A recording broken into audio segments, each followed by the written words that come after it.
every day. Your health shapes your life, your strength, your choices, your future. Because knowledge is the first step towards well-being. This is Health Matters, only on Aneke TV.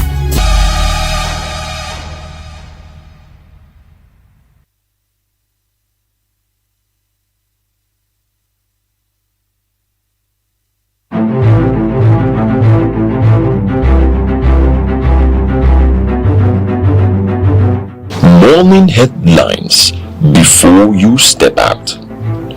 Midday updates while you work. Evening analysis when the day winds down.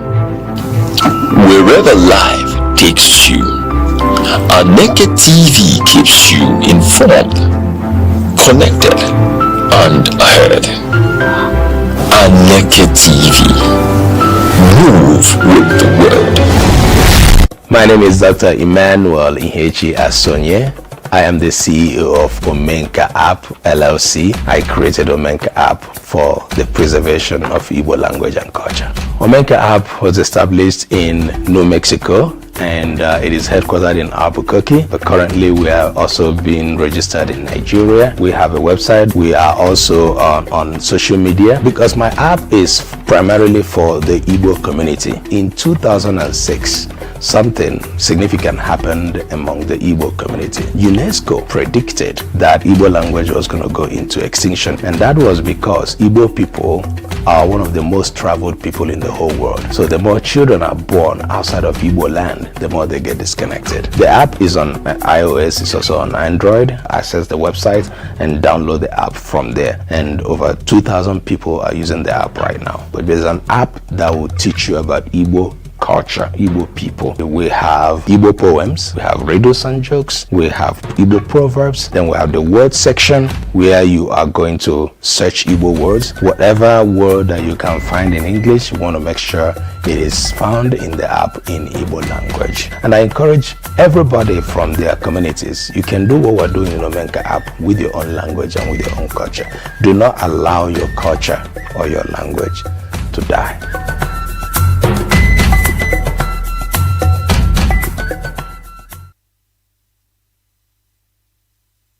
Right, welcome back.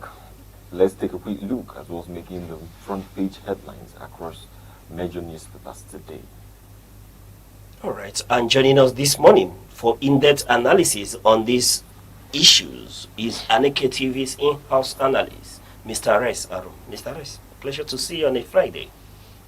And thank goodness it is Friday. Yes, thank God it's Friday. And let me ask, I see the smiles are encouraging.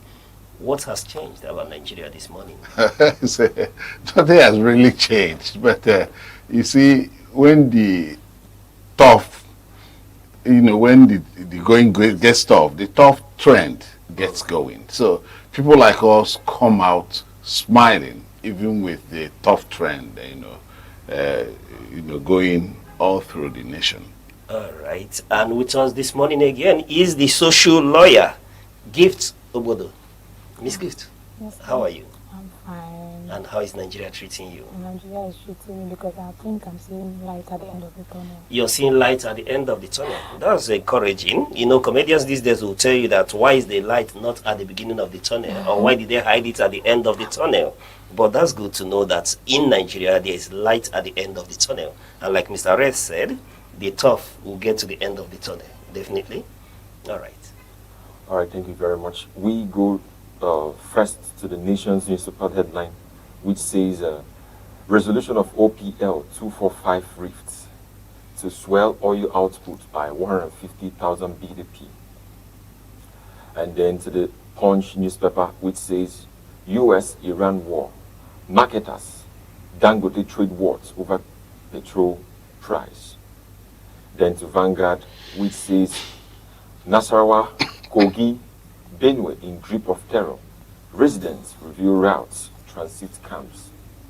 Now over to Daily Trust, which says terrorists abduct over 100 women, children in Brno. Now over to Daily Sun, which says APC fight over Tinubu's scorecard. Now we go to the Guardian newspaper, which says, how weak safety nets make senior citizens street beggars destitute. Let me take it again. How weak safety nets citizens make seniors, okay, how weak safety nets make senior citizens street beggars destitute. Now we'll start today's newspaper with Vanguard, which says, Nasarawa, Kogi, Benue in grip of terror. Residents review routes, transit camp. Residents of Nasarawa, Kogi, and Benue states say armed groups have intensified attacks in their communities. They revealed that the attackers use hidden routes and temporary camps to move across the areas and carry out operations. All right. The Vanguard newspaper, there's one clear thing here, and that's the issue of insecurity that we've been talking about in this country for a long time. And look at the number of states that are linked here. You're speaking to Nasarawa, Kogi, Benue, the North Central. And this has been an ongoing issue. To what end, to what extent do we keep talking about insecurity in Nigeria? You know, it's becoming cliche, and I dare say, as days go by, it looks like we no longer place value on human life, the sanctity of life. Mr. Rice, still on insecurity. Nasarawa, Kogi, Benue in grip of terror. Residents are revealing routes, transit camps, helping these bandits and terrorists to continue to wreak mayhem on the Nigerian state.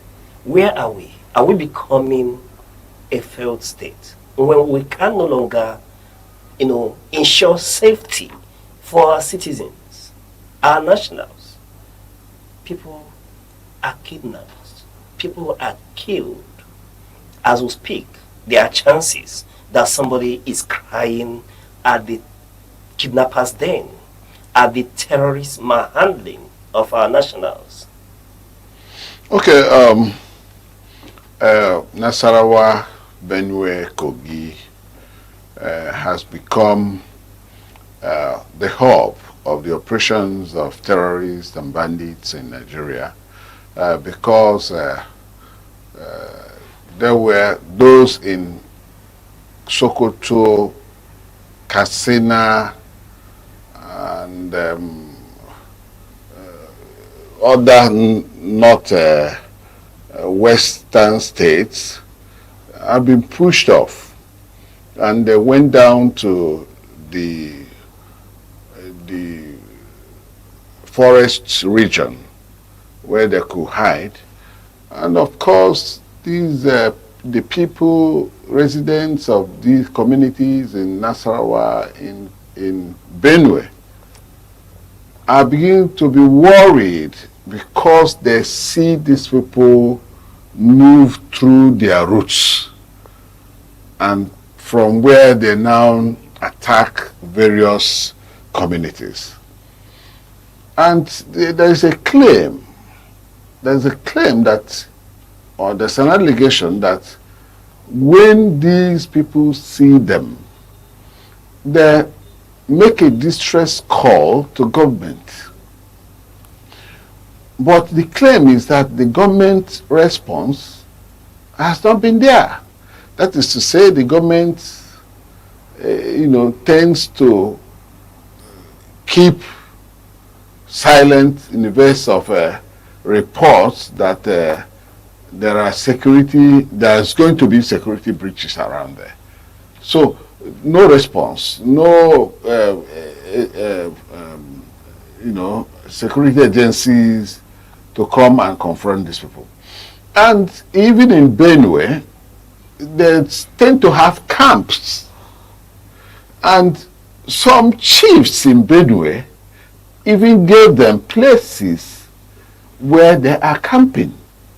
And when security agencies come, probably to the abode or the dwelling place of these chiefs, they will now misdirect them so that they will not go to the camp of these people that are terrorizing their own people. Because, one, some of them sold lands to them. Some of them also get certain things from these bandits, especially herdsmen, the killer herdsmen. They come with cattle, they carry their AK-47. One, according to the report from where we are, said one Ado was arrested sometime, and about 26 AK-47 was found on him. That is the people that were alleged to be involved in the Yelwater massacre of people in Benue State. So the security situation is this bad. So governments tend to deny that they are not aware that these bandits and terrorists go through these borders. But these are forest routes, known routes. These are known routes. Government have access to get them there. They have access to these routes. They know these routes. These were routes that cattle raiders normally uses. Throughout Nigeria, that route is defined. It is in the map. So these routes are the routes of the terrorists. And then if you come to Kogi, Kogi has a dense vegetation. So those people from Niger, Katsina, Sokoto and Zamfara have pushed down to the Kogi dense vegetation. And that's where they're hiding. And from there, they move out to do attacks. Even the recent one that happened in Kwara, they come and hide in the dense area of Kogi State, and from where they move out to attack. And then we are seeing a situation where there hasn't been any serious incursion on their activities, incursion on them, you know. And we have also seen, beyond the Nasarawa, Kogi, Benue problem, we have seen various other terrorist actions across other parts of Nigeria. In fact, that of Borno is beginning to get... There's escalation, or that the bandits, and I use the word terrorists, that they have been emboldened. There's no doubts about that. The indices are there. That's escalation. We have had more problem than we had even before the bombing. And even with the dispatchment of the American soldiers to come in and help us, and of course the grant of arms, ammunition, and even capital to Nigerian government to help combat terrorism, and all the other diplomatic missions made by the president, even to Turkey and so on. We have not seen anything different. We have not seen anything different. We have seen worse situation. When I'm saying worse scenario, is that, like I mentioned, the indices are there. If you look at what has happened within the bombing, within the period of December bombing and now, and then within the period Boko Haram and other insurgent groups started with banditry, then the record of kidnaps, the records of killings, and so on and so forth, have been more. And that is a very short time. So we have had a worse scenario. So I wonder what the Nigerian government is actually doing. I've not seen so much. So, which means more has to be done. More has to be done. More has to be done. But let me, before I let you go, are we seeing, retired Major General T.Y. Danjuma at one point spoke to collusion. And if one is to go by that, are we seeing situation where the collusion now, he did speak to the state colluding with those who are terrorizing us? Are we seeing that both traditional rulers and locals are now colluding with their oppressors? We are talking about a mass sabotage. When you talk about corruption becoming endemic in a country, then you are talking about a whole lot of people being involved in criminal things. The criminal tendencies that are spurred by the prevalence of corruption in Nigeria, has set the pace. And that is why people are colluding, even those vested with the responsibility of checking the excesses of criminals, the responsibility of, taking care of lives and property of Nigerians, are beginning to be involved in such a criminal tendencies, that results in the inability of government actually, doing the needful, because these things are sabotage. Those the government sabotage it. Information. There are information that terrorists could not have attacked certain places if they were not given information. So, which means there's a mole in the midst of those who are fighting terrorism. And them being under duress to do some certain activities which, to the public, they are part of the problem they are being facing, like in their local communities.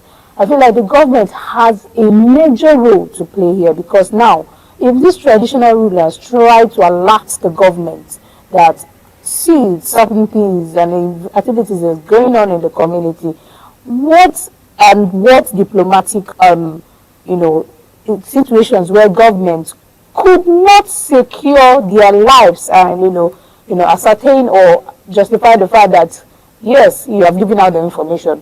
Now, is there any guarantee that their lives, the properties, and the community in which they are giving out information to safeguard is safe? Now, these are the major problems. When individuals are being in the fear column that my life is at stake. So there are certain information they will withhold, except if they are being guaranteed 100% that if those information are out, their lives, properties, and everything about them will be safe. So I think there is an indication of fear in those local traditional rulers, who are the major key pointers that will help secure the communities and the various states. All right. One thing here is that perhaps the locals no longer trust those who are supposed to take care of their safety. But Mr. Rest, let me come back to you. Given this scenario, we've seen the Americans are here. Our president did go into, some sort of alliance with Turkey. Given all this, what is the way forward? You're asking me about the way forward. The government of the day have been able to chart a way forward for Nigerians to be safe. But that has not been done. You see, you mentioned about a retired general called General Danjuma. At a point, he was overwhelmed by the level of insecurity in Nigeria, and he began to call on the people to begin to help themselves. Sometime during this program, the lawyer here, talked about self-help. So when you are talking about self-help, it means you have to even break the law, because you're not authorized to bear arms. But if the people of Nigeria begin to bear arms, then it means that everybody will now know that it's a full-blown war. They are called terrorists. And the terrorists do not have what is called conscience. They don't think about the pros and cons of anything that happens. Some of them are even suicide bombers, suicide mission. And because of, sometimes some of them are indoctrinated to believe that in the course of fighting, maybe there are some religious connotations that when you kill and you die in the course of doing that, you become a martyr.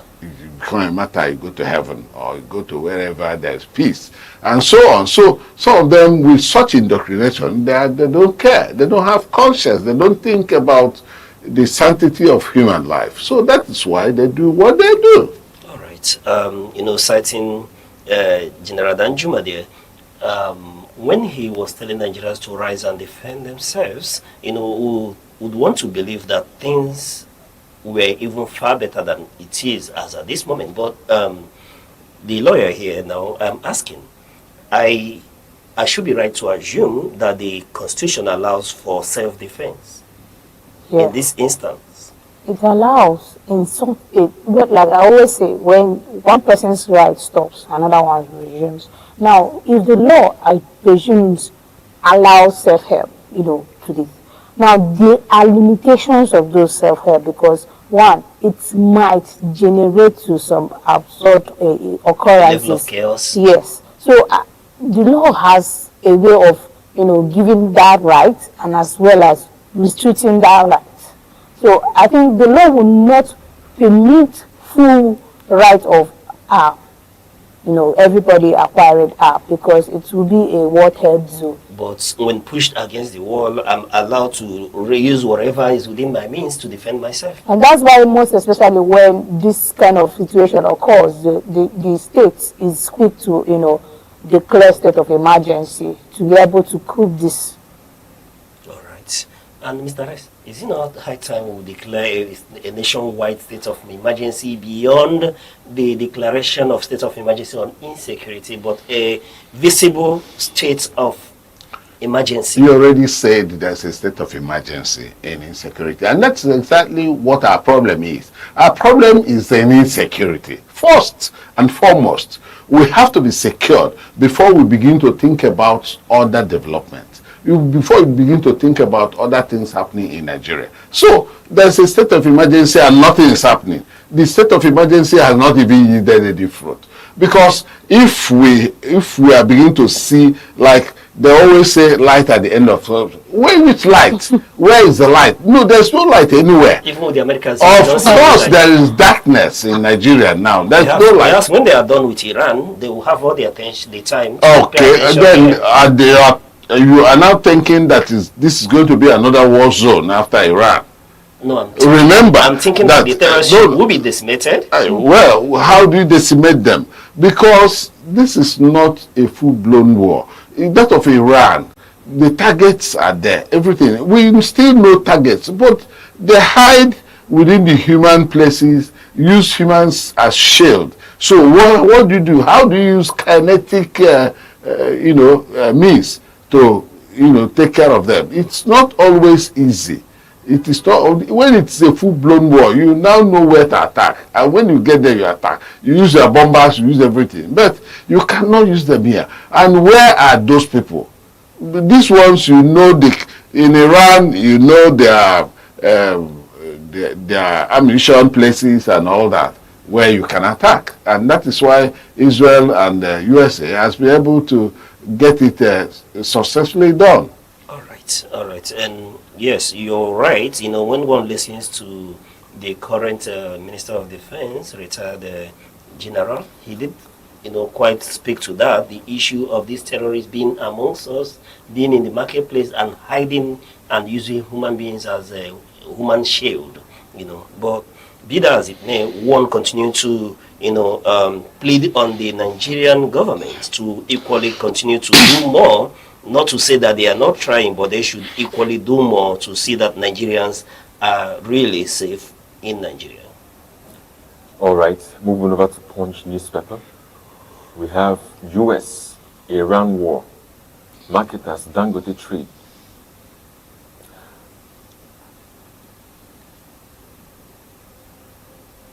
Punch says US-Iran war. Marketers Dangote trade wars over petrol price. Petroleum marketers at the Dangote refinery are disputing petrol pricing following the global oil shock caused by the US-Iran conflict.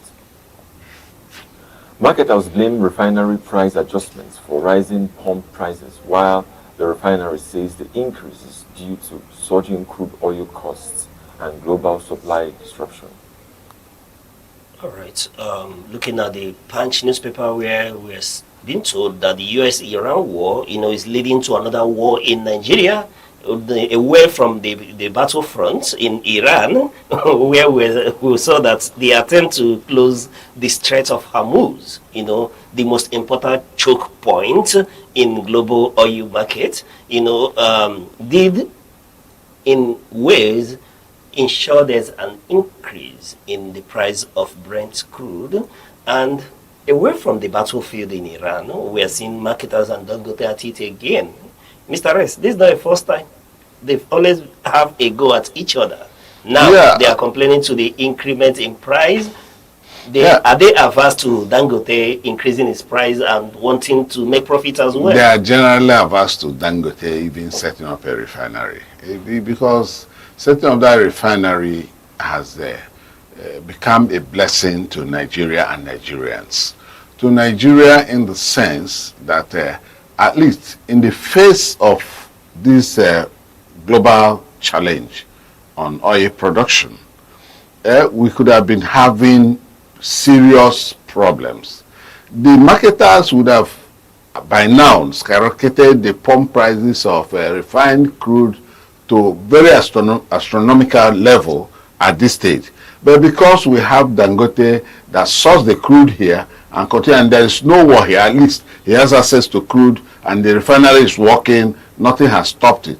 Because the challenge is that, crude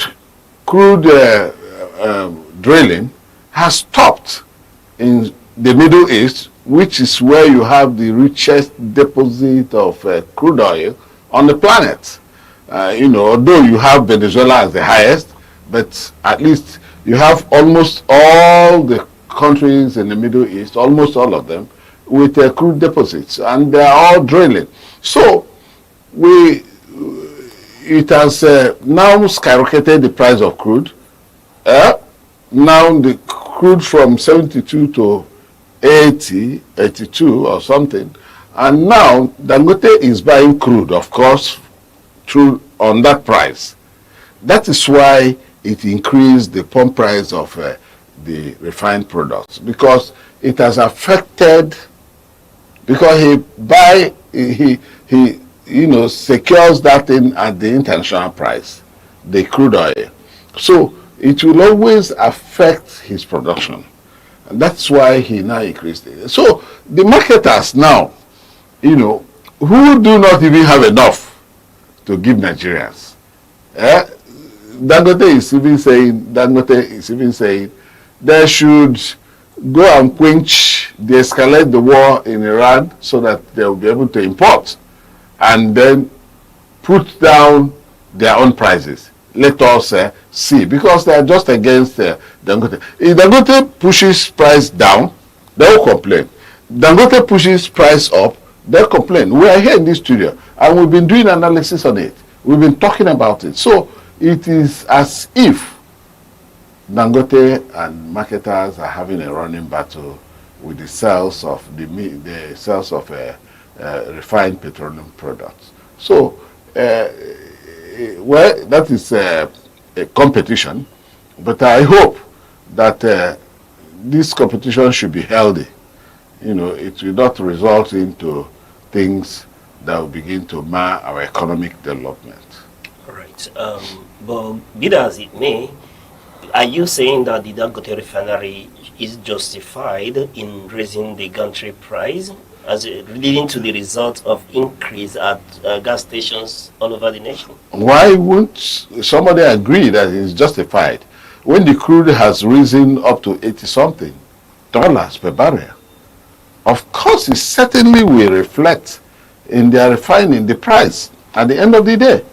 So, and of course, if we go back to see when he reduced the price, he reduced price from December. He has reduced price up to 2 times. And who has complained? If not the marketers too. They complained that the reduction in price, that the landing cost of what they are getting is higher and it's reducing price and so on. Now he has hid it up and they are beginning to complain again. So what's the complaint about? Let them say exactly. If you want the federal government to close down Dangote oil refinery, let us come out with it, and let them come out with it, and let us know why They won the refinery. I think that ship had set sail. Dangote refinery, nobody is closing it down anytime soon. But Another one is even coming. Let me play a little bit of the devil's advocate here. The Dangote refinery that I was speaking about, before closing down, distribution of the gas in terms of fixing the gantry price, one may argue that they had a stock in place. So why were they in a hurry to fix and adapt to the new international pricing? You are what you said is neither here nor there.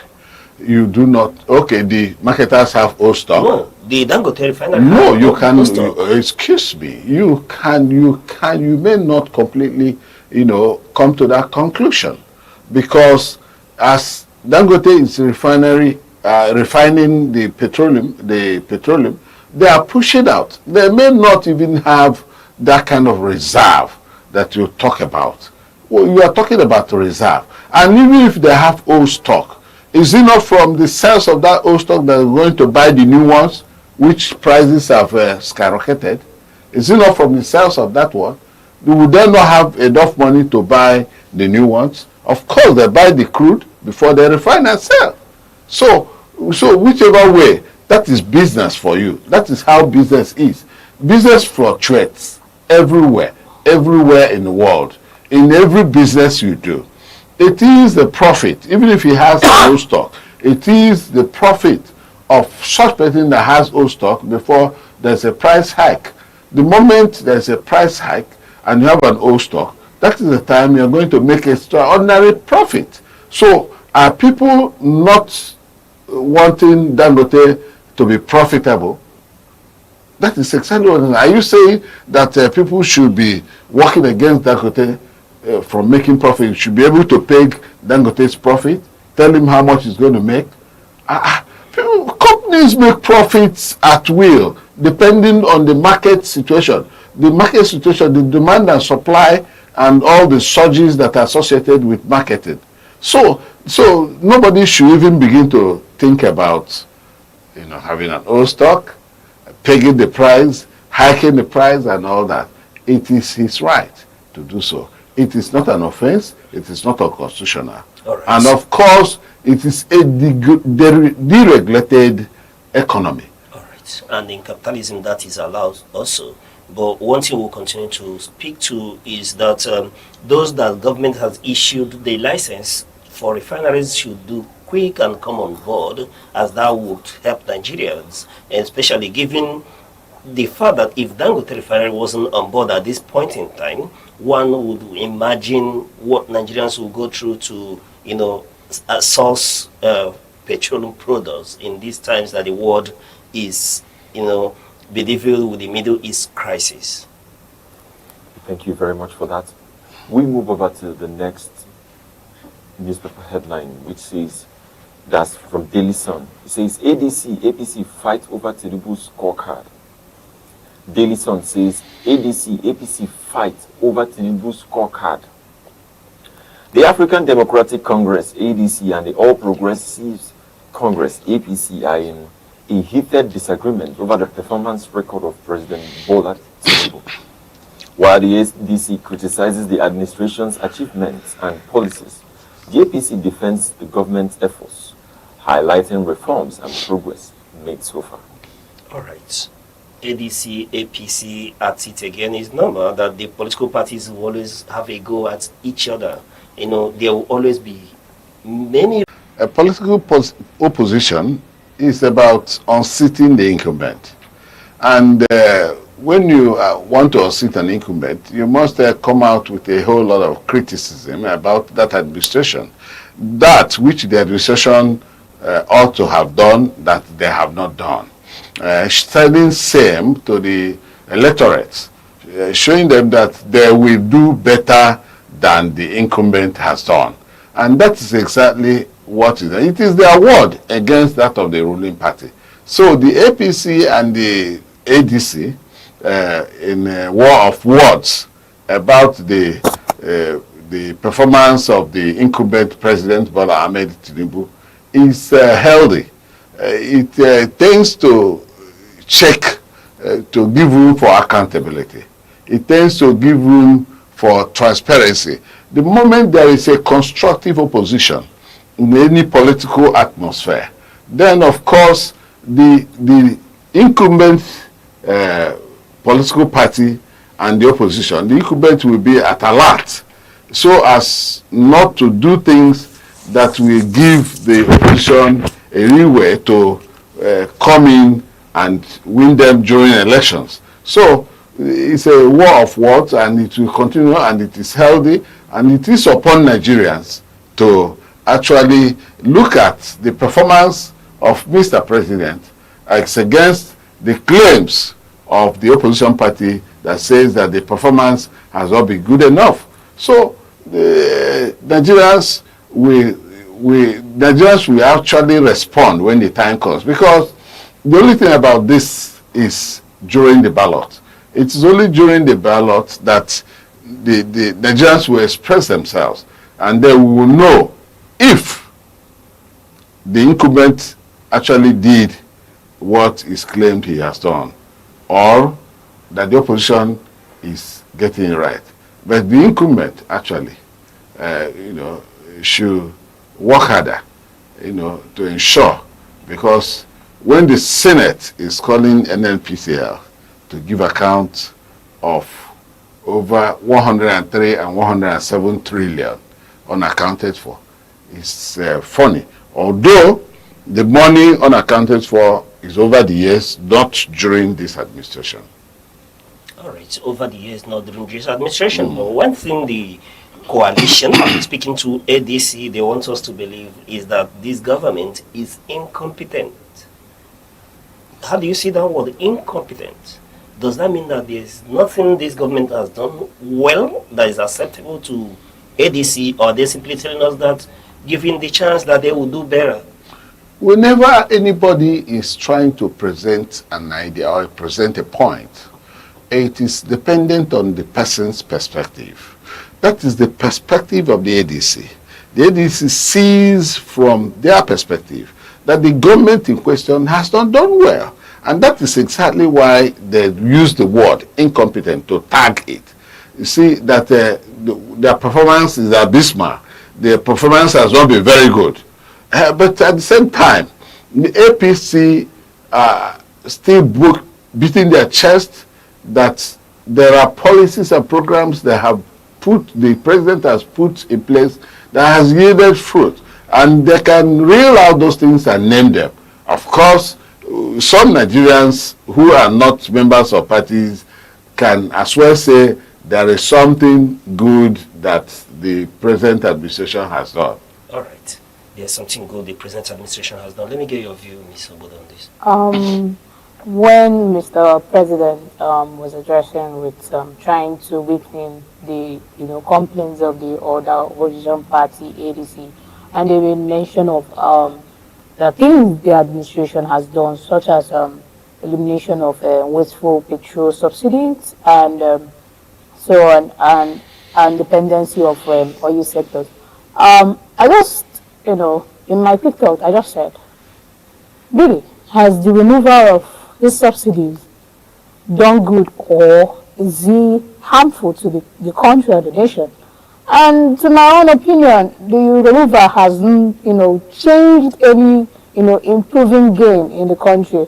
So I feel like, those things mentioned as an achievement by the current, government is nothing to, fight and debate about. So I think when the other opposition party called them incompetent, I fully agree with them, because at some point, you see, when you say you do something for the people, there have to be heavy impact of what you have done for the people, and it has to reflect on the growing economic situation in the country. All right. I'm forced to ask you if you're a card-carry member of the ADC to echo in their voice. But Mr. Reyes, let's talk a little bit politics here. There will always be different school of thoughts, and when we speak to the 2027 election, a lot of what we'll do will be a conjecture, in academic, but I want to ask, the ADC that are telling us that this administration are incompetent to use their words, and the APC reels out, what they see as achievement. Even as Ms. Obodo here is letting us know that the removal of subsidy may not, be all beneficial to Nigerians, is cited as one of the strong points or the strong achievement of this administration, the courage, the will to remove the subsidy. But however, my question is, the ADC, do they, in your own understanding, do they have or have they shown cause to believe that they have the capacity to dislodge APC as we journey into 2027? Yeah, if you talk about capacity, there are notable Nigerians who make the membership of ADC, and some who have actually been successful in both private and public concerns. When you talk about success in private ventures, they are successful. When you talk about holding public office, they have been successful. If we look at, if I want to mention name, I will start with Peter Obi. Peter Obi, of course, we all know, has been very successful in business transaction. When he was chairman of bank, he was good and all that. Sorry. Yes. Sorry. Permit me to interject a bit. Yes. I'm not asking to the capacity of this individual. Well, they have the track record. I am coming to that. ADC That's exactly the people who are the makeup of ADC. They have the people with the capacity to do that. And when they come together as a group, because you said two good heads are better than one. I'm not talking about just the capacity of P2B alone. I'm talking about the capacity of persons that make up ADC. And these people that make up ADC are people, eggheads. There are eggheads. There are people who have been very successful in whatever they have done before now. So, and when you talk about, they have not had government, maybe ADC have had a government in the state or the local government where you will say, excuse me, where you say the local government chairman of ADC did wonderfully well. If that is from the angle you're coming, of course, there's no way we can completely come out to say that ADC have done well before and they are going to do well. But I'm trying to say that the persons in ADC, given the, the togetherness of the people, that they can come out with what is good. All right, all right. When you speak to the individuals, I quite agree with you, but let me rephrase my question. The ADC as a political party and a coalition party, would you say as the leading opposition, because what we have of the PDP, I tell you, the crack has gotten to the foundation, and we do not know if they will rise from the comatose situation they are in. ADC is the front the face of opposition at the moment. But would you say that the ADC has been and has offered Nigerians a good alternative as an opposition political party? Have they offered real opposition? It is a fresh coalition. The coalition came into being just last year. I think the coalition is now up to a year old. The ADC as a party has been there, but the coalition or the makeup of people in ADC is now up to a year old. And because of that, they are organizing themselves. It's unfortunate that they are very, very new and they are running helter-skelter to beat even the deadline because of the electoral issues, the Aneke issues, the Electoral Act Amendment and all that. But I see a situation where the ADC will do well if they are given power. They will do well because they will do well if they are given power, but power is never given. And when I back that up with the off-cycle elections that has happened, ADC has not, they don't have any showings so far. But I want to take you on again on the issue of organizing, because you want us to believe they are still organizing. Do you see them being able to organize to, come out through the new electoral Act 2026 that stipulates a guideline preparatory to the election? Would they be able to meet that guideline? Well, it's not easy.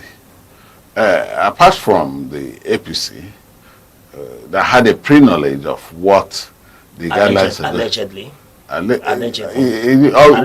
Oh no, excuse me. Allegedly. We are talking about the APC now. The APC is the majority of the members in the National Assembly who are making the laws. So there are.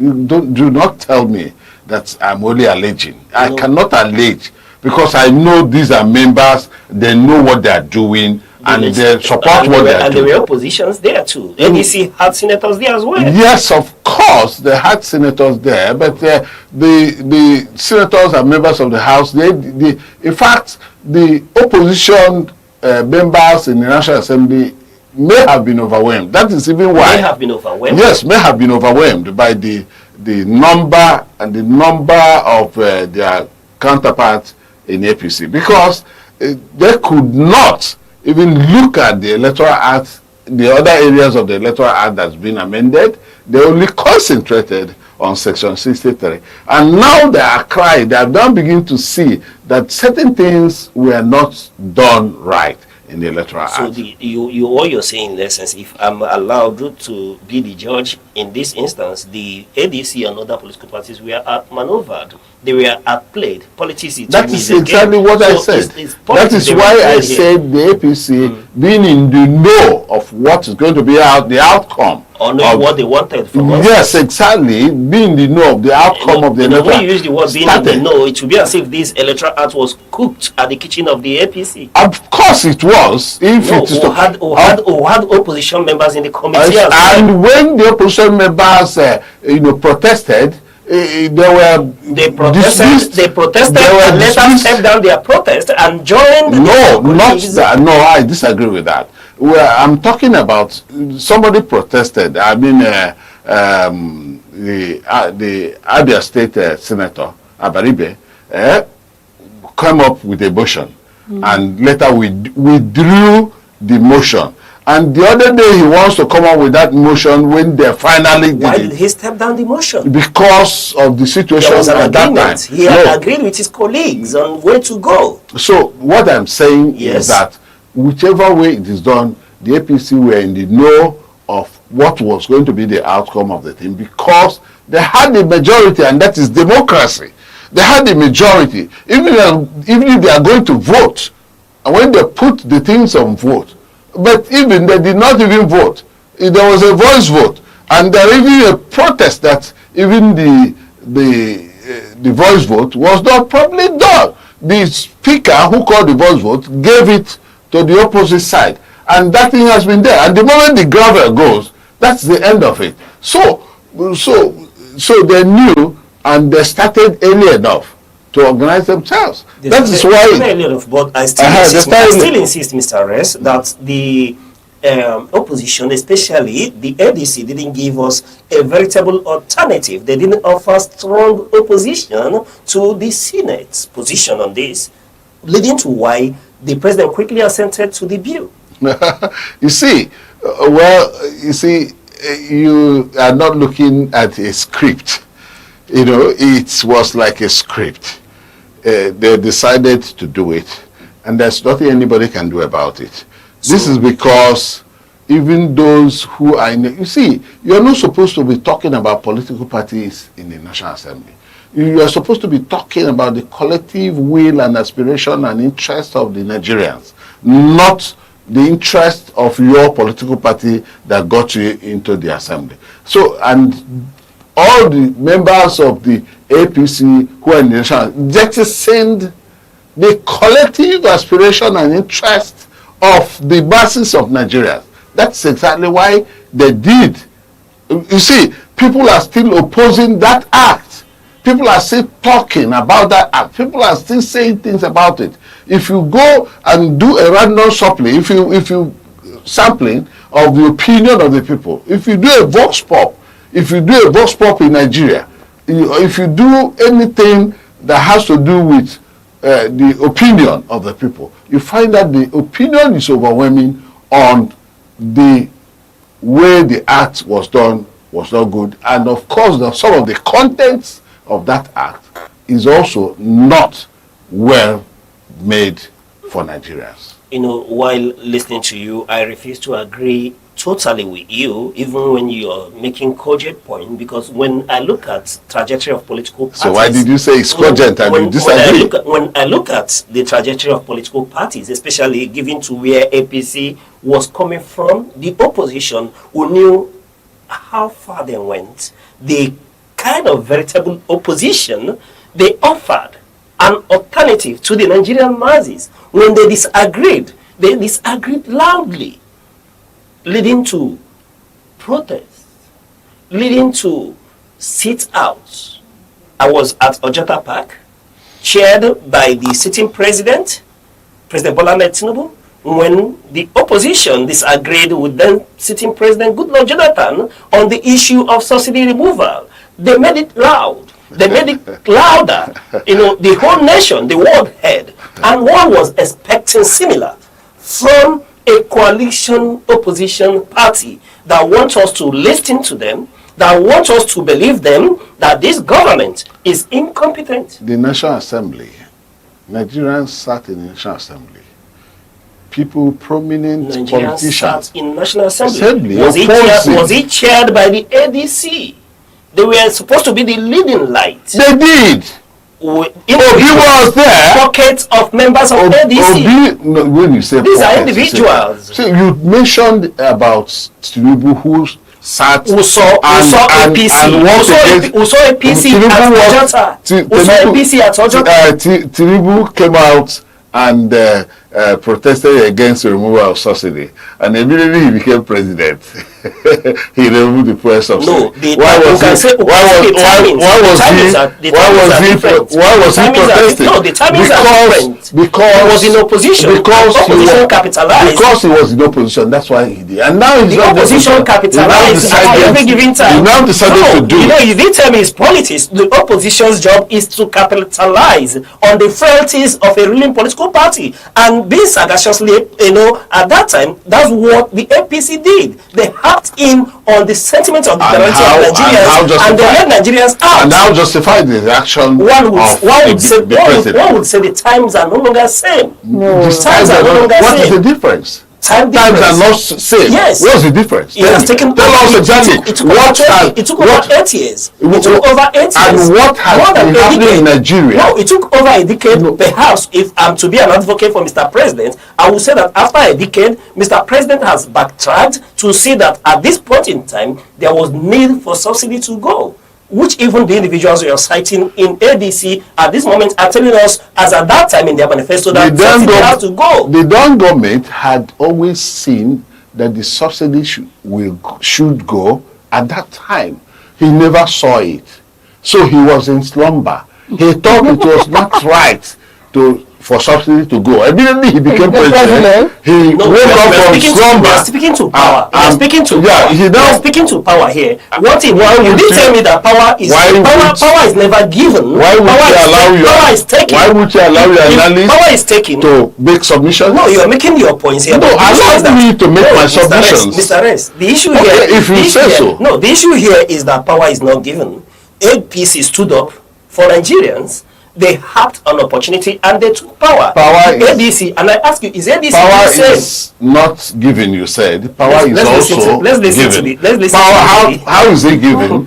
People vote, give franchise. That is given power. How did they vote you? They vote. They see their franchise to the people, and they have been given power. Let's listen to the Okay, coming to this based argument, I feel like when you say that the ADC has not done the necessary thing to grab the power. Now I'm coming from a dimension of a sitting government.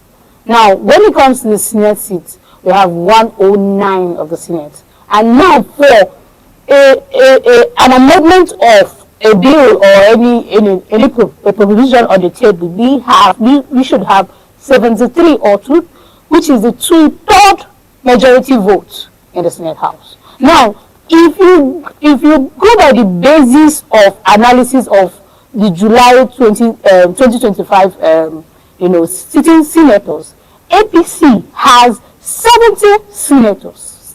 Now, when you have the two-third majority vote to pass or to amend, a particular proposition on the table. Now, having APC have that 70 senators to grant that remaining 3. Now, you see that most things that has come to the table, when you were saying APC has enough on their table. Now, the problem now is bringing ADC to the table. Will they be able to survive the reposition of the whole sitting of the Senate? Now, which we know that the APC has a upper hand majority there. So it will now defect the proposition of the ADC, because I see them as a toothless bulldog at this point, because they have to go into the limits of power, which is going to be difficult. They have to test it, grab it first before they're able to exercise their own insurgency. All right. Mr. Rest would want to disagree with us, and I agree with you, although I make exception to the word grab, but what in essence, in summary, what we are saying here is that APC have not given us a veritable opposition in terms of leading, especially, given the speed with which the Akpabio-led Senate had to reconvene and backtrack a bit, had the ADC, charged Nigerians and taken opportunity of the individual Nigerians that converged at the Senate House to protest against the position of the Senate. Who would know, and you know quite well, and you agree with me, that as of today, the story would have been different. They would have listened if that cry was loud and louder, charged under and the auspice of the speakers of the ADC, would have achieved a different outcome. Let me not use some. Do you know what is a loquacious judge? Anyways, a loquacious judge is a judge who steps into the arena of the courts, and that is exactly the role you have played in the present circumstance. Anyway, I think it's you who should rest this discussion and let us go further. Anyway, Mr. Rest, the position here is that the ADC and the APC, in as much as they go at each other, what Nigerians ask and what Nigerians want is a representation, either from the APC or the ADC. When the ADC are speaking, Nigerians want to have an opposition that is virile enough to make the ruling party stand on their toes. All right, thank you very much. This is all we can take in today's newspaper review here on Sunrise on Aneke TV. Just go out there, grab your favorite newspaper and see the best of the details and read that for yourself. Now we move over to sports news and what's happening in the world of sports. First of all, we have to see what it is in the newspaper of sports. We're talking about Punch Extra right here. Now, there was this interview that J.J. Okocha granted to sports people. And in that interview, he said many things. And basically, we're going to see from what he said concerning Ronaldinho. He said, from the very moment I saw Ronaldinho, I knew that he had a special talent because he reminded me of myself at the age of 17. I enjoyed the Parc des Princes atmosphere and support in the 1998 World Cup. Now, looking at the other headlines, we have Luke Mann named in Copa del Rey best starting 11. Then the other side, we have United, Liverpool as in a battle for Turam. And then looking down, we have the hat-trick guy. We're talking about João Pedro. Rosenio hails hat-trick João Pedro, yes. Now just going up, you have World Cup verdict coming from our captain, Wilfred. He says, everyone wants clarity, says indeed. Everyone wants clarity after FIFA released just yesterday how it's going to be in the playoffs. They also included DR Congo in the playoffs, so giving Nigeria a less hope for them to bounce on after the whole lodging of complaints about fielding ineligible player for the qualification played in November 2025. Now, seeing what's happening there, you see Kidnapper releases NWFL player. Going by the side, you see Surrey Hills Lele Bashir after ending drought. And just coming down, you will see that Israel Adesanya is demanding $13 million He's demanding $13 million for a fight.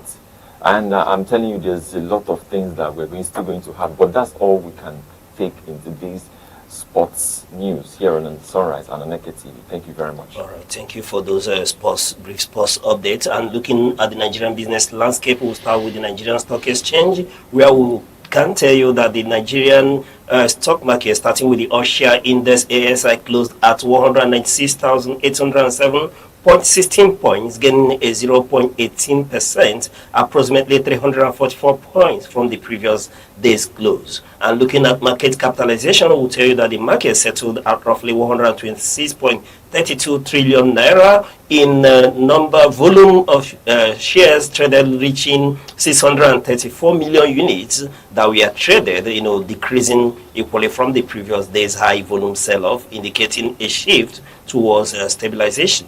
And when you look at the market breadth, will tell you that it's positive, with 32 gainers outperforming 38 losers, though the overall index was lifted by heavyweights.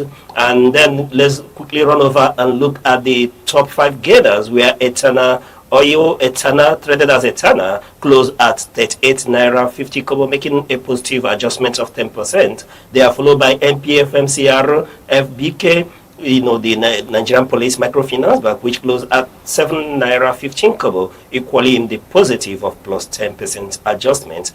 Premier Paints, traded as Prem Paints, closed at 13 naira 30 kobo, making a positive adjustment of 9.92%. They are followed by Custodian, which equally is in the positive of 9.71%, closing their book at 76 naira 80 kobo, and FTG Insure, closed their trading on 1 naira 36 kobo, equally in the positive of 9.68%. Running quickly to the top 5 losers here, we'll see that Triple G closed at 4 naira 26 kobo, in the dip of 9.94%, followed by Multiverse, which closed at 20 naira 45 kobo, making a dip of 9.91%. Here they are followed by Jais Bank, which is equally in the dip of 7.41%, closing at 10 naira.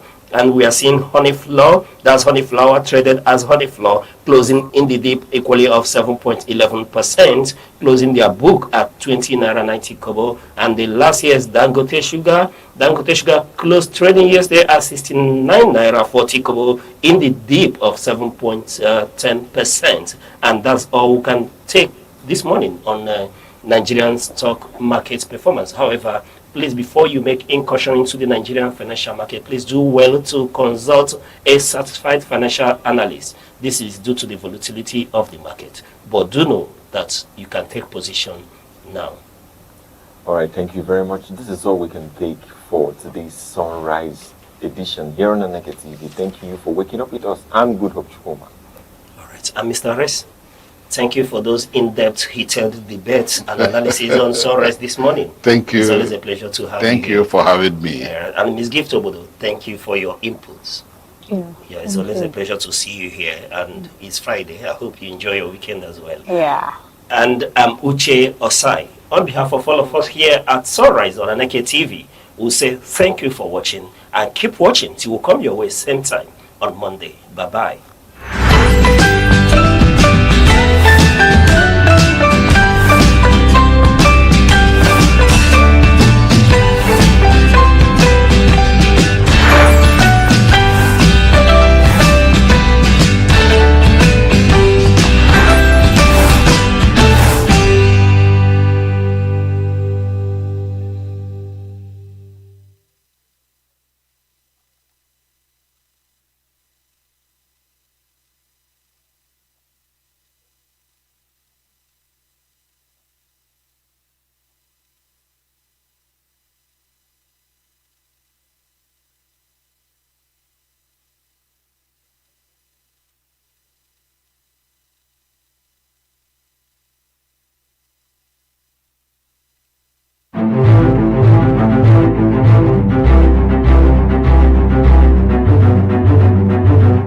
Morning headlines before you step out. Midday updates while you work. Evening analysis when the day winds down. Wherever life takes you, Aneke TV keeps you informed, connected, and ahead. Aneke TV. Move with the world.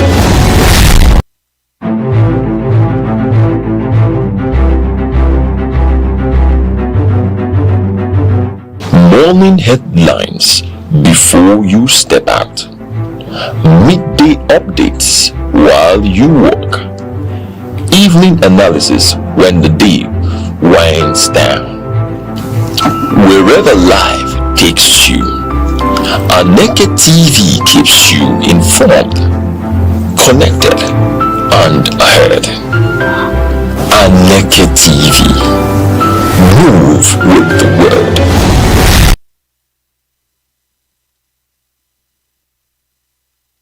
The Osu Ohu caste divide in Igbo society took center stage at the just concluded 4th Enugu Diocesan Synod held at the Holy Ghost Cathedral, Enugu. Under the theme, The Problem of Osu and Ohu in Our Communities and the Amadi Diala Linkage, Uniting God's Igbo Children, Njikozi Igbo Umochukwu. The gathering drew clergy, laity, and traditional leaders into an honest confrontation with one of the region's most enduring social challenges.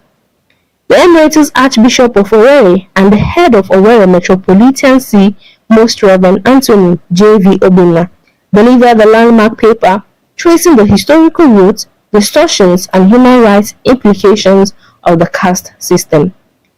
He described the hierarchy as an ancient but harmful legacy that contradicts Christian teachings and modern understanding of human dignity. Despite centuries of Christianity and legal reforms, Archbishop Obinna observed that discrimination persists in marriage, chieftaincy selection, and land ownership. He highlighted institutional efforts to tackle the problem, including the 2022 Joint Pastoral Directive by Catholic bishops in Onitsha and Owerri, which condemned caste segregation as obnoxious and incompatible with the Christian faith. He also referenced the 1956 abolition of the Osu designation by the Eastern Nigeria House of Assembly, noting that enforcement across Igbo states remains inconsistent. Human rights organizations like Pillars of Hope Africa Initiative have assisted traditional rulers in formally abolishing the caste system in parts of Imo State. The Archbishop outlined key social labels, Osu individuals historically dedicated to deities, Ohu, those bought or captured as slaves or considered strangers, Amadi Diala, the so-called freeborn, often upholding discriminatory barriers, and Ume, a lesser-known category associated with alleged early death in some areas, facing harsh stigmatization. He stressed that while definitions vary, all these labels share a legacy of exclusion and social stigma. Archbishop Obinna urged all Igbo, regardless of caste label, to reclaim their God-given identity. The Amadi Diala, he said, must renounce claims of superiority, while Osu and Ohu and Ume should reject feelings of inferiority. True reform, he emphasized, requires heartfelt repentance, personal and communal, not just formal declarations. He outlined 5 steps towards healing: reject false caste identities, renounce derogatory attitudes and joke, confess past wrongs, resolve to end divisive practices, and embrace forgiveness rooted in love and humility. Only through sustained repentance, the Archbishop said, can Igbo break free from centuries of inherited prejudice. The Enugu Synod's engagement with the Osu-Oru question represented a significant moment for Igbo society.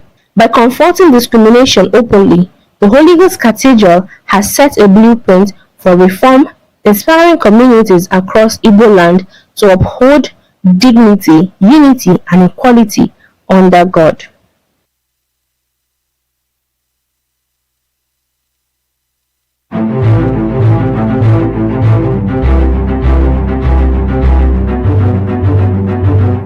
Morning headlines before you step out.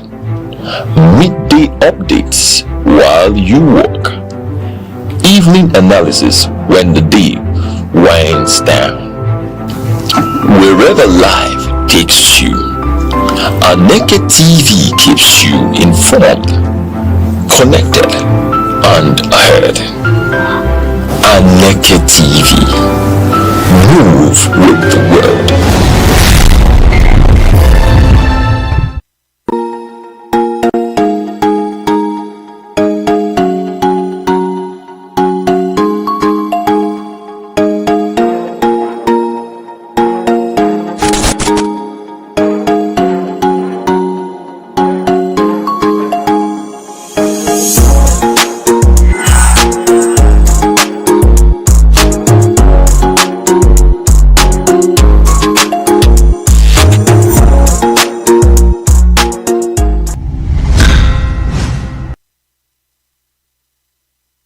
Many thanks for joining us on The Insight. Remember, The Insight is that program where we bring to you heartbeat of issues, politics, policies shaping our nation.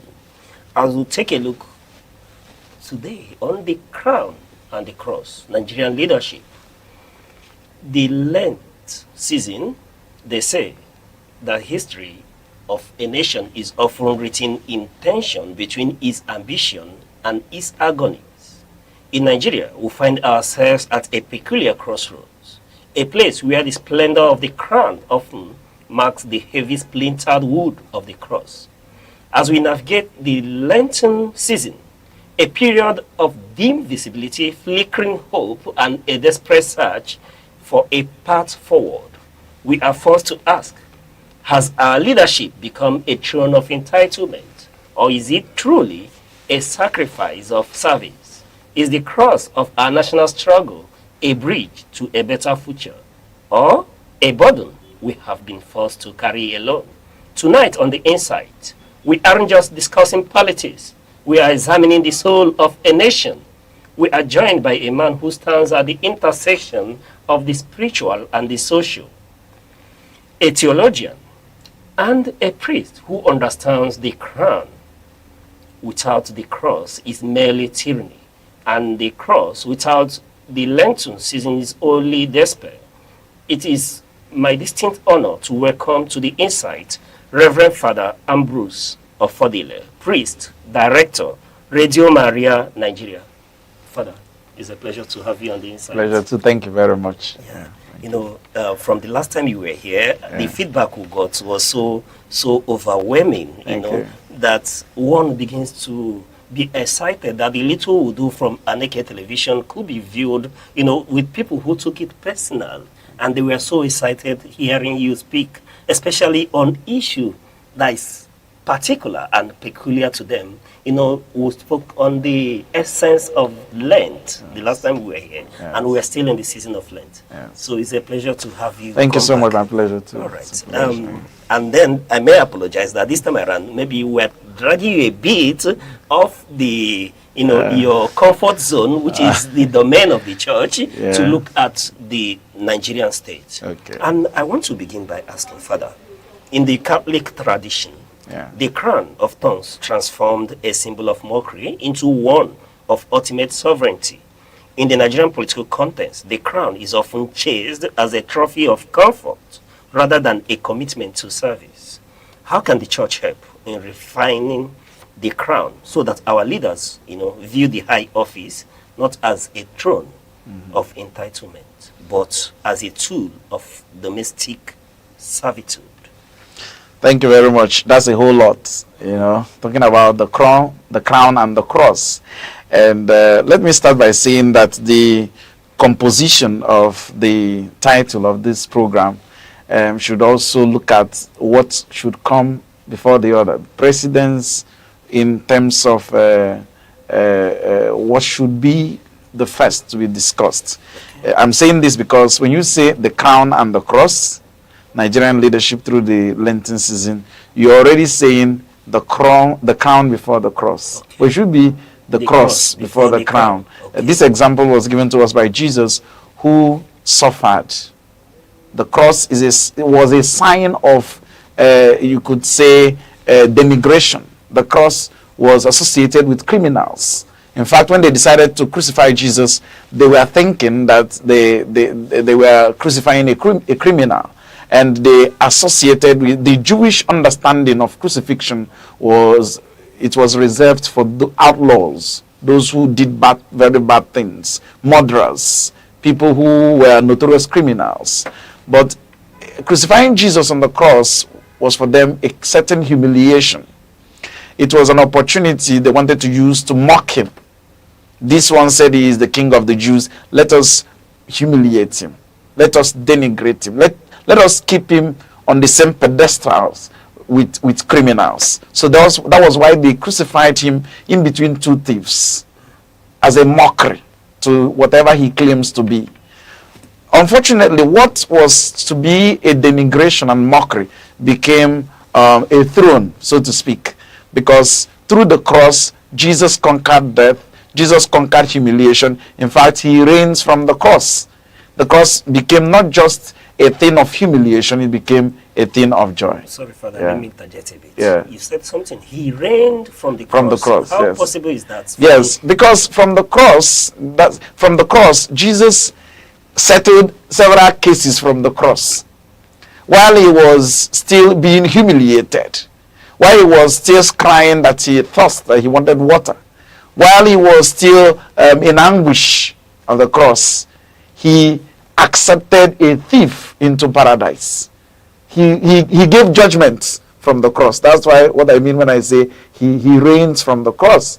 Because from the cross also he gave man salvation. Because he said it is finished. What has finished? Tetelestai. What has finished? What has finished becomes then our sorrows, our challenges, our troubles got finished on the cross. And so many other things that Jesus did from the cross. Before he died, before he expired on the cross, he showed us that the cross was no longer a thing of humiliation, that we should not be afraid of the cross, that we should be happy that we are associated with the cross. The cross was no longer a thing of humiliation, it became a thing of joy, a thing of salvation.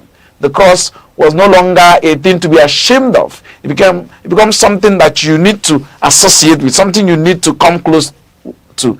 And Jesus conquered through the cross. He did not conquer with swords. He did not conquer with anger or with bombs. Today we have different wars going on in the world today. But he conquered with love.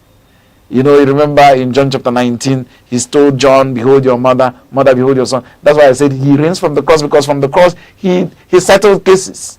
From the cross he gave life. In fact, at his expiration, one of the soldiers, Longinus his name, threw a lance at his side. Sorry. Yes. He said his name is Longinus. Longinus. You know, we don't have those. Okay. You know, you have to make researches and all of that. The church also gives us an opportunity, an array of literatures where you can get some of the things that are not written down. So Longinus was responsible for piercing. He pierced the side of water, and blood came out from the sides of Jesus. And the gospel tells us that this water and blood mixed freely, and on touching the ground, the church says it became a sign of the sacraments. It became the blood, a sign of the sacraments and of the life of the church. The church was given birth to. It permeated the ground and released all those who were there. They also resurrected with Christ. He opened the door. He went down. St. Peter will say he went down to Sheol and freed all those who were held captive. And then he ascended. So you see that the cross was no longer a thing of humiliation. The cross became also a thing of joy, a thing to be associated with. The Jews who were ashamed of the cross saw in the cross also something you could embrace, that it is not something that is reserved for the thieves and for the outlaws. It became something that all of us must be associated with. And that's why Jesus reigns from the cross. He conquered through the cross and on the cross. He conquered our sins. He conquered our challenges. He conquered all our troubles. And that's why when you go to the Catholic Church today, you still see this insignia, Jesus on the cross, molded, a sign that through this cross that we gained our salvation. If you are conversant with the Stations of the Cross of the Catholics within this period, you will also see in the Stations of the Cross that the leader will always tell us that Jesus died on the cross, conquered death, and then through this cross we shall all triumph. So it is, the cross is no longer something that you could say the ancients used it to denigrate people. It became something that people are happy to be associated with. And in fact, all the apostles of Jesus who died later on were happy being associated with the cross.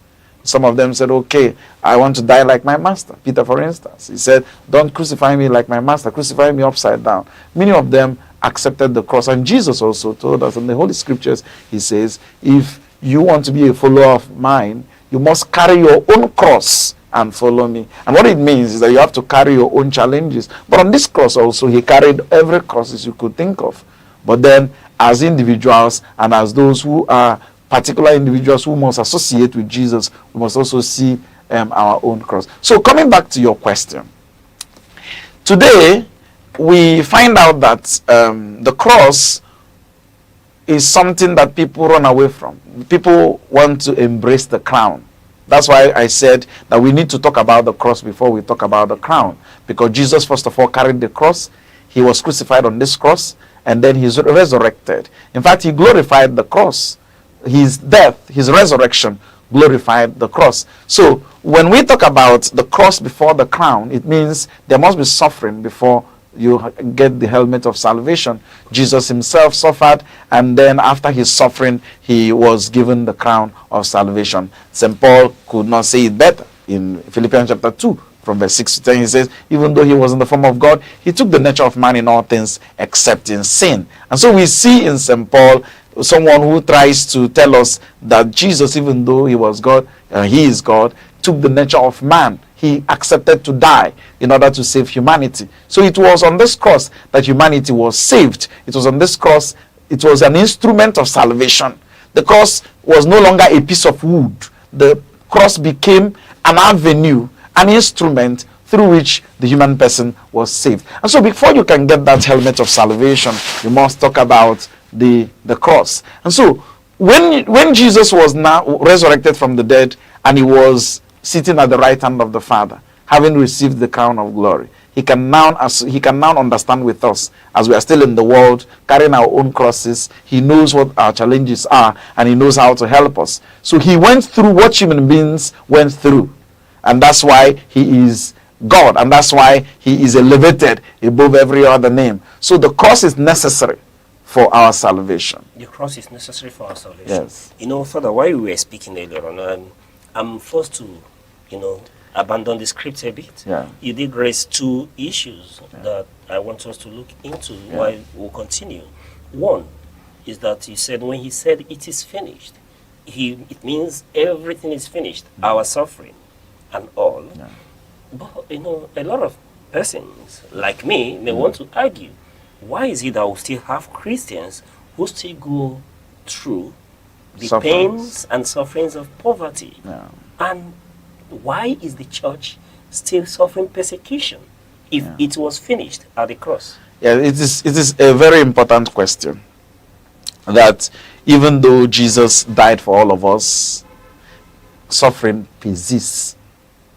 And while St. Paul was writing to the Romans, he said that sin came into the world through one man, and salvation also came into the world through one man. And he argued also that Jesus Christ brought an end to the sufferings of the human person. And I did say that Jesus, by dying, crucified all our sufferings and challenges, and by so doing, he took them all up. And when he said it is finished, it meant that every sorrow we must pass through has finished. There are two dimensions of salvation.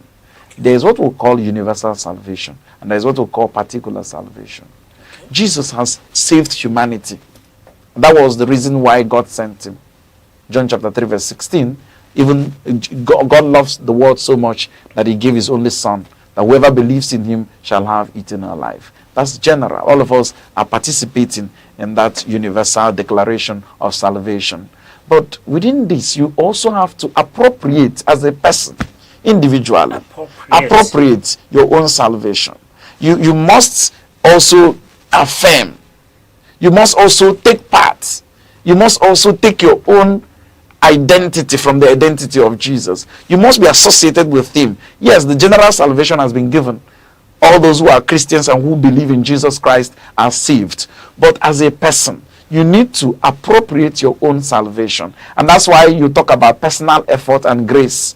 You need to key in. You need to become part of it. Jesus has saved us generally, but you also have to accept it as an individual. You need to participate in it as an individual. And that's why you ask individuals to repent. Okay. He has saved humanity. But you as a person, did you accept that salvation? And that here now comes that salvation is now individuals make effort, and grace of God is also available for these individuals. So when it says it is finished, you know that in the book of Genesis, in Genesis chapter 3, that humanity offended God and God chased humanity out of the garden because humanity refused to listen to God. Humanity was severed from God because God is holy. And he wanted his people to be holy. Leviticus chapter 19. Be thou holy, for as your heavenly Father is holy. But what happens? Jesus came to save humanity. He died in order to re-establish that relationship so that we can become brothers and sisters of Jesus. So he died for humanity. When humanity failed God, a lot of sacrifices of the Old Testament, a lot of people came trying to appease God, but they could not appease God. But it took the infinite to appease the infinite. It took the infinite to appease the infinite. It took Jesus Christ, who is the second person of the Trinity, who is God, to appease God the Father, who was supposed to be appeased because humanity failed him. Humanity failed God. So when we read Isaiah chapter 6, you see, who will go for us? Who will go for us? And a voice said, okay, I will go. And by going, Jesus accepted to die for humanity. And when he was here on earth, he accepted to be man in all things, including in weakness. He was beaten, they spat upon him, they did all kinds, they cajoled him. He accepted all these things because he has a mission. And that's why every Christian must have a mission. And that mission and vision is toward Jesus Christ. Jesus came knowing why he came, and he focused on it. He never allowed distractions to make him to deviate from the reason why he came. He moved on. He was moving towards what he came for. And he died. He knew that death was the result of his coming. And that was why he anticipated it. He prayed for it. However, as a human being, of course, you know, he shares the nature of man and the nature of God. He became so tired and so weak in the garden, and he prayed even, can you remove this cup from me? You know, and he as a human being, he prayed that, but he said, no, not my will, but your will. In other words, we need to understand that Jesus himself died for us and gave us the opportunity to participate in this life-saving grace. Okay, so that is how we can only explain this. The infinite appeased the infinite. Human beings are finite beings. There is nothing we can do to appease God because we are not capable of doing that. But Jesus Christ, who is the infinite and who is the second person of the Trinity, did that wonderfully. And God accepted his sacrifice. And that's why St. Paul said, God elevated him above every name, that at the mention of the name of Jesus, every knee shall bow. All right. Thank you, Father. Again, before I get to my script, you did mention the Station of the Cross, and yes. I'm quite informed that through this Lent season, every Fridays across the churches, there will be observation of Station of the Cross. And I ask, why do we do this, and what's the significance of it, repeating those stations every Friday throughout this period? You know, when we talked about the 3 pillars of Lent, we talked about almsgiving, we talked about prayer, and we talked about fasting.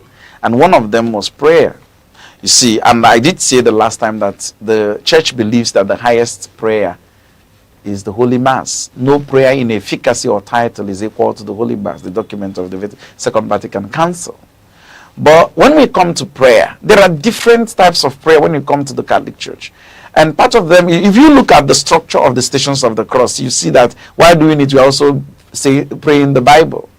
Because you see some of these things dramatized into 4 stations, each of them taken from the Bible. Pilate condemned him. He met his mother in the fourth station. He met the women of Jerusalem. He was crucified. He fell 3 times. These are things that happened in the Bible, and we transform them into prayer.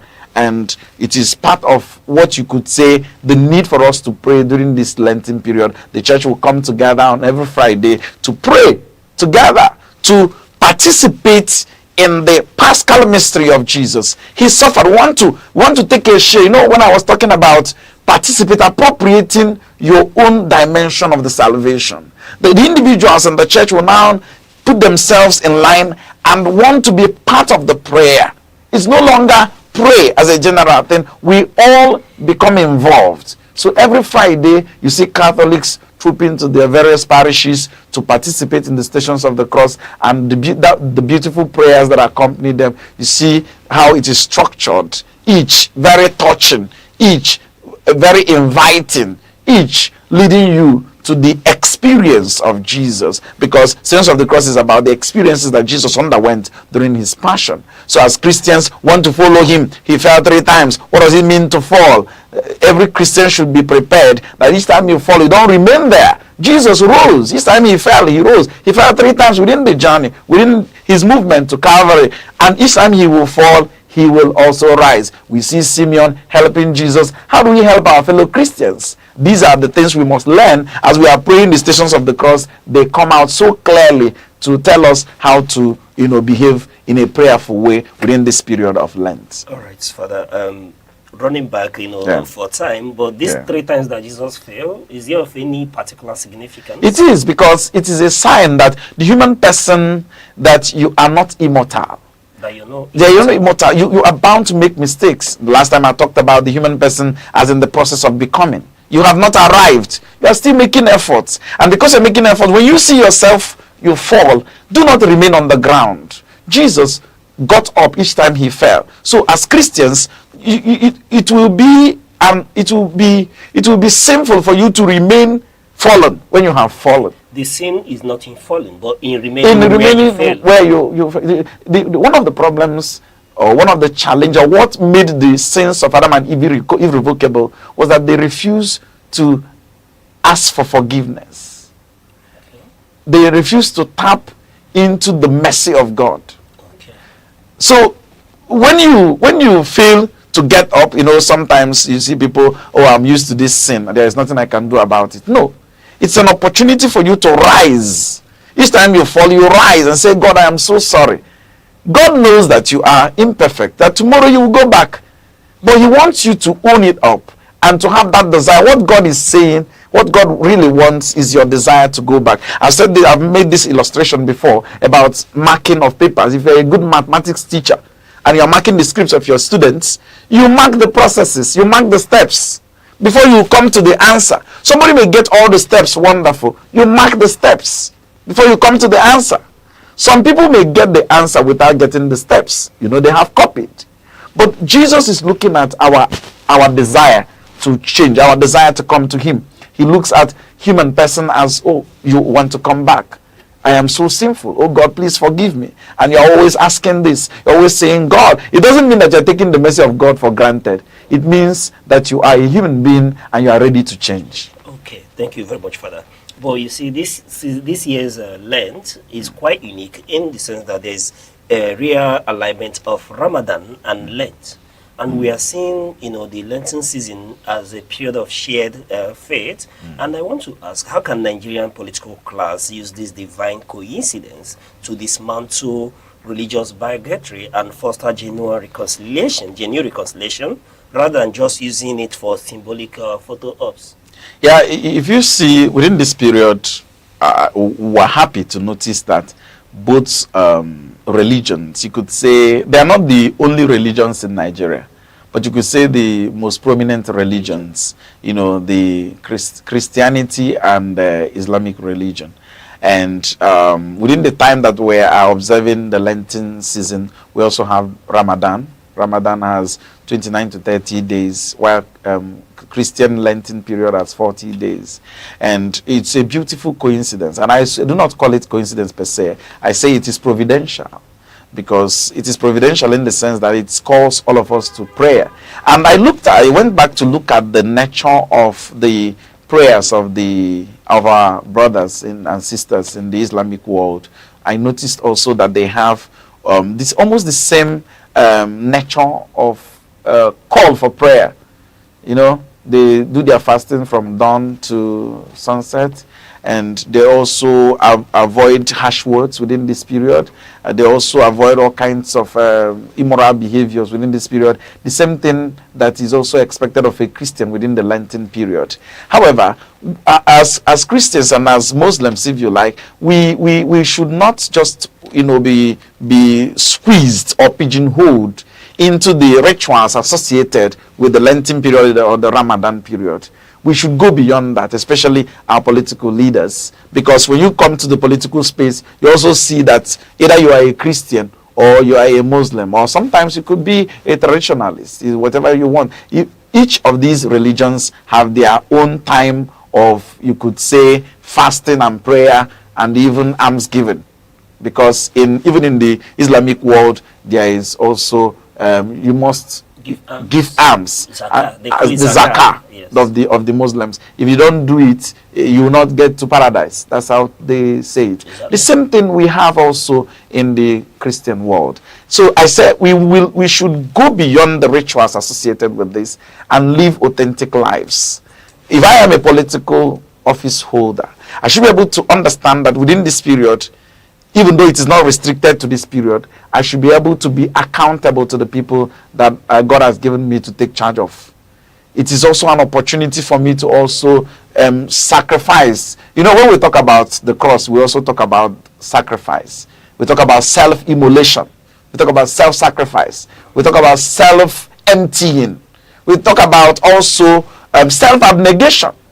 These are terms associated with the cross. And so, in the political space, if you are a leader and you have not learned how to sacrifice for the people that you are in charge of, then you don't understand religion, whether you are a Christian or a Muslim or a traditionalist. Because the concept of sacrifice is, emphasized in these religions. That each of these religions talk about sacrifice as an important instrument towards drawing closer to God. Because in terms of almsgiving, it's also a kind of sacrifice. In terms of fasting, it's also a sacrifice. In terms of prayer, it's also a sacrifice. In fact, in the Catholic Church, the Holy Mass is the greatest of all sacrifices.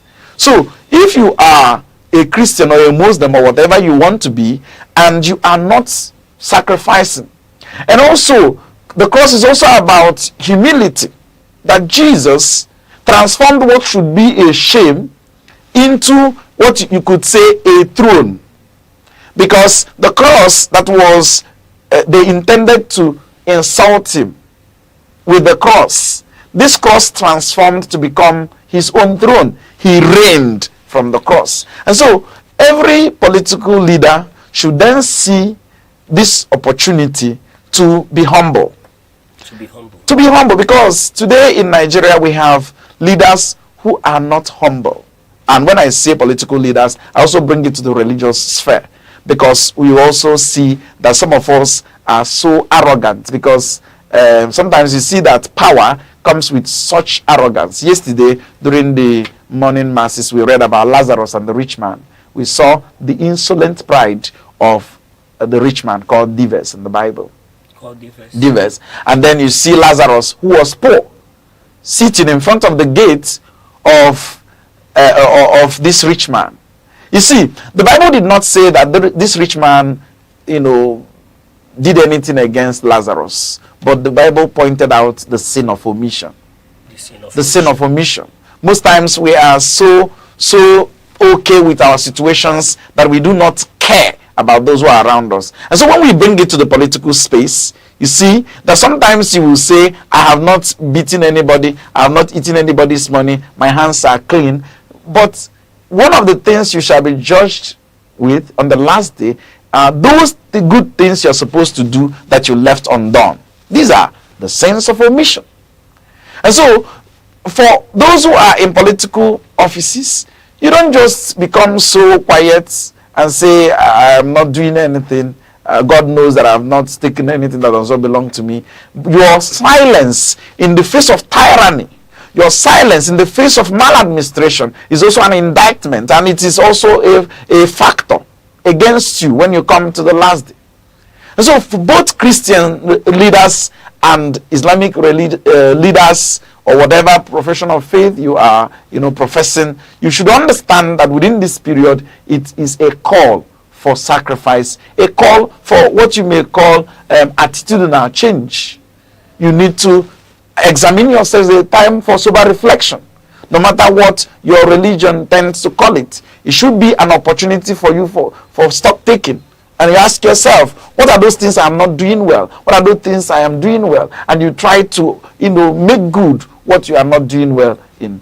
And so it's also a call for all of us, whether you are a leader or not. And I've said that you can be a leader in various capacities. As a father in the family, you are a leader. So you should also bring in the idea of the cross. Without there is this saying, non-crux, non-corona. No cross, no crown. If you don't pass through crosses, you cannot get to the crown. People look at the glory, they don't look at the story. These are the dimensions that we should be looking at. That every worthwhile thing, every position of power, you should look at the cross associated with it. What is the cross associated with my leadership? Am I carrying those crosses, bearing in mind that I am suffering for the people? Because there is also a dying for others. When I say self-sacrifice, I'm talking about Christ who died for the sake of others. So every leader should be ready to die for others. You may not be physical death, but there are certain things you may be accepting and doing for the sake of those who are under you, and it is a form of dying. It's a form of, sacrificing for them and standing in for them. Right. Above personal comfort. Right. Thank you very much, Father. On that note, we'll go on a short break, and when we return, we'll continue to look at this issue.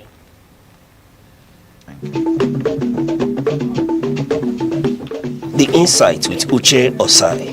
Having the political will to confront whatever is the challenges. Igbo man wrestles with the tortoise that had a lot of ingenuity, a lot of ideas, and the tireless. It will take the bold mind of government in power to say, let there be electoral reform, no matter whose ox is God. I was there. We did everything. All of us came and supported him with our last block. In-depth analysis, expert views, real voices, uncover the stories shaping Nigeria today.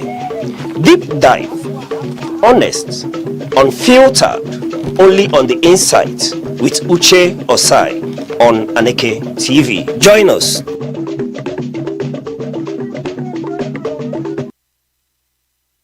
Thanks for still staying with us on The Insight, and we've been looking at the cross and the crown, Nigerian leadership through Lenten season, and we've been talking with Reverend Father Ambrose Ofodile, priest director, Radio Maria Nigeria, Enugu. Father, it's been a very intense discussion and eye-opening at that. Listening to you when you talk about the sin of omission and then giving those analogy. I remembered one poem we read sometime when we were much younger, speaking about a state actor, a leader, and the driver. The driver was suffering from ulcer caused by hunger. Then, while complaining, the director or his boss was equally suffering from ulcer, but his own is attributed to overfeeding. Okay. And I say this to look at another issue here. Being that we are in a period of spiritual sacrifice and self-denial, and we'll look at how can Nigerian leaders move away from what the First Lady of Nigeria cause an entitlement mentality and adopt a leadership style that prioritizes the cross, the willingness to bear the burden of the common citizens. And I say, well, how do we make leaders really turn to this direction? Our leaders, before they can turn to this direction, they must understand the concept of the crown. There is this wrong notion of the crown as a sign of dominance.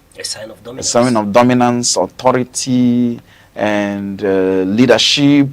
Sometimes autocratic. Sometimes, you cannot even explain what they think sometimes about the power they have, the power they wield. And that's why sometimes they don't really associate their positions with sacrifice. And talking about the cross, like I said before, we're talking about self-sacrifice that should be associated with the cross. And if, as a leader, you are still seeing your position as an opportunity to dominate others, an opportunity to lord it over others, and you're not seeing it as an opportunity to sacrifice, an opportunity to serve others. Jesus taught us what we call Christology of leadership. Christology of leadership. That even though he is God, he did not allow his, you could say, godship, to make him alienated from the sufferings of the human person. The reason why he understood us was because he became man for the sake of man. He became man in order to save man. So when you find yourself in leadership position, it is not an opportunity to be aloof to the plight of the people. It is an opportunity for you to get closer to the people. And that's why when I look at the hypocrisy of some of our leaders, I feel so bad.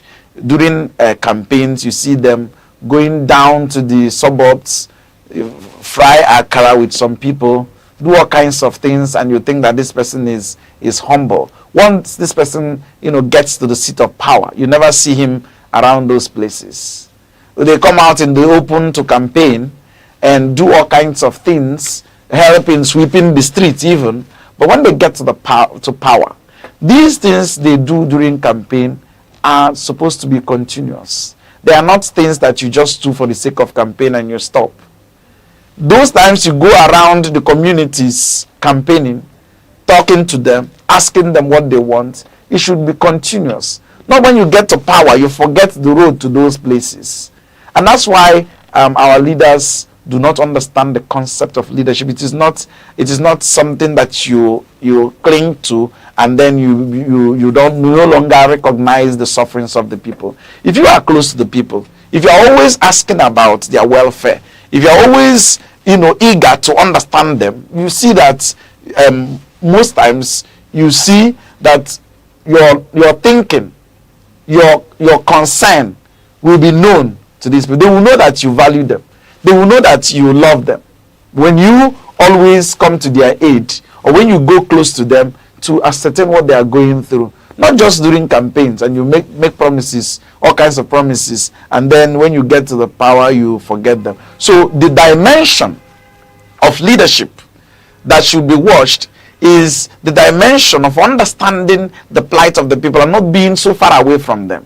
I said that Jesus gave us a practical example. He is God, yet he came down to understand human nature, to understand human beings. So that when you are passing through some challenges, you know that Jesus first passed through those challenges. If there are some issues, some crosses you are bearing in your life, remember that Jesus also passed through some of these things. It may be poverty, it may be hunger, it may be all kinds of things. Just know that Jesus also passed through it. So our leaders must behave in the manner of Jesus. Jesus should be their, you could say, their template for governance, because he was always with the people. At a point, he was teaching them. He noticed that they were hungry. What did he do? He asked his disciples, do you have anything for these people? And the Bible said that he was sorry that they were looking like sheep without a shepherd. In other words, he was not just so high and the people are so low. He was feeling with them. He was understanding their situation. He was sympathetic. He was compassionate. And because of that, he could relate what they were feeling. He could relate what they were passing through. So if leaders could emulate Jesus Christ, who was always interested in the welfare of the people, and he is still interested in the welfare of the people, but I'm talking from the point of view of when he was here on earth. He did not just abandon them. He did not liaise with Herod and live in mansion. He was always with them. Sometimes he had nowhere to sleep. He slept in people's houses. You could imagine the poverty of someone who has much, the creator of the world looking for water, the creator of water asking for water. That's the humility and the sacrifice that is associated with the Christology of leadership. That abundance was asking lack for help. Abundance Was asking lack for help. The human person lacks everything. But you see Jesus coming down to our level. In John chapter 4, for instance, he was at the well and he was asking the Samaritan woman for water. On the cross, when he was expiring, he said, I thirst, I need water. Instead of giving him water, they gave him vinegar to drink. These are the signs of abundance asking lack for help. And our leaders can learn from him that even though you are in abundance, you should come down and feel the pulse of the people. Come down, feel the pulse of the people. The sheep must smell. The shepherd must smell like the sheep. The shepherd must smell like the sheep. You need to go close and understand your people. You don't just, after elections, you see them in sirens, cover themselves, nobody sees them, they're in tinted glasses. But during campaigns, we see their faces. Once they get to power, we no longer see them. And that's the problem, the plight of the common man. They're no longer close to the people. We need to learn how to be close to the people. And, the Igbos will say, you should be able to know when they are feeling whatever they are feeling, and you know when to intervene. All right, thank you, Father, for that. The shepherd must smell like the sheep. I suppose they are listening to us. And Father, moving on, who's taking the leadership of the nation, but the church is equally part of this leadership that we'll talk about. And bearing our searchlight to the church, I dare ask that as we are in the Lenten season, a time where we're experiencing dim light and great uncertainty, the church is often described as light to the nation. And I ask, does the Nigerian church today possess enough oil in its own lamp to light the path for the state? Or has the church, the church proximity to the crown, symbolizing the state, dimmed its ability to offer an independent and prophetic light? Yeah. It is good that we mention also that the leadership of the church should also come into play when we are talking about the Christology of leadership. There is something I developed some time ago, and I was saying that the church should not be bedmates to politicians, but they can be allies. They can be collaborators, but not bedmates. Okay. And if, as a church, we get so close to political positions, we will fail to be the light, like you rightly pointed out. Our light will be dimmed because you want to observe the table etiquette of you don't talk while eating. So that's why the church should be collaborators. And collaborators should not be antagonists. But the church should be the gadfly. Socrates will talk about gadfly. That will, sting the society, sting political office holders into action. The church should always remind them that the people are suffering because the church is closer to the people than the government. You go to the hinterlands, you see the church is there. Our priests working in so many places, they are closer to the people. They know what the people are passing through. They know what roads are not good. So if a religious leader in that capacity cannot distance himself from partisan politics, you will fail to bear witness to the light because you will want to do what politicians like, and you will be alienated from the people. You will not have time for the people. You will not speak for the people because you're already in alliance with the government, with the powers that be. Remember what I said, that the church should not be a destroyer of political office holders. In fact, the Christians should be good citizens. That's what the Bible, encourages us to be. Good citizens of the state. But Christians should not fail to live out their prophetic lives. And what does it mean to align with the poor like Jesus, to speak truth to power. Our problem is that we don't speak truth to power. We want to pander the rich, want to pander political officers, want to pacify them, want to show them that we are with them. And while the people are suffering, we are standing in with them. We should be able to stand out and speak truth to power and tell the leaders that they are not getting it when they are not getting it. And when they get it, we'll be able to praise them, but not to always join the bandwagon of charlatans and sycophants to sing praises about the government and power without, first of all, understanding that many of them are not doing well. The Igbos will say, what does that mean? I don't know how to translate it, but it means saying the truth at all times. Okay, saying it as it is. Saying it as it is, without fear or favor. You should be able to tell people that they are not getting it. No matter whose ox is God, you don't care whether they are going to give you an envelope or not. This is what is lacking in the church. And if we don't do that urgently, tomorrow we will wake up and notice that our people are no longer with us. Now that they are with us, we must be prophetic in our preachings. We must give hope to the people, because they have lost hope in the government. They should not also lose hope in the church, because the church is mother. The church tries to bring in her children and take care of them. But if the church is no longer doing her function as church, then the people will be scattered. That's why when Jesus saw how people were looking like sheep without a shepherd, he fed them. The church should feed the society, spiritually and physically. Thank you. Right. Thank you, Father.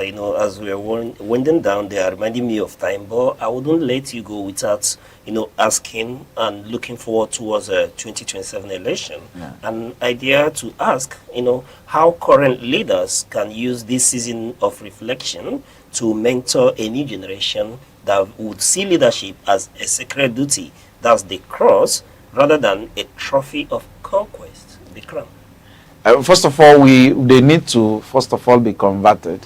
They need to first of all be converted. Yes, many of them are acting like people who don't know what is happening. There is insecurity in the land. There is hunger in the land. People are suffering. There is no job. Those who have jobs, they are not secured in their jobs. There are a lot of sufferings going on in the society. So it is also a time that they used to, the Lenten period becomes then a time for them to, do some kind of introspection and know how they're going to help people. And for me, talking about 2027 election, for me, your good works should speak for you. Your good works should speak for you. If you are doing well, you don't need to make so much noise about campaigns about 2027. If you are doing well, the people will see it. You make so much effort in campaigning for 2027 because you have not done so much. And that's where it is. So we need to understand our people. Our people just want simple things. Politicians should know that our people do not want much. Give us good roads, give us water, give us electricity, give us secured jobs. Let our lives be secure. Just these are the basic things that the ordinary man on the street would want. But we're making it so difficult for them because we want to remain in power. Because we are so interested in ourselves. We are so selfish about what we do. And so it's an opportunity then for our leaders to use this period to do some retreat, kind of introspection, kind of sober reflection. How will I do it well? How will I do it better? How will my people be happy? So that they can now, without even much campaigns, vote for me in the coming election. Yeah. All right. Thank you, Father. But before I let you go, let me go back to the theological a bit. When we started, we cited the Jesus on the cross that said, "It is finished." Yeah. Now, one would expect that the church that Christ came for would see less persecution. Relating to the reality on ground. We have a church that is persecuted. We have a church that is suffering, bleeding. When you look left, right, center in this country, and one would really expect that, yes, it would be finished on the cross, but we're still witnessing all this. What do you say to the church? I will say what Jesus said. Blessed are you when they persecute you and say all kinds of evil things against you because of my name. Jesus already knows that this situation will arise, the situation of persecution, because of the name of Christ. And he says, blessed are you. Makarios, makaroi, blessedness. And so, if you don't understand it from that point of view, then you don't understand Christ himself. He already said it, that we will be persecuted because of our faith. Because we are following him, people will come after us. And because of that, we should... However, while we are living in the world, it is also important that we note that peace is very important. That those who are the engineers of violence should know that nobody has monopoly of violence. And because of that, because Christians have the attitude of peace, does not make them cowards. You need to also understand that if Christian religion is always preaching about peace, and just like other religions are preaching about peace, it does not mean that there are not people who can rise up any day and do something. But we should understand that Christ himself said it, that we will be persecuted. While you are persecuted, you now ask yourself, why am I persecuted? Am I persecuted for Christ, or am I persecuted because of my personal ideologies? These are the issues. And if I'm persecuted because of things that are not connected to Christ, then my persecution is of no essence. So it is when you are persecuted for the sake of Christ that you can now also... So when you are suffering persecution, you should also look up and know that at the end of every long and tortuous tunnel, there is a bright light. And that bright light is the crown we are talking about. That the cross, you must pass through this cross, you must carry your own cross and follow Jesus. And after the carrying of this cross, you will now be given a crown of glory. Permit me just... in a small way. There's this story about a man who was given a cross to carry. And when he was carrying this cross, he was telling God, this cross is so heavy. Can you cut it for me? And God cut some parts and gave it to him. He was carrying it. As he was carrying it, he saw it was still heavy. He said, God, please, this cross is so heavy. Cut it for me. Look at others. They have lesser crosses. And God cut it for him. There was this cutting until he came to a place where people would drop their own cross, step on it, and get to the other side of blissful atmosphere. People are happy and joyful, should be heaven. Then you place your own cross, step on it, and get to the other end. When he came to place his own cross, he could not, because he has cut some parts. And he cannot go to that side without stepping on his own cross. And that was why he did not get to the crown. So we can relate it to what we are passing through. No one can be given a cross that is greater than him. God knows our capacities, and he can only give us what is commensurate to our states. Thank you very much, Father. I was going to let you speak to the family, but I think this is a better closing. The last time you told me that when we talk about leadership, we should look at the family. But however, let me still give you the opportunity to talk as cathedral, like for 1 minute. Yeah, the family also is passing through challenges and crosses, and it's also an opportunity for them to go back to God and say, God, you are the one who instituted marriage, you instituted the family. Whatever we are passing through, we hand over to you. And that is why this opportunity should be given to families to understand that Christ himself passed through challenges. Families are suffering these days, hunger and all kinds of things, but the only solution is to hand over to Jesus Christ. All right. Thank you very much for that. And on that note, this is much we can take today on the insight, and we've been looking at the cross and the crown, the Nigerian leadership through the Lenten season. And with us, illuminating on this issue has been Reverend Father Ambrose Ofodile, Priest Director, Radio Maria Nigeria, Enugu. Father, thank you so much. Thank you very much. Thank you. All right. And we'll come your way same time on Monday. I still remain your host, Uche Osai. Bye-bye. Wow. Father. Thank you. Letting you go when you are becomes difficult.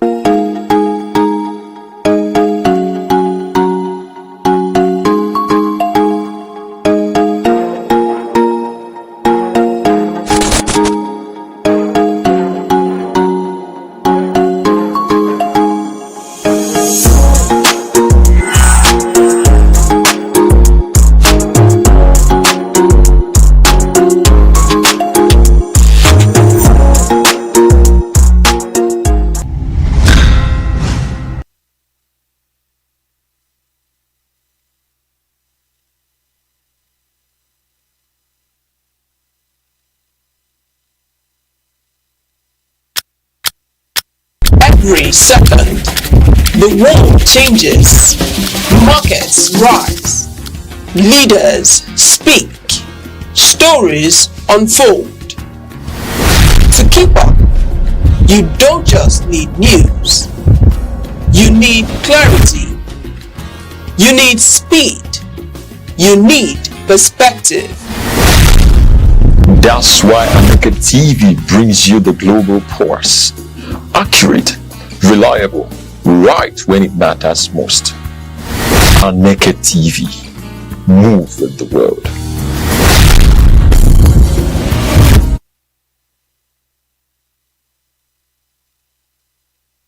The Osu Ohu caste divide in Igbo society took center stage at the just concluded 4th Enugu Diocesan Synod held at the Holy Ghost Cathedral, Enugu.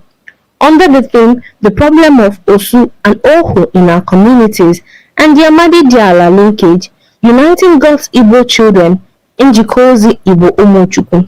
The gathering drew clergy, laity and traditional leaders into an honest confrontation with one of the region's most enduring social challenges. The Emeritus Archbishop of Owerri and the head of Owerri Metropolitan See, Most Reverend Anthony J.V. Obinna, delivered the landmark paper tracing the historical roots, distortions, and human rights implications of the caste system. He described the hierarchy as an ancient but harmful legacy that contradicts Christian teachings and modern understanding of human dignity. Despite centuries of Christianity and legal reforms, Archbishop Obinna observed that discrimination persists in marriage, chieftaincy selection, and land ownership. He highlighted institutional efforts to tackle the problem, including the 2022 Joint Pastoral Directive by Catholic bishops in Onitsha and Owerri, which condemned caste segregation as obnoxious and incompatible with the Christian faith. He also referenced the 1956 abolition of the Osu designation by the Eastern Nigeria House of Assembly, noting that enforcement across Igbo states remains inconsistent. Human rights organizations like Pillars of Hope Africa Initiative have assisted traditional rulers in formally abolishing the caste system in parts of Imo State. The Archbishop outlined key social labels, Osu individuals historically dedicated to deities, Ohu those bought or captured as slaves or considered strangers, Amadi Diala the so-called freeborn, often upholding discriminatory barriers, and Ume, a lesser-known category associated with alleged early death in some areas, facing harsh stigmatization. He stressed that while definitions vary, all these labels share a legacy of exclusion and social stigma. Archbishop Obinna urged all Igbo, regardless of caste label, to reclaim their God-given identity. The Amadi Diala, he said, must renounce claims of superiority, while Osu and Ohu and Ume should reject feelings of inferiority. True reform, he emphasized, requires heartfelt repentance, personal and communal, not just formal declarations. He outlined 5 steps towards healing: reject false caste identities, renounce derogatory attitudes and joke, confess past wrongs, resolve to end divisive practices, and embrace forgiveness rooted in love and humility. Only through sustained repentance, the Archbishop said, can Igbo break free from centuries of inherited prejudice. The Enugu Synod's engagement with the Osu-Oru question represented a significant moment for Igbo society. By confronting discrimination openly, the Holy Ghost Cathedral has set a blueprint for reform, inspiring communities across Igbo land to uphold dignity, unity, and equality under God.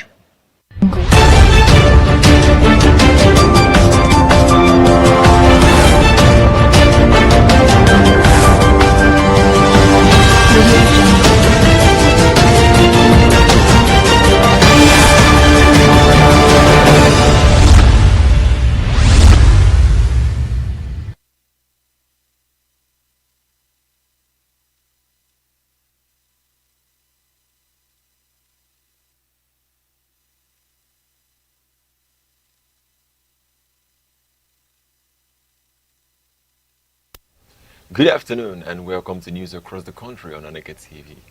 I'm Good Hope Chukuma. Headlines.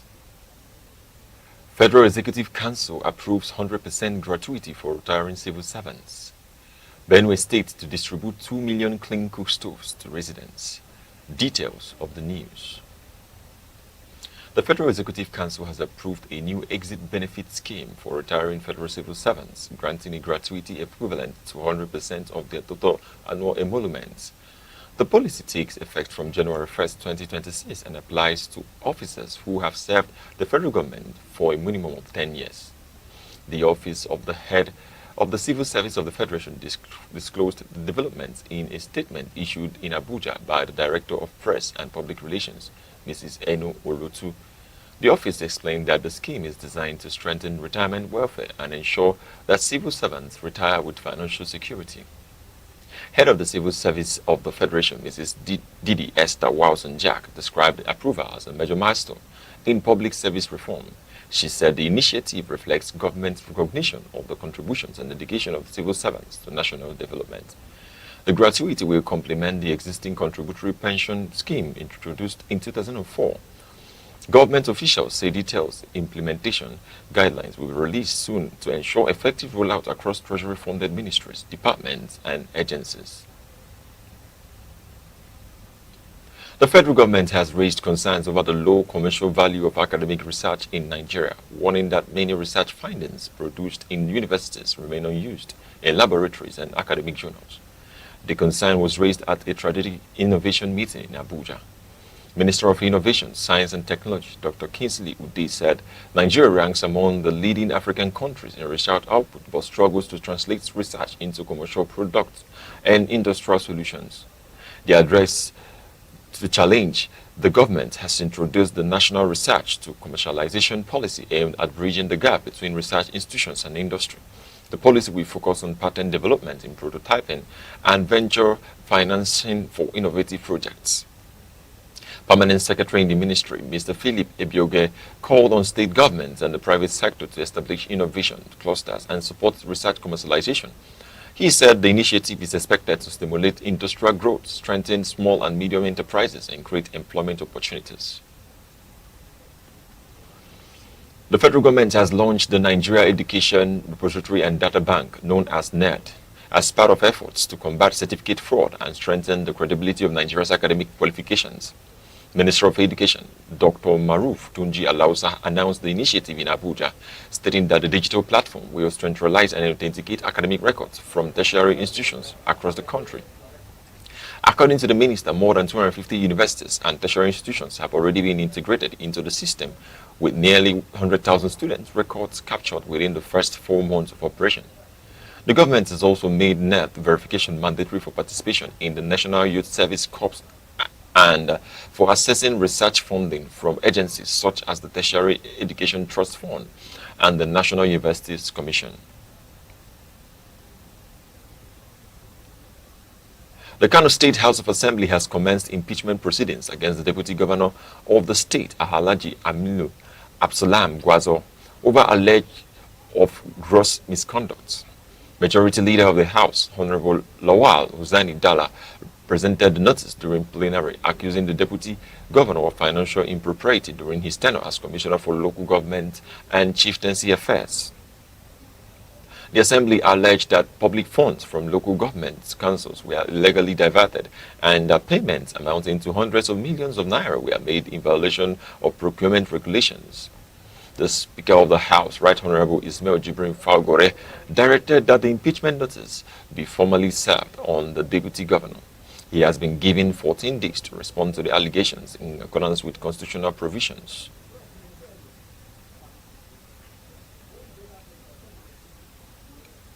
Ohanes Ndibo worldwide has called for stronger collaboration with the Abia State government to advance cultural preservation and socio-economic development in the southeast.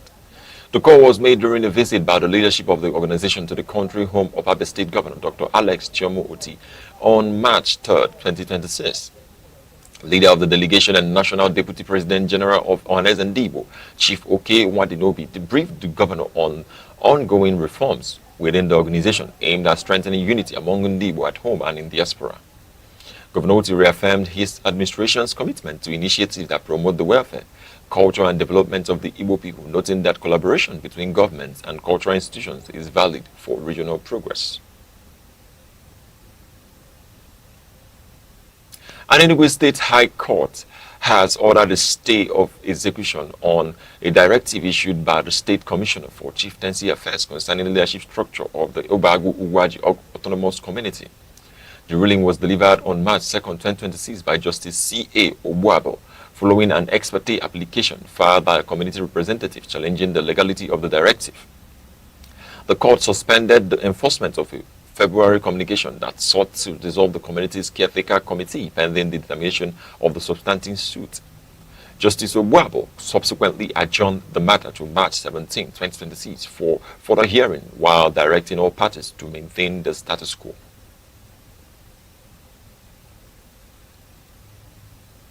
The Enugu State Police Command has announced the venue for the physical and credential screening of applicants in the ongoing recruitment of 50,000 police constables nationwide. In a statement issued by the Police Public Relations Officer Superintendent of Police, Daniel Ndukwe, the command said the exercise will take place at the Senior Police Officers' Mess at Albany Road in Enugu. The screening will commence on March 9 and run until April 18, 2026, beginning daily at 7:30 a.m. Applicants are required to visit the official recruitment portal to print their invitation slips and other required documents. Commissioner of Police, Mr. Maman Bitrus Giwa, advised applicants to comply strictly with the guidelines and warned them against falling victim to fraudsters, emphasizing that the recruitment process is free of charge.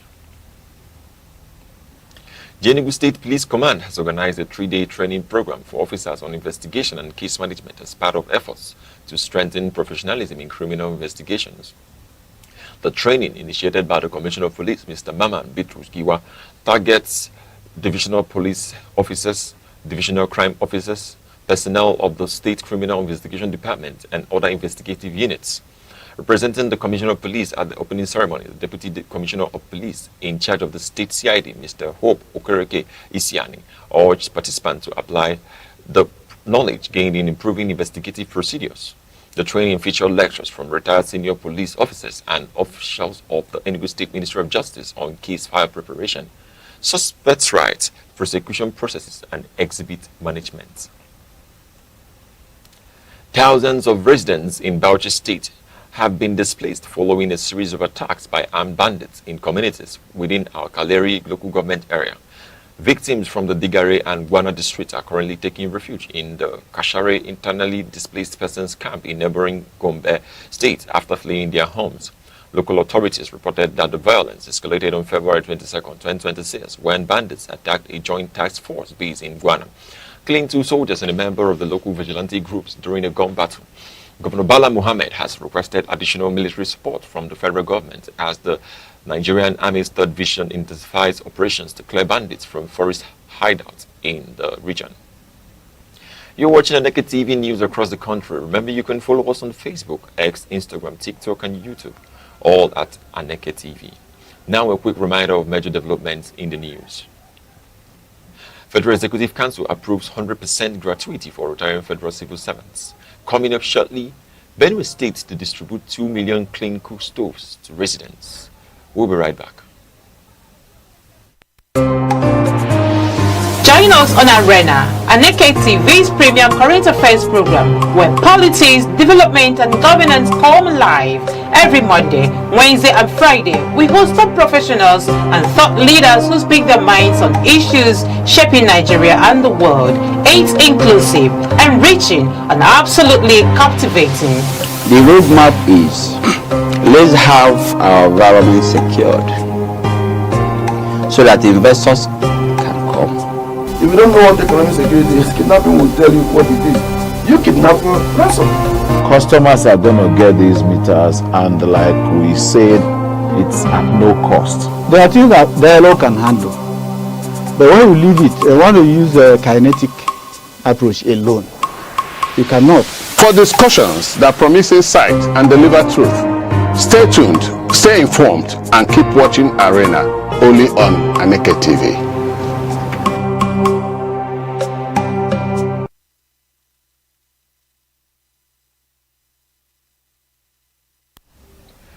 Welcome back. Former Ekiti State Commissioner Mrs. Bunmi Dipo Salami has launched a pioneering initiative targeting teenage boys to promote gender equality and curb gender-based violence. The program, spearheaded by Boaba for Women Rights, aims to redefine masculinity and nurture empathic young men.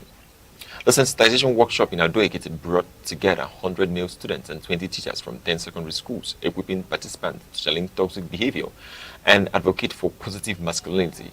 The initiative is supported by the African Women's Development Fund. State education officials commended the program, emphasizing that engaging men is critical for women's rights. Students from schools, including Harding Model School and Ifaki Grammar School, are expected to carry the lessons to their peers, with plans to expand nationwide. Suspended Deputy Commissioner of Police Mr. Abba Kyari has been discharged and acquitted of 23 counts regarding non-declaration of assets by a federal high court in Abuja. Justice James Omotosho ruled that the National Drug Law Enforcement Agency failed to provide credible evidence linking Kyari and his brothers to properties in Abuja and Maiduguri. The court noted that the prosecution could not prove ownership through title documents or acts of possession. Kyari and his brothers were consequently cleared of allegations of swearing false affidavits. The NDLEA clarified that the ruling does not affect ongoing drug-related charges against Kyari. His next hearing on the substantive narcotics case is scheduled before Justice Emeka Nwite on March 16, 2026. Benue State has signed an agreement with Green Plains Africa to deploy 2 million clean cook stoves to residents, marking a major climate and health intervention. The initiative aims to reduce reliance on firewood, cut carbon emissions, and improve indoor air quality, particularly for women and girls. Each household will receive 2 high-efficiency stoves, stainless steel pots, and 40 kg of eco-friendly briquettes made from agricultural waste. The program also includes health coverage, financial incentives, and carbon credit mechanisms. Officials say the project converts farm waste into clean fuel and economic value, reducing forest degradation and hospital visits. Experts highlight it as a model for other Nigerian states in the green economy. Nigeria's pension industry reached a record of 28.4 trillion naira in total fund assets at the start of 2026, representing a 22.6% growth over 2025. The surge added over 5 trillion naira to the National Retirement Savings Pool, driven by more than 11 million registered contributors. Safety and diversification remains priority, with nearly 16.7 trillion naira invested in federal government securities, over 4 trillion naira in domestic equities, and 2.2 trillion naira in corporate debt. Alternative investments include real estate, private equity, and infrastructure projects. The Retirement Savings Account Fund, too, manages the largest share at 11.8 trillion naira, while the industry maintains a 450 billion naira cash reserve. Experts know that the growth underscores a resilient system capable of stable returns for Nigerian retirees. The Federal Airport Authority of Nigeria has confirmed that its cashless payment policy at airports will continue despite initial disruptions. Managing Director Mrs. Olubunmi Kuku clarified that the Federal Executive Council reviewed the process but did not suspend it. The transition to electronic payments has been ongoing since October 2025. FAN is working to resolve bottlenecks at airport entrance and streamline automated systems. Travelers are advised to use digital payment methods at all airport gates. FAN credited public enlightenment campaigns by the National Orientation Agency for helping passengers to adapt to the new policy. A fresh fuel price gap has emerged in Nigeria as imported petrol costs 809.83 naira per litre, undercutting Dangote Refinery's 874 naira per litre gantry price. The difference comes amid the federal government's Naira for Crude initiative aimed at stabilizing domestic prices. Dangote Refinery recently increased its price by 100 naira per litre, citing higher global crude costs linked to Middle East tensions. Retail prices now range between Naira 60 naira and Naira 80 naira, with Dangote-backed outlets charging Naira 75 naira. The refinery said it still requires 13 additional international cargoes of crude despite 5 naira-based shipments from the NMPCL. Analysts warn that Nigerians remain exposed to global fuel price shocks as domestic and imported costs diverge. Now in sports, Nigeria's women's basketball team, the Tigers, has announced its 12-player roster for the 2026 FIBA World Cup qualifying tournament in France. Head coach Renan Wakama included veterans Ezinne Carlo, Abiokonkwo, Sarah Ogoke, and EuroLeague standout Mujanatu Musa. The team, ranked 8th globally by FIBA, will face Colombia, South Korea, and the Philippines, France, and Germany starting in March 11 in Lyon. These matches will serve as preparations ahead of the 2026 World Cup in Berlin. Coach Wakama emphasized tactical and team cohesion goals. Analysts believe the Tigers can challenge hosts France and Germany, aiming for a podium finish and historic performance against the BNBA teams during a preseason tour. Super Eagles captain Wilfred Ndidi has called for clarity on Nigeria's pending FIFA petition regarding DR Congo's alleged use of ineligible players in the African World Cup playoff. The outcome could determine Nigeria's qualification for the 2026 FIFA World Cup. Ndidi said the team is focused on staying match ready despite uncertainty. The squad is preparing for potential replacement of DR Congo in the playoff, which begins March 26 in Guadalajara, Mexico. The Nigerian Football Federation has also scheduled a four-nation friendly against Iran and Jordan to maintain form, though geopolitical concerns may affect these fixtures. Still in sport, the 2026 Women's African Cup of Nations has been postponed from March to July 25 due to logistical and scheduling challenges in Morocco. CAF is exploring alternative hosts, with South Africa expressing readiness to organize the tournament. Reports indicate Moroccan authorities could not meet original deadlines because of stadium issues and overlapping international commitments. Algeria reportedly declined an informal hosting request. The tournament serves as the qualifying pathway for the 2027 FIFA World Women's Cup. CAF officials are working on to ensure preparations continue while the host venue is finalized. Now in entertainment, Nigerian celebrities are exposing challenges within the entertainment industry, highlighting superficial friendship and lack of support for colleagues. Actress and producer Annie Amatosero, known as Efixi, said industry bonds often revolve around mutual enmity rather than genuine relationships. BB Niger star Aurel Oputa criticized PS for neglecting late actor Fabian Adibe, while actors Kevin Ifkeduba and Ruth Eze described Nollywood as prioritizing social media optics over genuine support. Actor Damola Olutunji revealed that online trolling often comes from colleagues using anonymous accounts. The trend reportedly affects veterans like Cynthia Morgan and Terry G, underscoring the fragile nature of celebrity relationships. Still in entertainment, comedian Brother Shaggy has publicly announced a romantic relationship with Big Brother Niger star Dorothy Bacho via social media. The skit maker shared photographs and a declaration of affection using the hashtag ShaggyDoll2026. The couple indicated intentions to formalize the relationship, with Dorothy referring to Brother Shaggy as Miamo and advising prayer ahead of their next steps. Fans are speculating whether the announcement signals a real-life romance or promotional activity. The revelation ends years of speculation about Dorothy's dating life, which previously included rumors linking to her singer Mayokun and reality star Prince Nelson. And now to end the news across the country, here are the main points again. The Federal Executive Council has approved a new exit benefit scheme granting retiring federal civil servants a gratuity equal to 100% of their annual emoluments. The policy, effective from January 1st, 2026, applies to officers who have served a minimum of 10 years in Treasury-funded ministries, departments, and agencies. Head of the Civil Service of the Federation, Mrs. Didi Esther Watson-Jack, described the approval as a watershed moment for Nigeria's public service, noting that the scheme recognizes the dedication and professionalism of civil servants. Benue State government has signed a historic agreement with Greenplint Africa to provide 2 million high-efficiency cook stoves to households across the state. The initiative is part of the state's climate action and public health strategy aimed at reducing carbon emissions, protecting forests, and improving indoor air quality, particularly for women and girls. That's news across the country at noon. For breaking news and eyewitness reports, call 0703-043-7110 or follow us on Facebook, X, Instagram, TikTok, and YouTube, all at Aneke TV. On behalf of the producer, Chidima Sogwa, and the entire news team, I'm Good Hope Chukuma. Thank you for watching. Enjoy the rest of your day.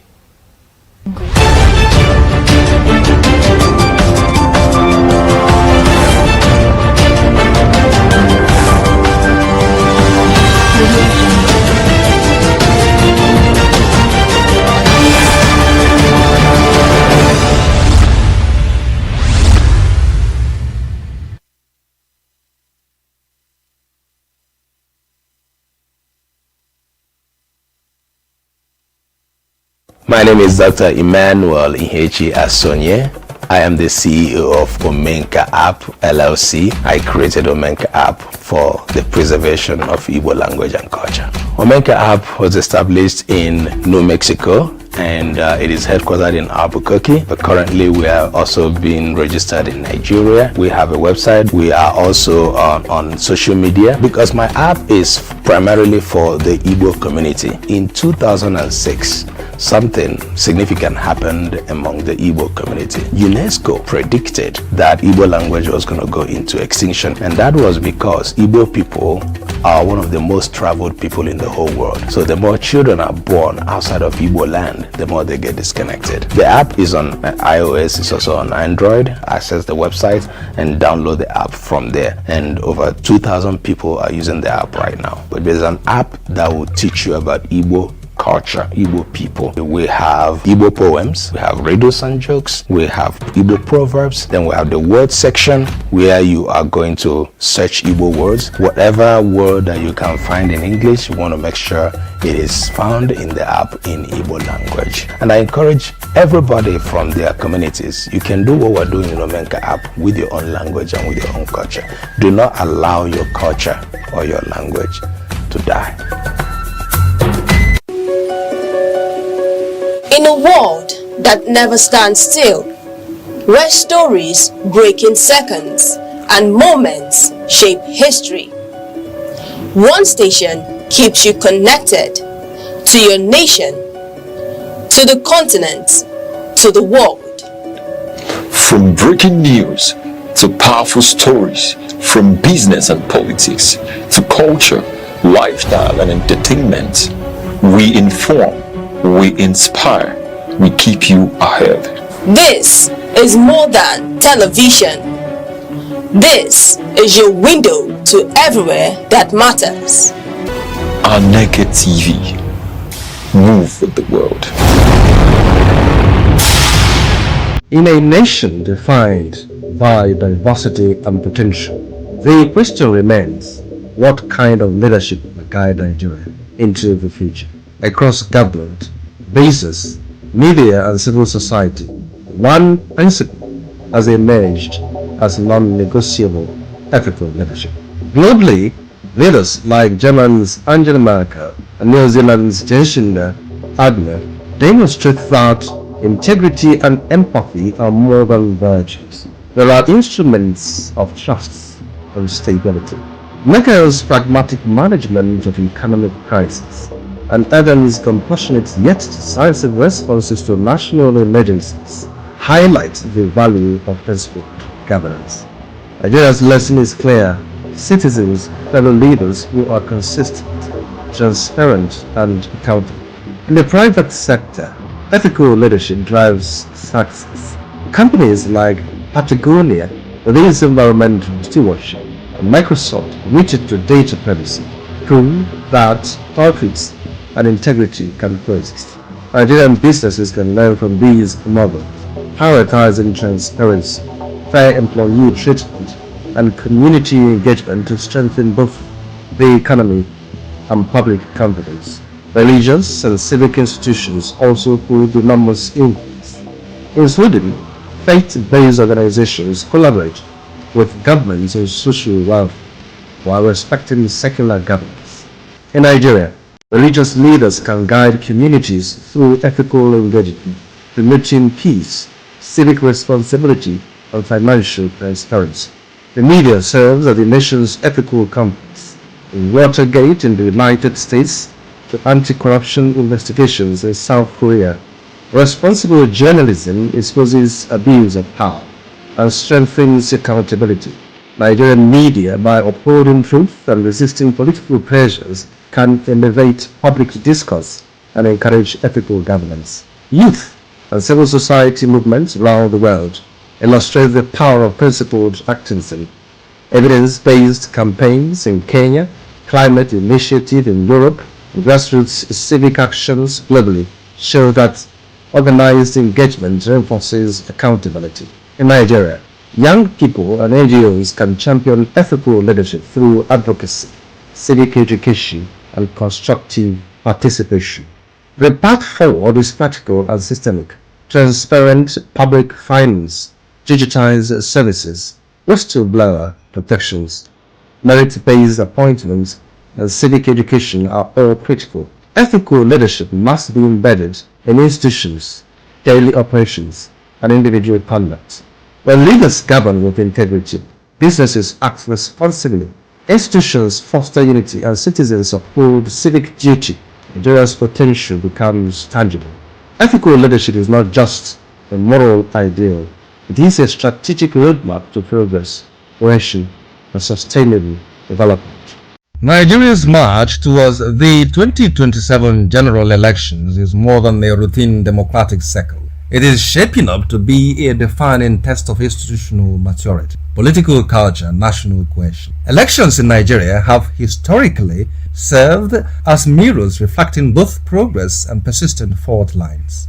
As political actors reposition and citizens recalibrate expectations, the stakes are unmistakably high. The 2027 will not simply be about leadership transition, it will be about whether Africa's most populous nation can consolidate democratic credibility, deepen governance accountability, and manage intensifying socio-economic pressures without destabilizing its fragile political equilibrium. Public expectations heading into 2027 are likely to be unusually elevated, driven less by campaign rhetoric and more by lived realities. Chief among these is the demand for economic stability and opportunity. Inflationary pressures, currency volatility, unemployment, and cost of living anxieties have reshaped political consciousness. Voters increasingly assess governments not by ideological narratives but by tangible economic outcomes, jobs, purchasing power, infrastructure, and social mobility.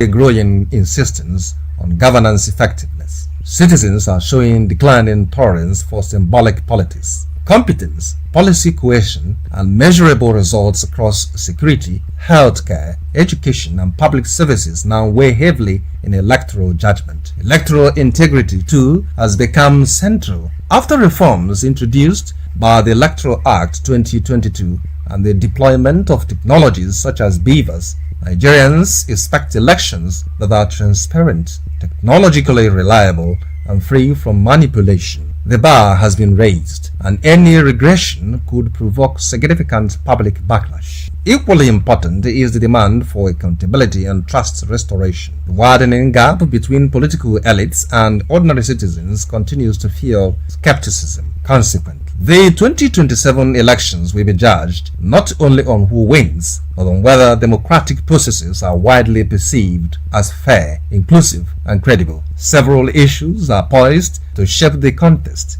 Economic performance will dominate political discourse, with debates likely to revolve around fiscal management, debt sustainability, industrialization, youth employment, and diversification beyond oil dependency. Security will remain an existential concern. Persistent challenges ranging from insurgency to criminal violence have placed state authority under strain, compelling voters to scrutinize strategies for restoring stability and strengthening institutional capacity. Nigeria's demographic realities further complicate the landscape. The youth population, increasingly digitally connected and potentially and politically expressive, is defining electoral engagement. Political parties that fail to adapt to issue-driven, technology-mediated mobilization risk strategic disadvantage. Questions surrounding federalism, restructuring, and resource governance will also continue to animate debate, reflecting enduring tensions within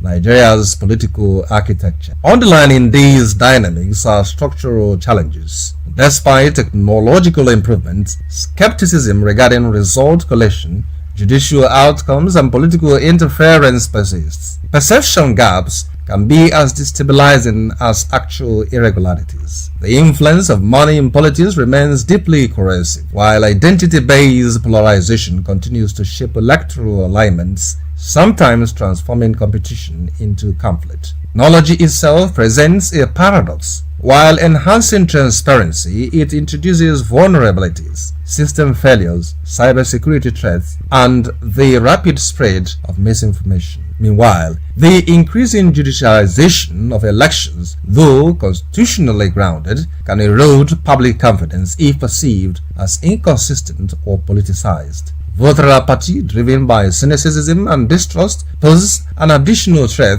to participatory legitimacy. Strengthening democratic resilience requires a multi-layered response. Electoral credibility depends fundamentally on institutional dependence, transparency, and operational reliability. Campaign finance enforcement must become more robust to curb undue influence. Electoral technologies require continuous auditing and safeguards to sustain trust. Equally vital is the cultivation of an issue-based political culture supported by civil society, media, and academia. Ultimately, democratic stability rests heavily on elite behavior. Commitment to peaceful competition, respect for institutional rules, and restraint in rhetoric are indispensable. Elections alone do not validate democracy. Credibility of processes, integrity of institutions, and confidence of citizens do. Nigeria's 2027 elections will unfold within a complex interplay of economic pressures, demographic shifts, technological transitions, and political recalibration. They will test whether reforms translate into trust, whether competition strengthens rather than fractures national unity, and whether governance outcomes reshape political legitimacy. As Nigeria advances towards 2027, the defining question is no longer whether elections will hold. It is whether they will deepen democratic resilience, reinforce national stability, and align political leadership more closely with citizen aspirations. The answer will shape not just an electoral outcome, but the country's democratic trajectory.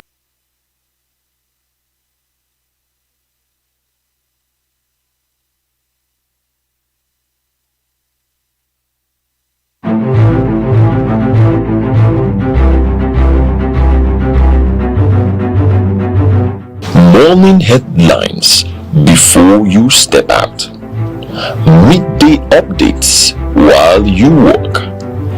Evening analysis when the day winds down. Wherever life takes you, Aneke TV keeps you informed, connected, and ahead. Aneke TV. Move with the world.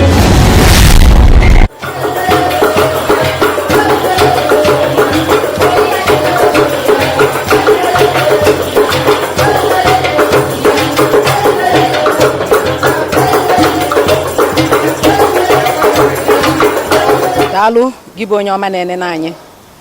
Ụfọdụ si na asụsụ Igbo na-anazi ana. N'echiche nke gị, ọ dị gị ka asụsụ Igbo ọ na-ana? Na mmemme nke eme tata bụ ichetela anyị na asụsụ anyị dị mkpa karịa. Kedu ka isi eme asụsụ nke gị? Ọtụtụ anyị bụ ndị nna ada asụziri ụmụ anyị asụsụ Igbo. Ọtụtụ ndị nna ada asụziri ụmụ anyị asụsụ Igbo. Ụfọdụ na-eme ha sụọ asụsụ Igbo ọ dị ha ka ha na-eneda ha anya. Mana tata site n'ọnụ okwu ndị mmadụ bịara ebe a n'ihe mmemme emere Igbo efula, anyị ga-afụ na ọ dị mkpa ka anyị kwalite asụsụ anyị. Gị bụ onye n'ebe ahụ, ka esi akwalite asụsụ nke gị? Ka anyị gee ntị ihe ndị mmadụ kwuo gbasara asụsụ Igbo. Naanị ihe ị ga-eme bụ sonyelu m. Ndị nọ n'obodo saa na-asụ Igbo, Abia, Anambra, Delta, Ebonyi, Enugu, Imo na Rivers, na ndị na-asụ Igbo, ụmụ nwanyị na-asụ Igbo na Nigeria yana ofesi. Anyị nwere ihe a na-akpọ ECOSOC status. Ihe ọ pụtara na anyị denyere afa na United Nations. Na-akpọ ọgụ ụmụ nwanyị ndị Igbo wee na-eje United New York bụ headquarters United Nations. Ebe a ka a na-enwe meeting maka ụmụ nwanyị ụwa niile. O dị mkparị nne ihe o ji dị anyị nwabụ ndị ụmụada ka o bidoro na-asụ sụkụsụkụ n'obi. Oge anyị nọ na UNESCO si na ruo 50 years Igbo anwụrụ, anyị si Chukwu ekwe n'ife ọjọọ, anyị wee bido even Bismarck so anyị ya ọjị anyị wee na-eti akpọ ndị ụmụ anyị 7 Igbo speakers anyị nye ha ihe a na-akpọ kọp ma imete ọfụma. Nke izizi anyị mee onye agbụgba eruru eke now ọ bụzi dọkịta ọ emere nke ndị yunivesiti nyanwa ebunye ya moto maka ọ sụrụ Igbo ọfụma. So ọ na-asụ anyị fụrụ ana ndị niile na-asụ Igbo si ka asụrụ Igbo ọ na-asụ anyị maka agha bezi ndị be anyị werezie Igbo anyị na-eme ya na-eme ihe sọrọ ha. Ụfọdụ nọkọta ha tinye afa ha tinye sịm ka e ghara ịma na ha bụ Igbo bụ sọsọ ya ihe ha na-eme erika. Ụfọdụ ifele ekwerefe asụ Igbo dịke na asụsụ dịka Igbo ka ifele ijee n'ụwa niile. Anyị bụ the lost tribe of Israel. Ụwa niile nwere onye amara ndị Igbo. Anyị bịazie ebe anyị esi nwatakịrị go and greet uncle ọ asụsụ Igbo jee kene nwanne gị kpọmata ya mba anyị ama otu a.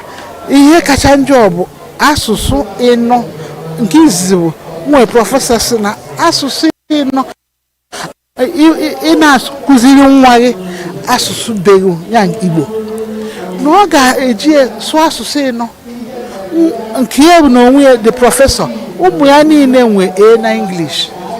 Nna m amụ m na Jeba, Niger State, zụọ m na Lagos. My father bụ federal contractor. Anyị batara na ba ya kpọchie gate ịsụọ oyibo asụsụ ọzọ nke ị ga-akpọ. So o mere anyị ebe a nọ m na-asụ Igbo, m na-asụ Hausa, m na-asụ Nupe, m na-asụ oyibo. Ya prọfesọ ihe o kwuru bụ eziokwu. Kedizi ihe anyị ndị ọ bụ na nwatakịrị amụtara Igbo ume enwezi asụsụ ọ ga-eji na-agbanwe ruo n'oyibo translating ma ọ bụrụ ndị ọcha ha nwerezi language to translate from their own mother tongue to English. Fe nwere fa na-asụzi nka oyibo idekọma dego ịmago that type of thing. Ya ndị be anyị bido tata onye ọbụla na-asụba Igbo na Igbo dị mkpa. Ekene m.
Mụ bụ onye isi otu Igbo Efula, otu na-akwalite asụsụ Igbo.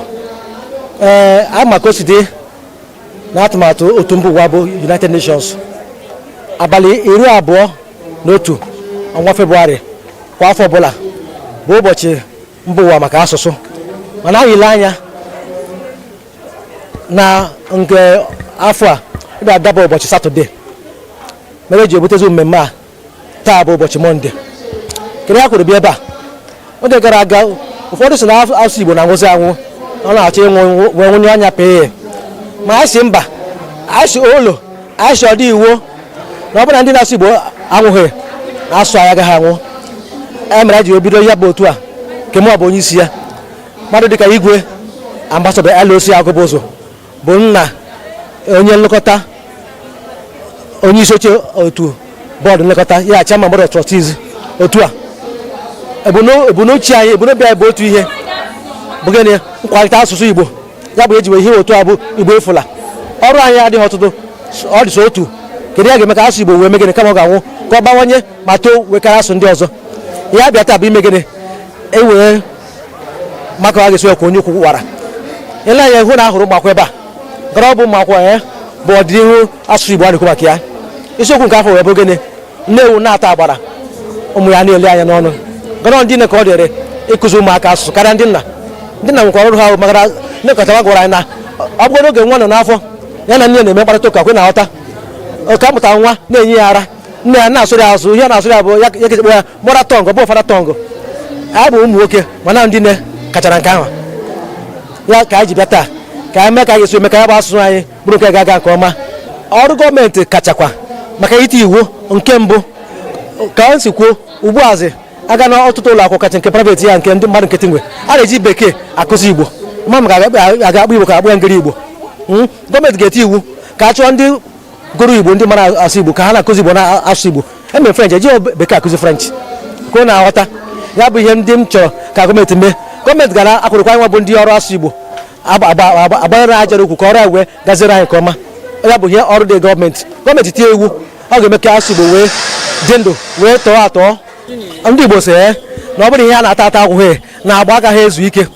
Ya anyị amalitago ya bụ ọrụ mana ndị ya asụkwa na ite ndị adaghị eyi n'otu nta mmiri. Ya a na-esi nri a na-agba mmiri wee na-eye ya ka ebido ọrụ a gara agwakwa ike anyị ka Chukwu enye aka ka ihe a na-eme wee gazuo maka ndị nne nwere ọrụ, ndị nna nwere ọrụ, ndị gọọmenti nwere ọrụ kama anyị na-anwa Chukwu ga-eti aka ka wee gaa nke ọma.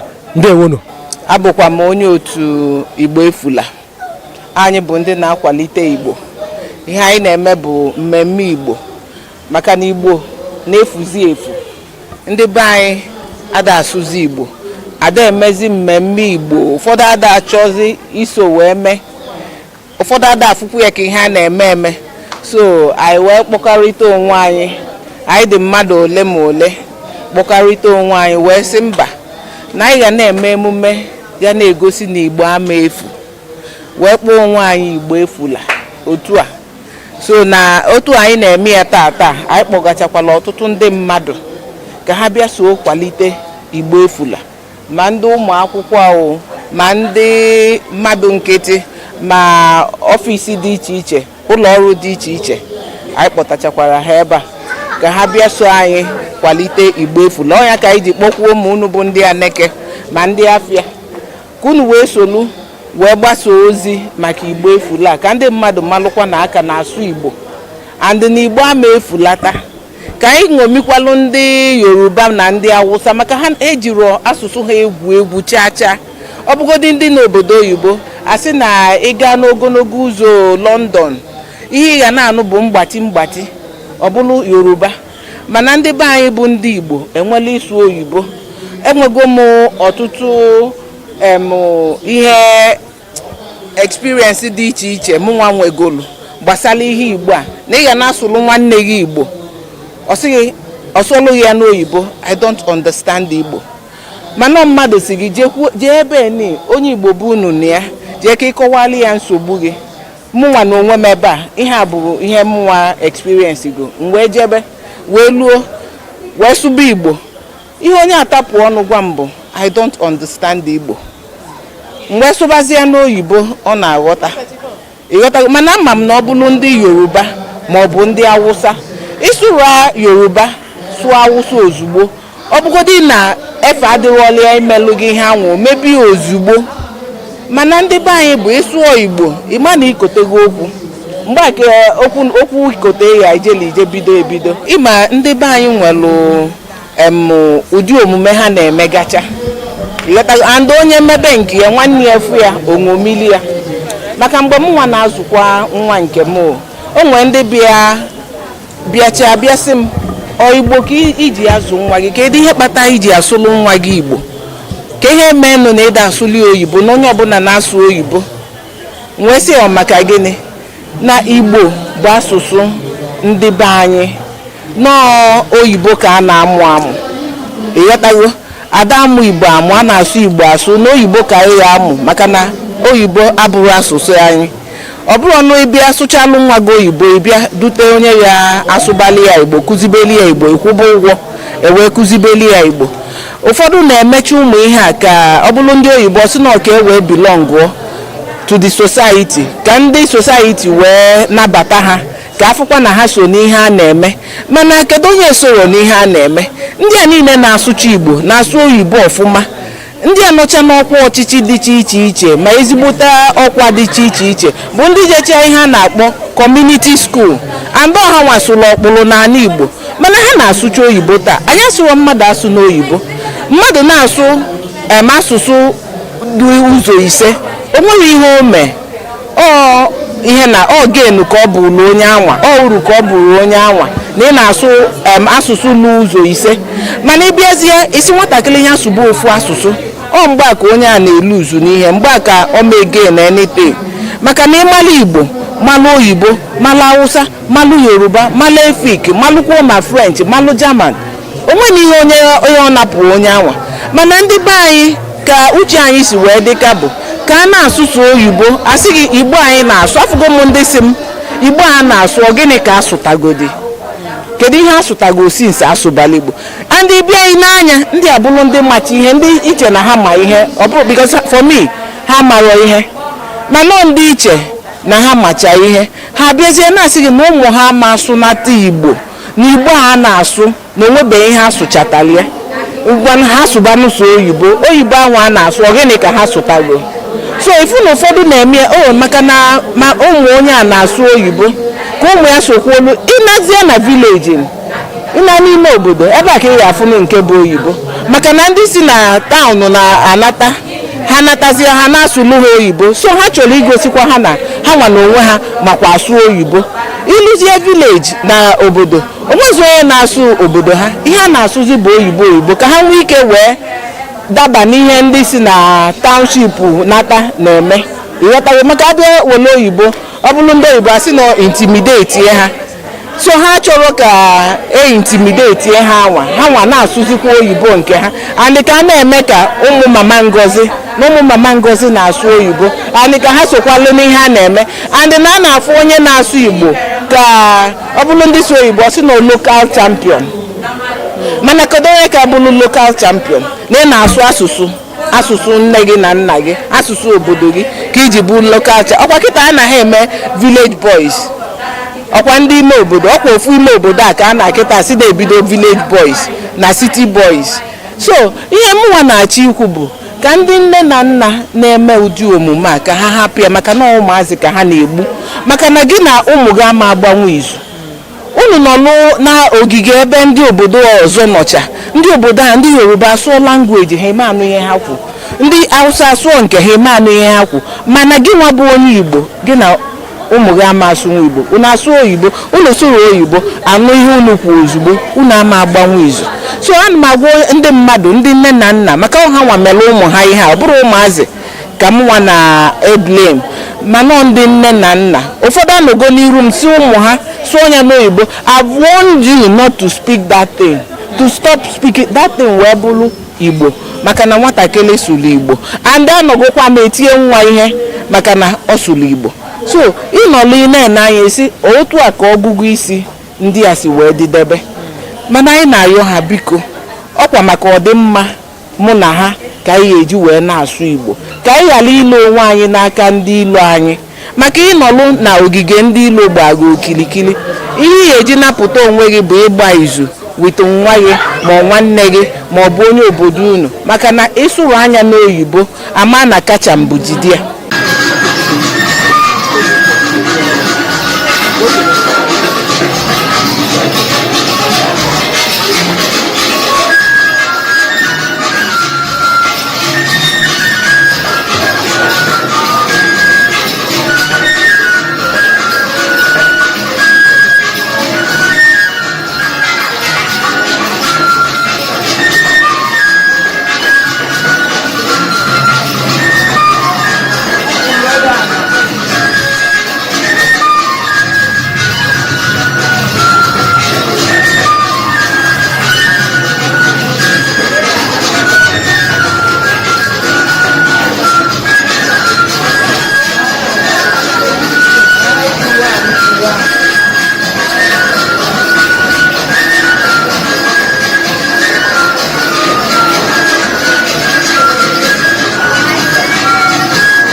maka nke bụ eziokwu bụ na dịka i kwuru asụsụ Igbo anwụgokwa anwụọ mana site na amara Chineke sitekwa na mbọ Igbo efuna na-agba asụsụ Igbo agaghị anwụ. Ofu ihe bụkwa ihe nke a ga-eme bụ anyị bidokwa n'isi na-achị azụ ndị Igbo ebe anyị siri dapụ maka n'eziokwu mgbe m na-eto ọ bụ asụsụ Igbo ka anyị ji wee too. A na-asụ ya n'ezinụlọ ọbụla ndị nne na nna bụ asụsụ Igbo ka a ji agwa ụmụ ha okwu mana oge dị ugbu a ndị nne na nna adịghị ejizi asụsụ Igbo ezi nwa ha ozi maọbụ gwa ha okwu ọ wụzi asụsụ Bekee. Ha na-eche n'ime obi ha na asụsụ Igbo bụ ijiri ya na-agwa nwa gị okwu mebi onwe ike ọ bụrụ itibọrịbọ maọbụ ndị mmadụ asị na nwa nke a bụ nwa si n'ime obodo wee kpọpụta mana ọ bụghị eziokwu maka na amachara m na ndị oke mmadụ Igbo ji eme ọnụ ha ncha niile toro na ime obodo Igbo ka ha ji wee too. Nne na nna ha sụrụ ha Igbo ha wee too jee n'ụlọ akwụkwọ mụta ka esi asụ Bekee mana ihe na-emezi kịta gbagwojuru anyị anya. Ahịhịa anyị bụ ihe a ga-emekwa ka Igbo anyị hapụ ịnacha acha bụ anyị naghachi n'ụlọ anyị bido n'isi wee kụziere ụmụaka anyị Igbo. Anyị a na-akụziri ụmụaka anyị Igbo. Ụfọdụ ndị nne na nna anyị ndị nne ndị nna ha amazikwa ka esi asụ Igbo nwa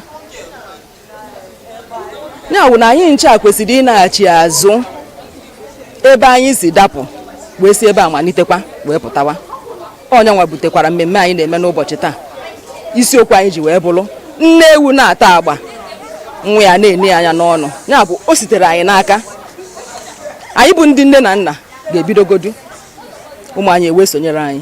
Emume a bụ iji wee kwalite asụsụ Igbo n'ihi na ọ dị oke mkpa na nwata akwụkwọ ọbụla ga-amụtarịrị etu esi asụ ma na-edekwa asụsụ Igbo n'ihi na asụsụ Igbo dị oke mkpa maka ọ ga-enye nwata akwụkwọ ọbụla aka inwe ike kọwaa onwe ya ebe ọbụla ọ hụrụ onwe ya nwee ike gosipụta omenala ndị Igbo, ejiji ndị Igbo, nri ndị Igbo na ụfọdụ ihe ndị Igbo ọzọ dịgasịkwa iche iche. So ọ dị oke mkpa na nwata akwụkwọ ọbụla ga-amụtarịrị etu esi asụ ma na-emekwa gịnị na-edekwa asụsụ Igbo nke ọma. Ihe mere o ji dị ka a ga-asị na ụfọdụ ụmụ akwụkwọ amaghị asụ ma na-edekwa asụsụ Igbo bụ n'ihi na ọtụtụ ndị nne na nna anaghị asụrụ ụmụ ha asụsụ Igbo. Ọ bụ ya mere anyị ji akwado ha na-enyekwa ha na-eme ka ha mara mkpa ọ dị ịsụ ma na-edekwa asụsụ Igbo n'ihi na ọ ga-enyere ha aka ka ha nwee ike mara ka ha nwee ike dị iche n'ebe ụmụaka ndị ọzọ nọ ndị si na mba ọzọ nọ nke pụtara na ọ bụrụkwa na ha gaa mba dị iche iche dịka mba ofesi ha sụọ Igbo ha sụọ asụsụ ha o wee gosipụta na ha sikwa n'ala Igbo wee pụta. Ọ bụ ya mere o ji dị mkpa ka nwata akwụkwọ ọbụla wee mara ka esi asụ ma na-edekwa asụsụ Igbo. Ọ dịkwa mkpa ka ndị nne na nna anyị n'ebe dị iche iche wee nwee ike na-akụzikwara ụmụ akwụkwọ anyị ụmụ ha na ndị ọzọ ndị agbata obi ha niile etu esi asụkwa ma na-edekwa asụsụ Igbo. taa bụ mmemme ịkwalite asụsụ Igbo. Ihe m chere maka mmemme a bụ na ọ bụ usoro a ga-esi gosipụta uru ọ dị ka nwata ọbụla mara otu esi na-asụ ma na-edekwa asụsụ Igbo. Ọ na-egosikwa mkpa ọ dị ka onye ọbụla mara otu esi asụ asụsụ Igbo. Ụmụ akwụkwọ ọbụla kwesịrị ịma ihe gbasara ndị Igbo ma otu esi asụ ma na-ede Igbo. Ọ na-ekuzikwa otu esi asụ Igbo ma na-edekwa ya. Bido mgbe m dị obere, nne m na nna m na-adị akụzikwa m na-agwakwa anyị na-asụ Igbo, na-agwa anyị ihe n'Igbo, na anyị gwakwa ha n'Igbo, na ijikwa na Bekee wee gwa ha okwu. M na-agwakwa ha na ọ ga-adịkwa mma ka bido mụta otu esi asụ Igbo, maka ọ bụ ihe dị mkpa ka nwa Igbo ọbụla mara otu esi asụ ma na-edekwa asụsụ nke ha. O nwere mgbe m ga-anọ na-ajụ dịka onye ga-ekpere ha ekpere n'Igbo, m wee pụta kpecha ekpere, akwọrọ m aka nke ọma, wee gwakwa m na ọ bụ ezigbo ihe na mma otu esi asụ ma na-edekwa asụsụ Igbo, ma bụrụkwa ezigbo nwatakịrị azụrụ ọfụma ịma otu esi asụ ma na-ede asụsụ Igbo. M ga-agwa ha na ịmụta asụsụ gị bụ ihe obi ụtọ ma bụkwa ihe ụmụaka ọbụla kwesịrị ịma. Anyị macha na Bekee dị mkpa, mana ọ ga-adịkwa mma ka ịmakwa asụsụ nke gị ebe isi malite, ma makwa otu esi asụ wee na-ede ya ka ihe na-agara gị nke ọma, ka ịmakwa ebe isi, ka mmadụ ghara ịrapụta gị n'iji asụsụ nke gị kwesịrị ịma nke ọma. Ihe anyị na-eme taa bụ emume ncheta Igbo Efula. Anyị nọ n'ọba akwụkwọ Enugu steeti na Naịjirịa. Ihe niile mere taa dị mma. Ọ bụkwa ezigbo ihe icheta na Igbo efula, Igbo agaghị efu. Anyị kwesịrị ị na-asụ Igbo n'ihi na ọ bụ asụsụ anyị. Anyị ekwesịghị iji maka asụsụ natara rufu asụsụ nke anyị. Ọ dị mkpa ị na-asụ Igbo dịka ha si kwuo, Igbo efula, Igbo agaghị efu. Ndị nkụzi na-akụzi Igbo na-eme anwakwa, ha na-eme ike ha ịfụ na Igbo bụ ihe dị mkpa, bụrụ ihe a na-eme n'ụlọ akwụkwọ ọbụla na Naịjirịa, ọkachasị n'ụlọ akwụkwọ m. Nkwalite Igbo dịsi ike na skuul anyị. Ebe ọ kakwa mkpa ịmụta Igbo bụ n'ezinụlọ, n'ihi na a sị na amawa mma amara ya n'ụlọ wee pụtawa ezi.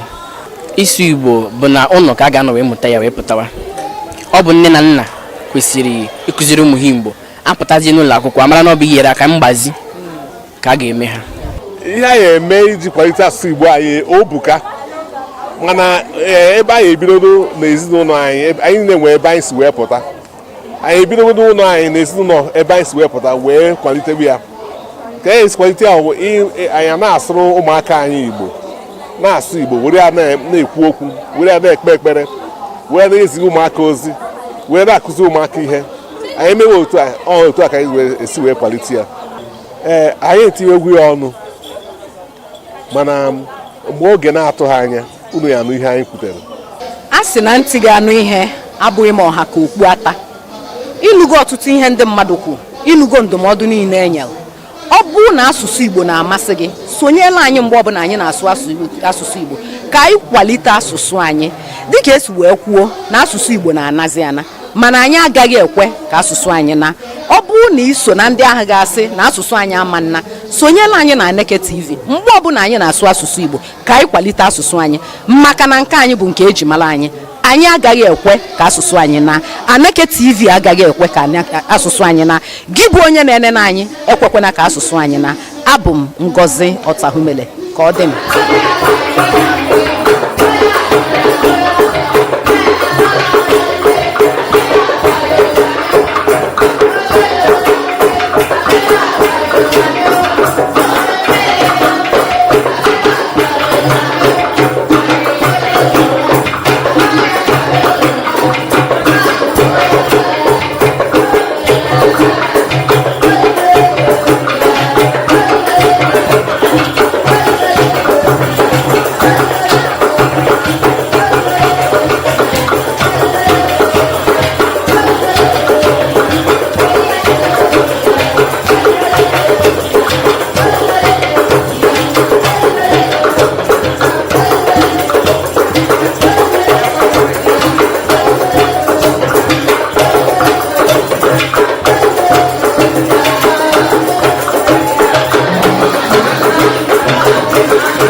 Need advert placements, coverage for events, or the latest news stories?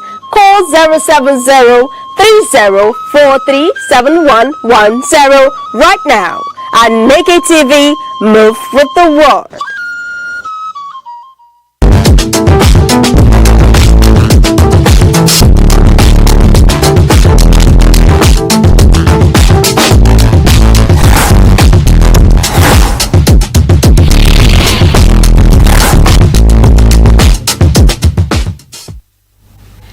Viewer, you're welcome to our arena program on Aneke TV, Enugu, Southeast Nigeria. This edition of the program we have packaged to be very interesting because we have a very distinguished guest who will lend voice to our topic of today, which is opposition politics in Nigeria. The opposition in Nigeria has been working hard, and of course during the last two elections the president in power on seat was unseated by the opposition party, and this time around the opposition is mustering, gathering strength, powering to unseat yet another president in politics of Nigeria. But it has not been rosy. Both the opposition and the ruling parties seem to be one and the same thing in terms of ideology. This is because the politicians at these various political parties, they shift from one party to another in a way that one begins to think that they have their individual ideologies seem to be the same. Otherwise, the parties or the persons involved in political opposition do not have any ideology because they move with reckless abandon. And each time you ask them, they will tell you there's no permanent friend, there's no permanent enemy. They only enjoy permanent interest. So if the interest in politics prevails as being permanent, then the players of politics should move based on those interests. You are still on Aneke TV, Enugu, Southeast Nigeria. We are sincerely sorry for starting behind schedule on this program. So I have my guest, Mr. Ike Okafor, Public Affairs Commentator. Ike, you're welcome to the studio. Thank you, Mr. Harris. It's my pleasure to be here. And because we're behind schedule, we're going to hit, the ground. Rolling.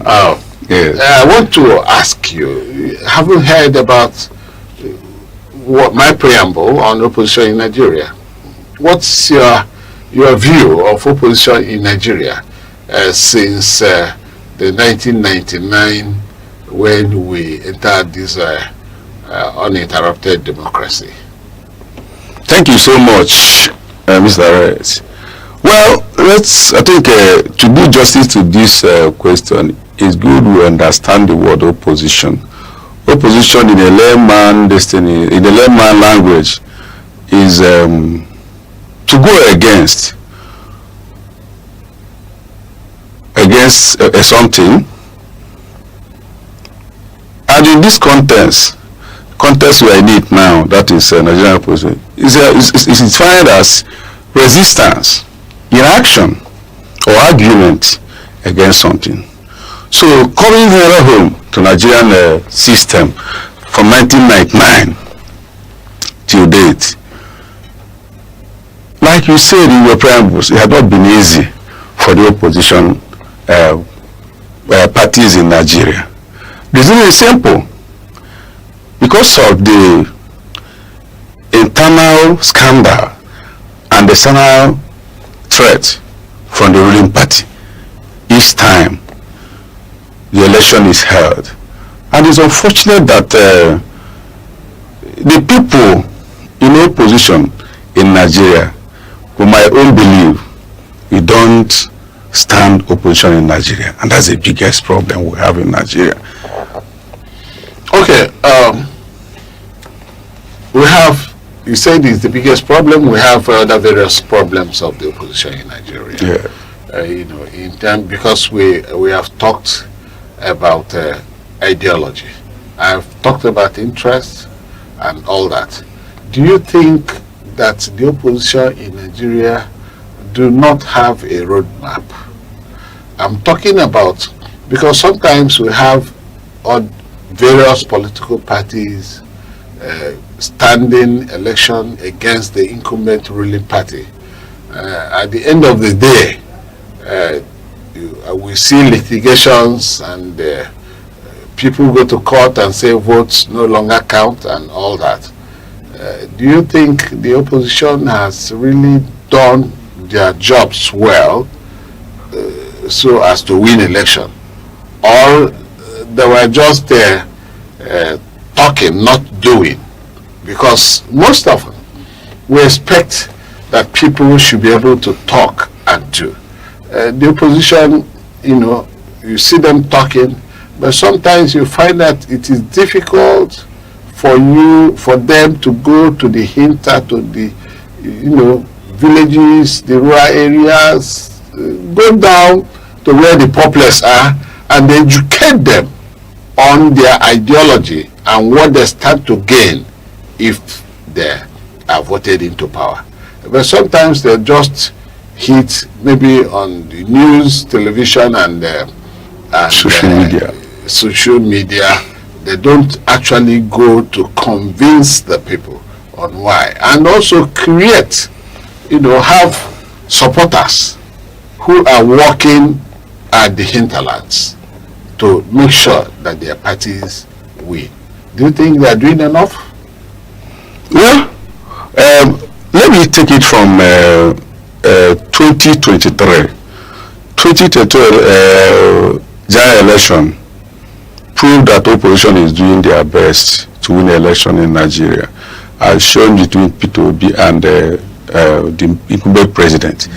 Because that time, P2B took his time to go to the hinterland, and again, what matters in this system is that in oppositions, who do you present as your candidate? Because in the case of P2B in 2023, you see that people ordinarily on their own came out and marched to support him because of his ideology, because he had a good roadmap to better Nigeria. So people came out en masse to say P2B even without giving anything. Of course, P2B said it doesn't give shit. So opposition in Nigeria in 2023 did their best. It's just that in recent time, the incumbent and the power that be, the incumbent is trying to clamp down on opposition by all means. And it's unfortunate that is happening in Nigeria. People will tell you that your interest matters.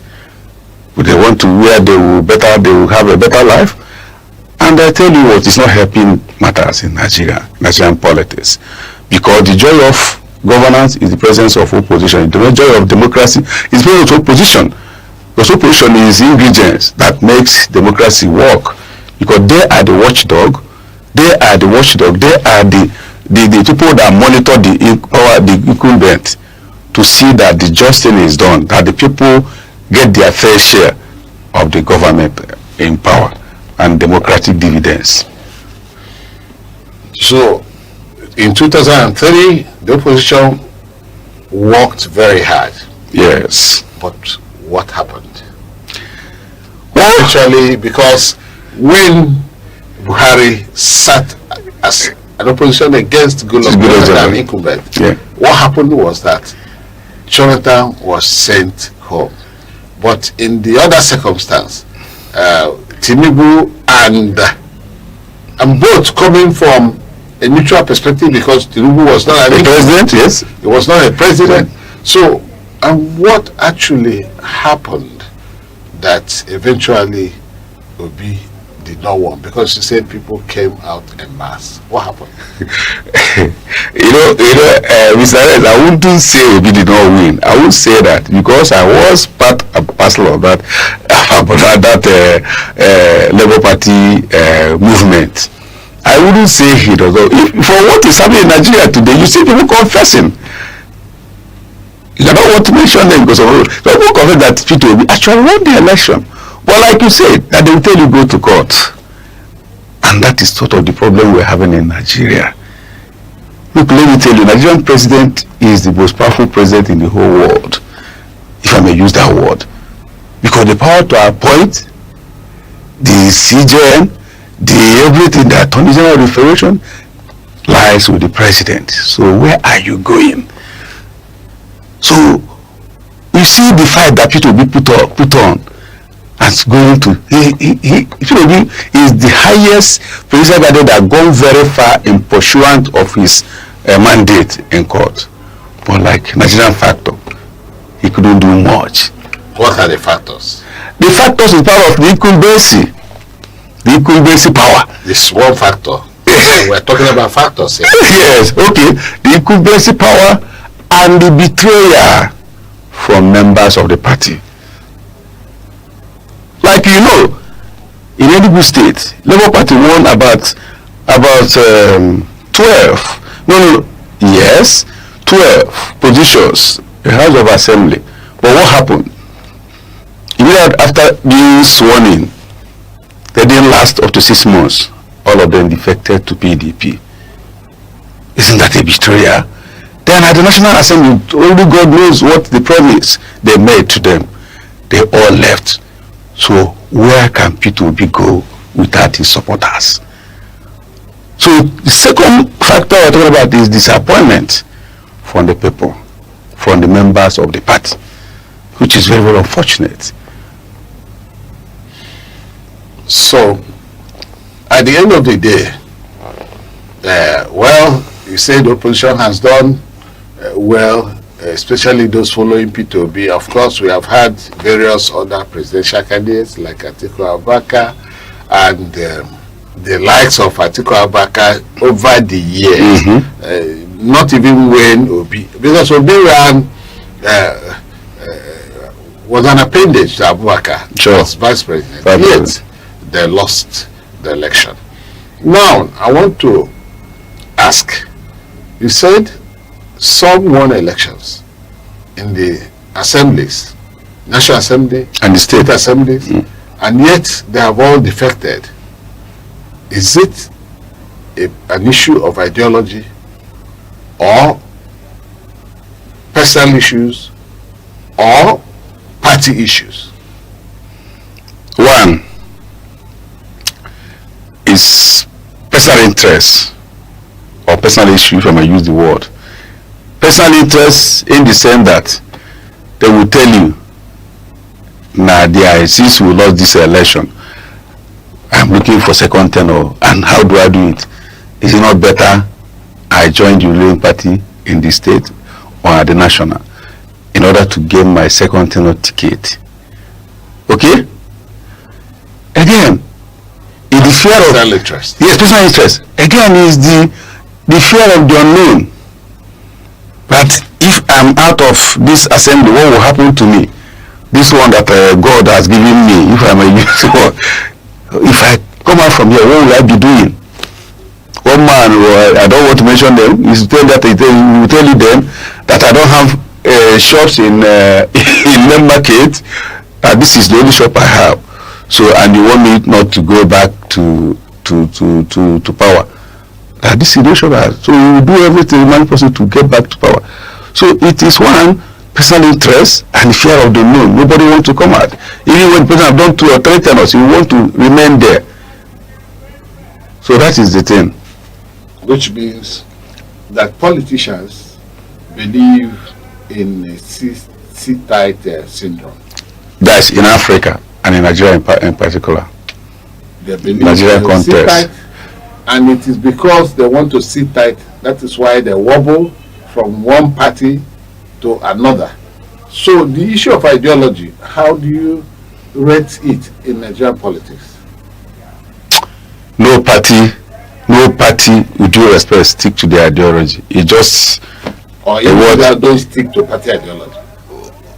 Okay, if I believe that individual don't stick to party ideology, and as a result, they disintegrate, and everybody finds his way, and it will see that the party doesn't have an ideology at all.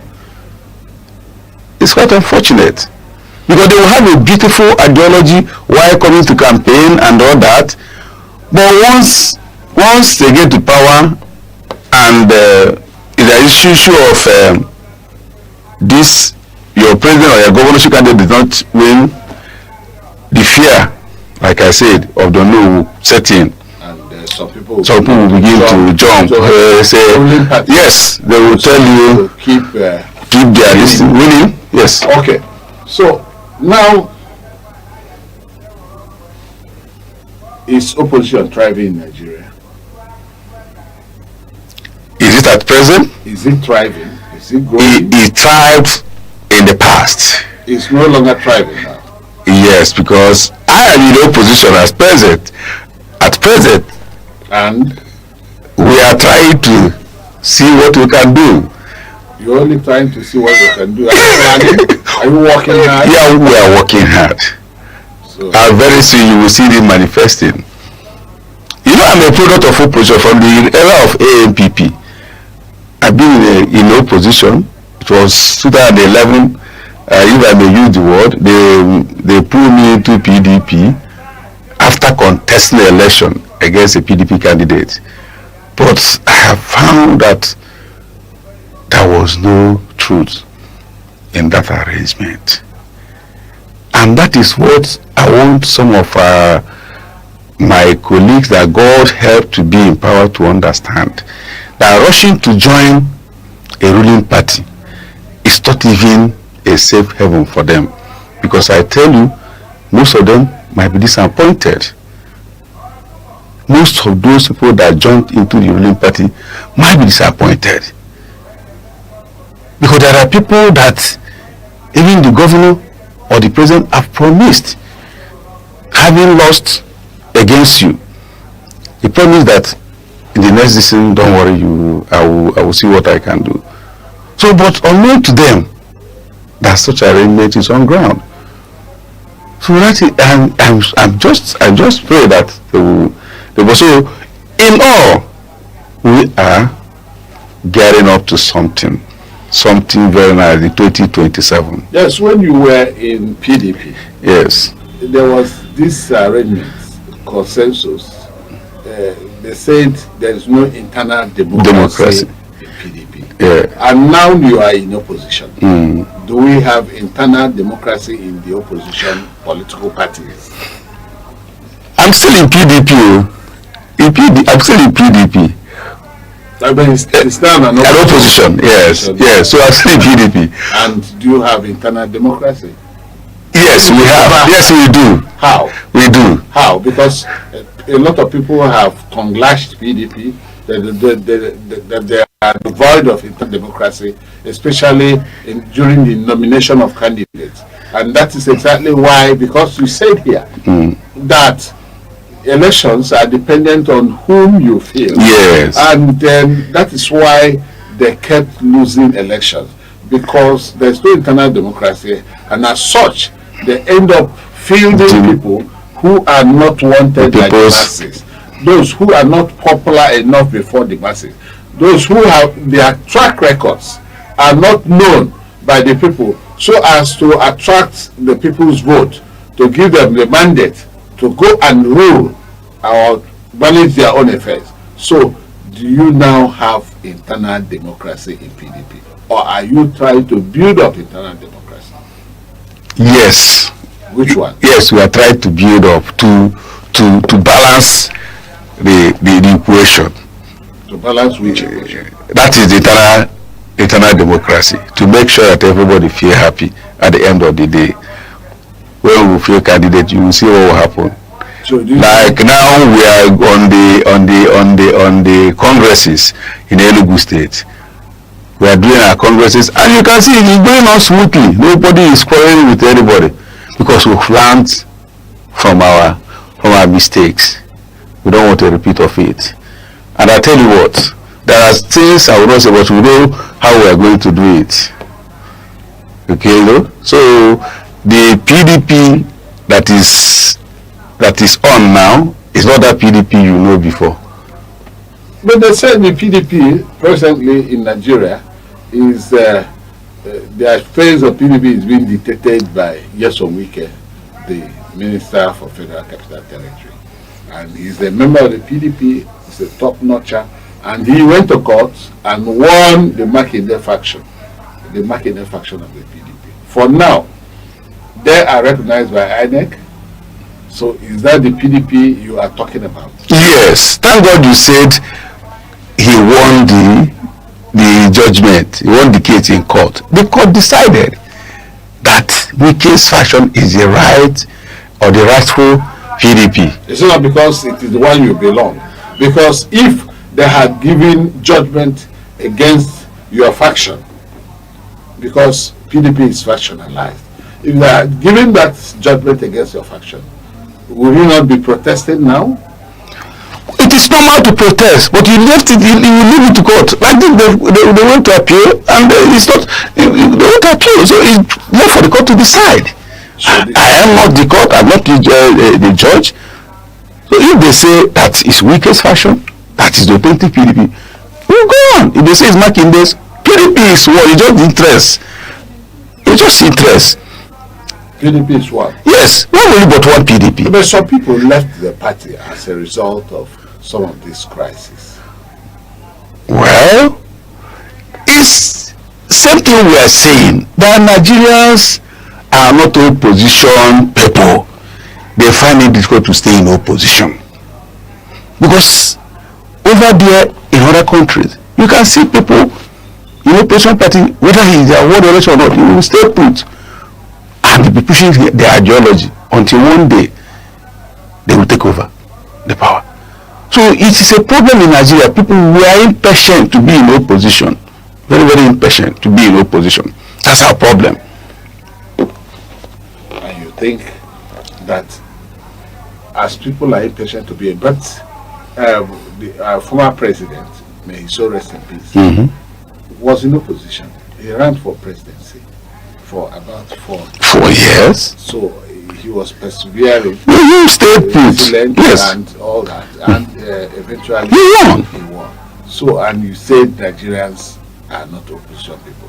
How do you reconcile your statement? Okay. In recent time, let me rephrase my answer. In recent time, Nigerians are in a hurry, are not patient to be in opposition, because if you check the likes of Buhari, may so rest in peace, all that he said, they stayed put. I knew one, Mike Ahamba, SAN. He was in the NPP. He was the lead counsel to Buhari in each of his elections. Okay, whenever you see him, he will tell you I don't know any other party than ANPP. And somebody like Nkwan Nabuchi of Anambra State, he has been in opposition all this while. That was the day we attended the meeting at Omaya. In those days, under ANPP. When he was talking, he told us that this was in 2007. He told us that Buhari will be the president of Nigeria. The way it will happen, I don't know. And when the time comes in 2015, Buhari won the election. Landslide. Because people believe he's still here. He belongs to the opposition party, and he says opposition in Nigeria, their performance is dwindling as a result. Please stay tuned. Advertise with us. Cover your event. Share your story. Call 070-3043-7110 today. Aneke TV. Move with the world.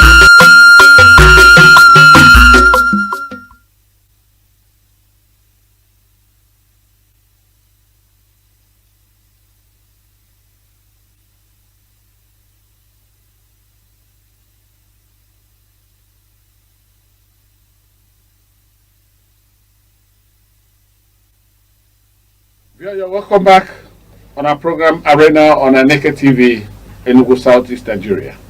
Today we are discussing on opposition politics in Nigeria, and my guest remains Mr. Ike Okafor, a public affairs commentator. He has been able to lend his voice to the numerous issues about opposition play in Nigeria. Mr. Okafor, yes. Opposition politics in Nigeria are seen from two perspectives. Some schools of thought says opposition is almost fizzling out of Nigerian politics. That the current administration is promoting a one-party system, and that could be why even those brought in as governors, members of the National Assembly and House of Assemblies through other political parties have joined the ruling party. We do not know whether it's as a result of carrots dangled by the incumbent, or that their political parties seem not to be doing fine, or that the political parties are in turmoil, and these were some of the things that could make one to cross carpet into a new political party. What is your take on these issues? My take is very simple on it.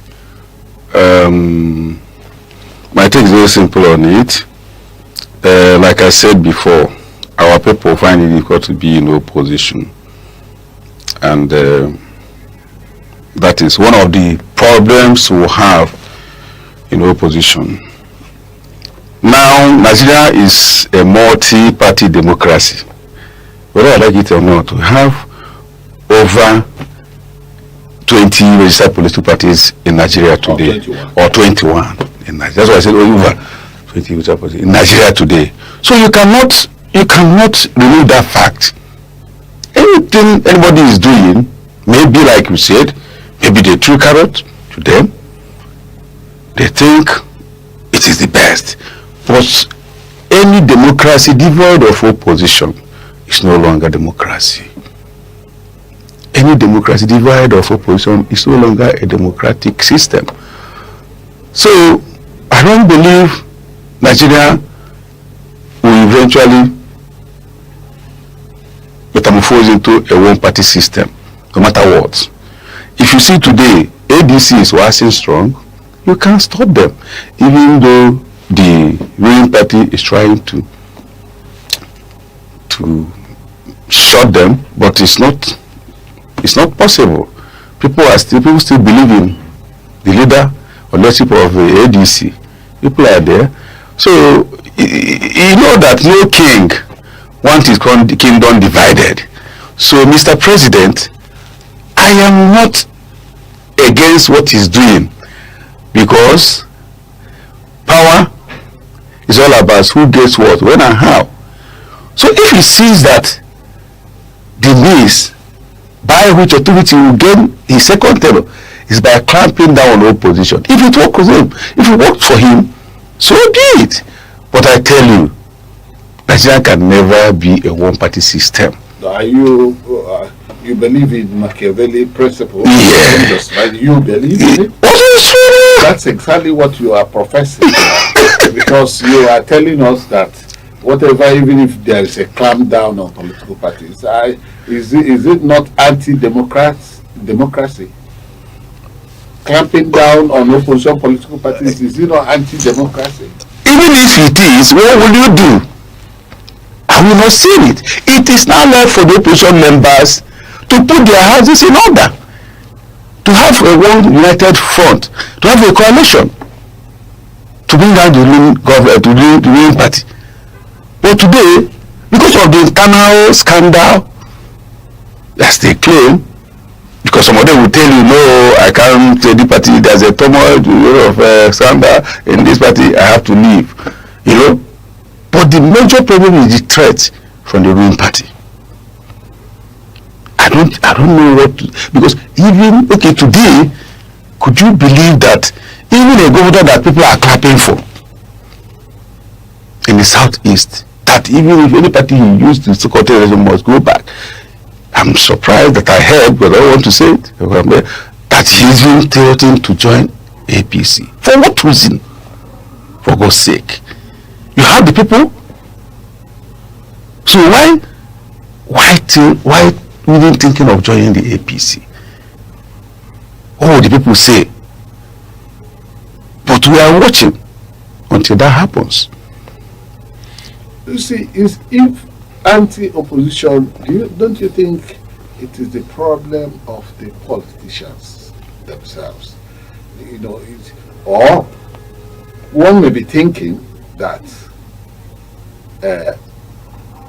some people are possibly hired to put in turmoils in various political parties so as to make the parties unstable and destabilize it in such a way that the top-notch members who are strong enough, who are known by the people, who are possible winners of elections, are made to leave such political parties. Do you think there's any such drama? Yes, that's why I said that two factions lead to that. That is internal scandal or internal crisis, and the threat from the ruling party. That threat is what you are talking about now. What is the threat? The threat is that maybe I have served as a permanent secretary in one parastatal or the other, and there are some maneuvering that I involve myself in it. Now I find myself as a senator corruption. Corruption, that's the better word. So now maybe I found myself as a senator today, and I'm in opposition against the ruling party. Then we just go back and open your page while you were a permanent secretary. I said, man, if you don't want to join, see you in jail. And you see the person will tell you, my life is good here, I don't want to go to jail, let me join this people. So that is the major problem, threat by the ruling party. You see the way they are clapping down at big shots. If you want to raise your head, they will tag you wanting. Look at somebody like El-Rufai today, because he is determined to be with the opposition. He has been clamped down.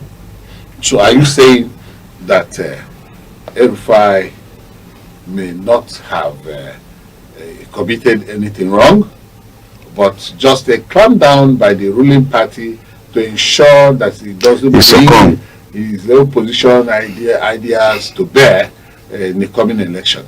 So are you saying that is exactly why he's being clamped down? Why didn't they know? Why must it be now that they are finding out that he committed crime or he was involved in corruption? Why now? But they have been their best of friends. Even their best of friends, they're dying, they drink together. Why is it now? Well, investigation is a continuous process. Possibly when they open the can of worms, they begin to see that certain things are going wrong. So are you saying that they should have not done that because somebody will ask the question you ask now, why now?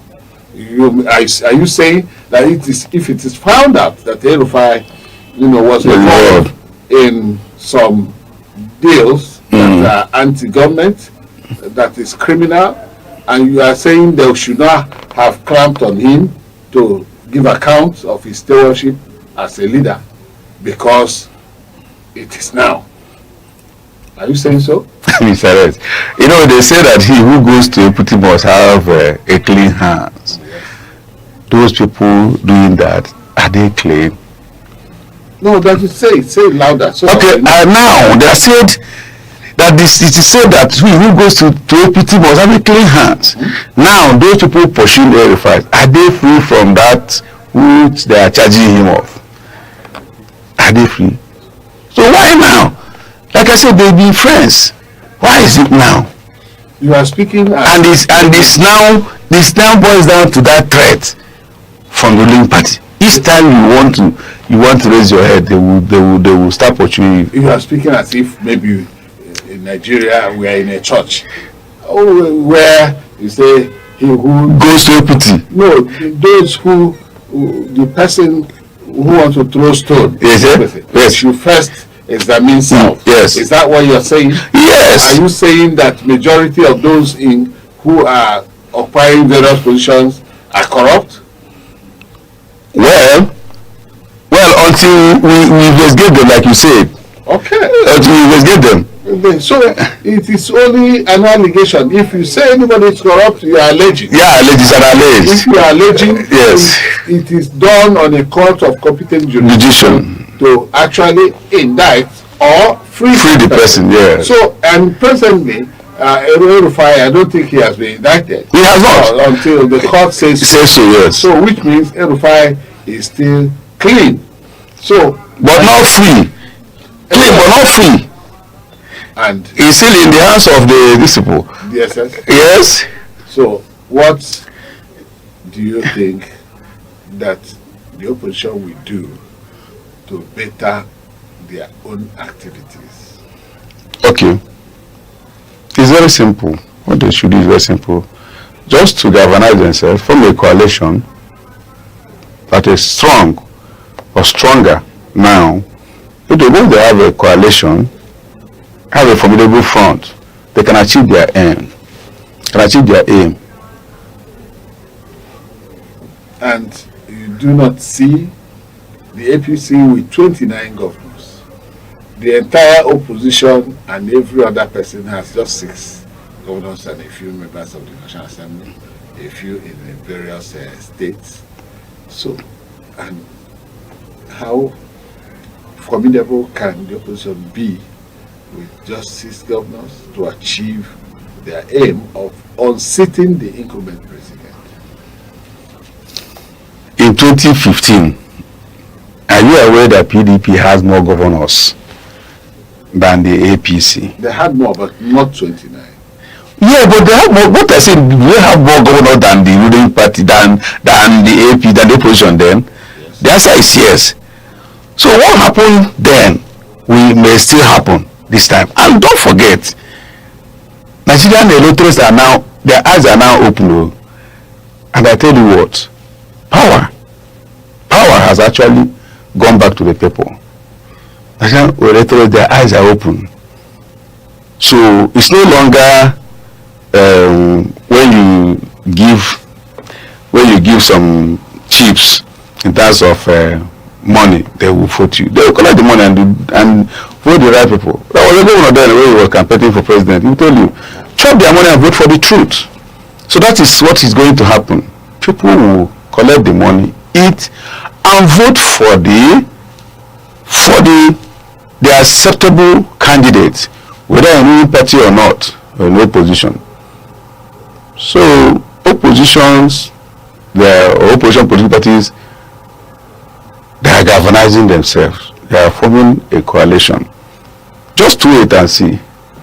Okay, Nigerians have been clamoring for an amendment of the 2022 Electoral Act.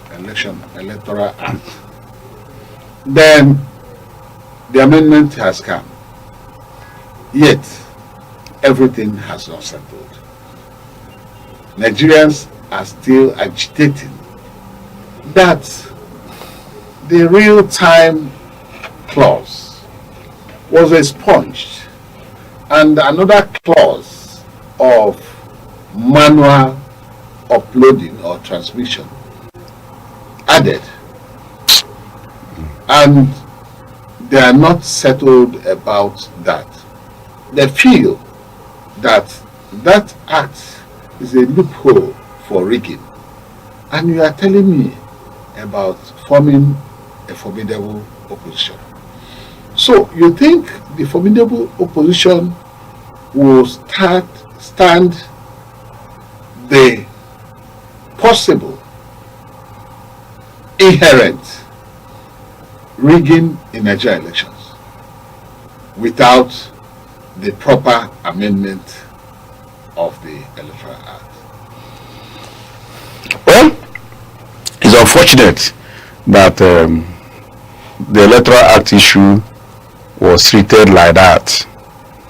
I am not happy, and the rest of Nigerians are not happy too. But I tell you what, in the first Republic and Second Republic, there was no electronic transmission of result, and people still win elections.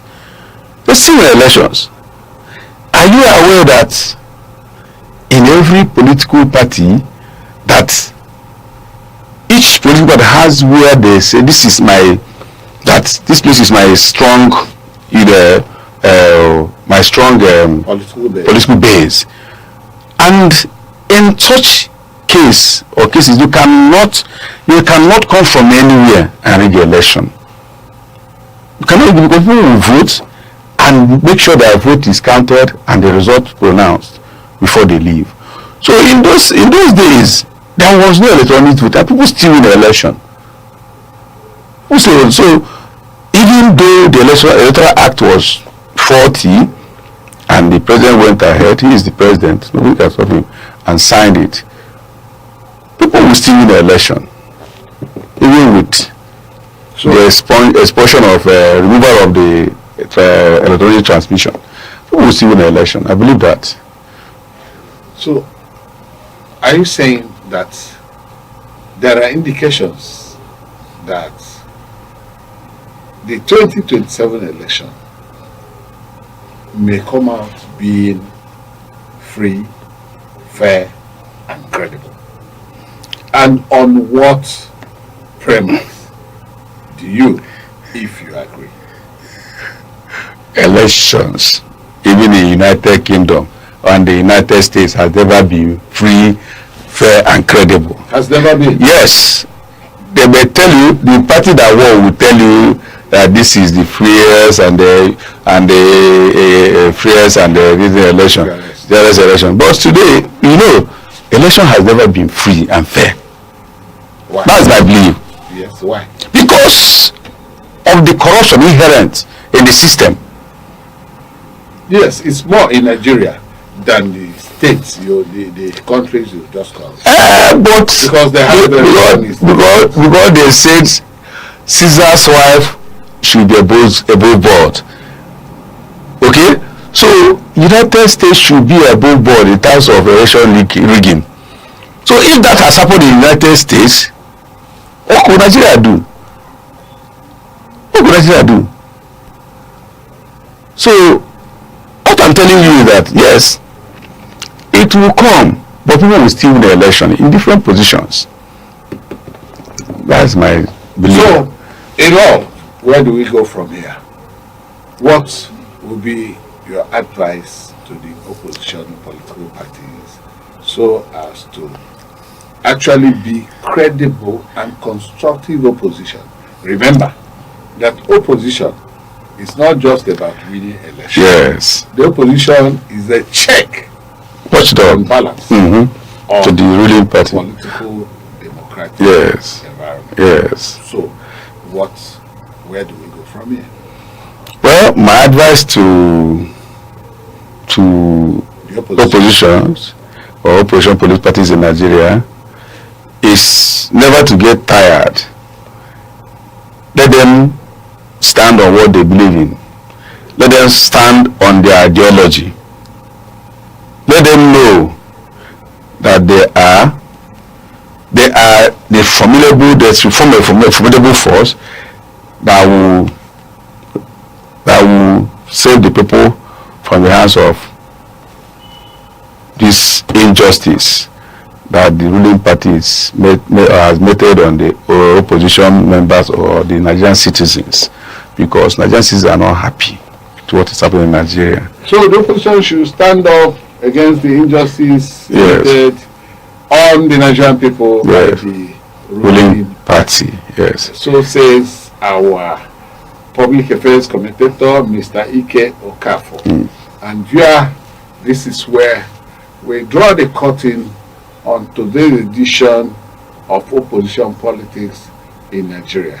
We are hoping that you join us next time in the studio and on Aneke TV to yet to have yet another beautiful edition of our arena.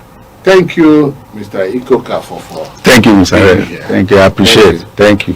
Thank you for having me. And I appreciate this is where we say bye-bye.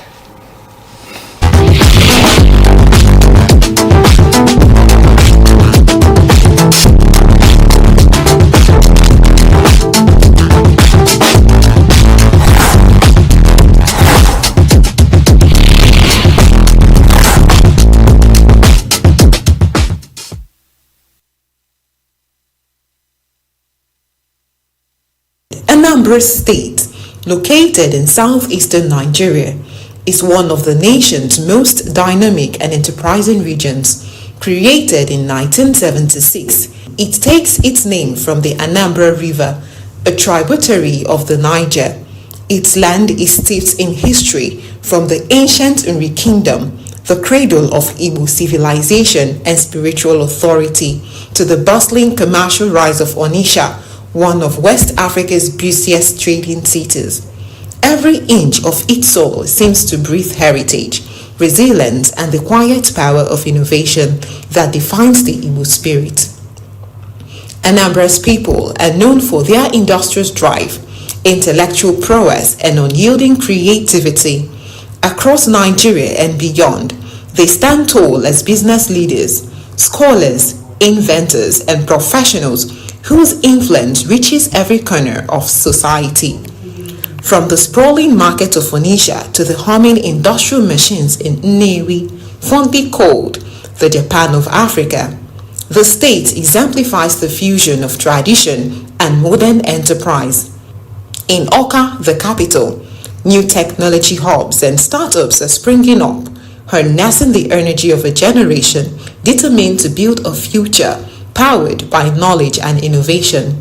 The state's endowments are immense. Anambra boasts fertile soils that yield abundant harvest of yam, rice, cassava, and vegetables, feeding not just its people but the wider region. Sources: crude oil, natural gas, kaolin, and limestone, waiting to be fully harnessed. With a well-educated populace and a vibrant entrepreneurial culture, the state's economy is driven by small and medium-scale industries that continue to expand Nigeria's manufacturing frontiers. Culturally, Anambra is the heartbeat of Igbo identity. Age-long traditions and legendary figures like Nnamdi Azikiwe, Chinua Achebe, and Dora Akunyili, whose contributions have left indelible marks on Nigeria and the world. Its towns and villages are known for strong community bonds and progressive values that inspire excellence in every field. Anambra's potential lies not only in its natural and human resources, but in the unbreakable spirit of its people, a people who see every challenge as a call to greatness. With expanding infrastructure, digital transformation, and a thriving creative scene, the state stands poised to lead Nigeria into a new era of prosperity. It is a land where heritage meets ambition, where history fuels innovation, and where the light of progress never dims.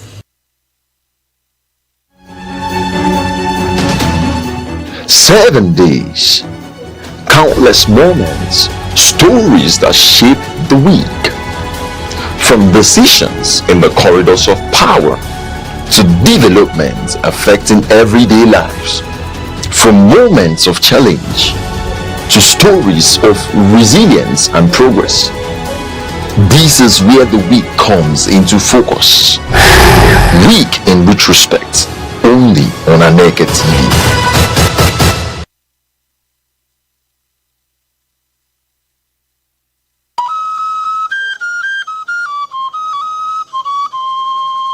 Need ad replacements, coverage for events, or the latest news stories?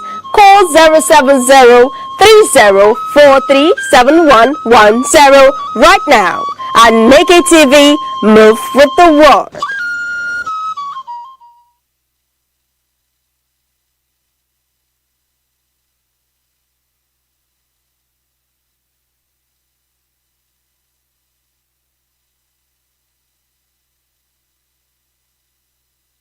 Imo State unfolds like a living poem, a tapestry of memory, aspiration, and transformation. Here, history is not settled in the past, but continues to move forward, carried in the footsteps of Imolites, whose resolve and optimism animate every corner of the land. The people and their spirit Imolites are renewed for their courage, enterprise, and intellect.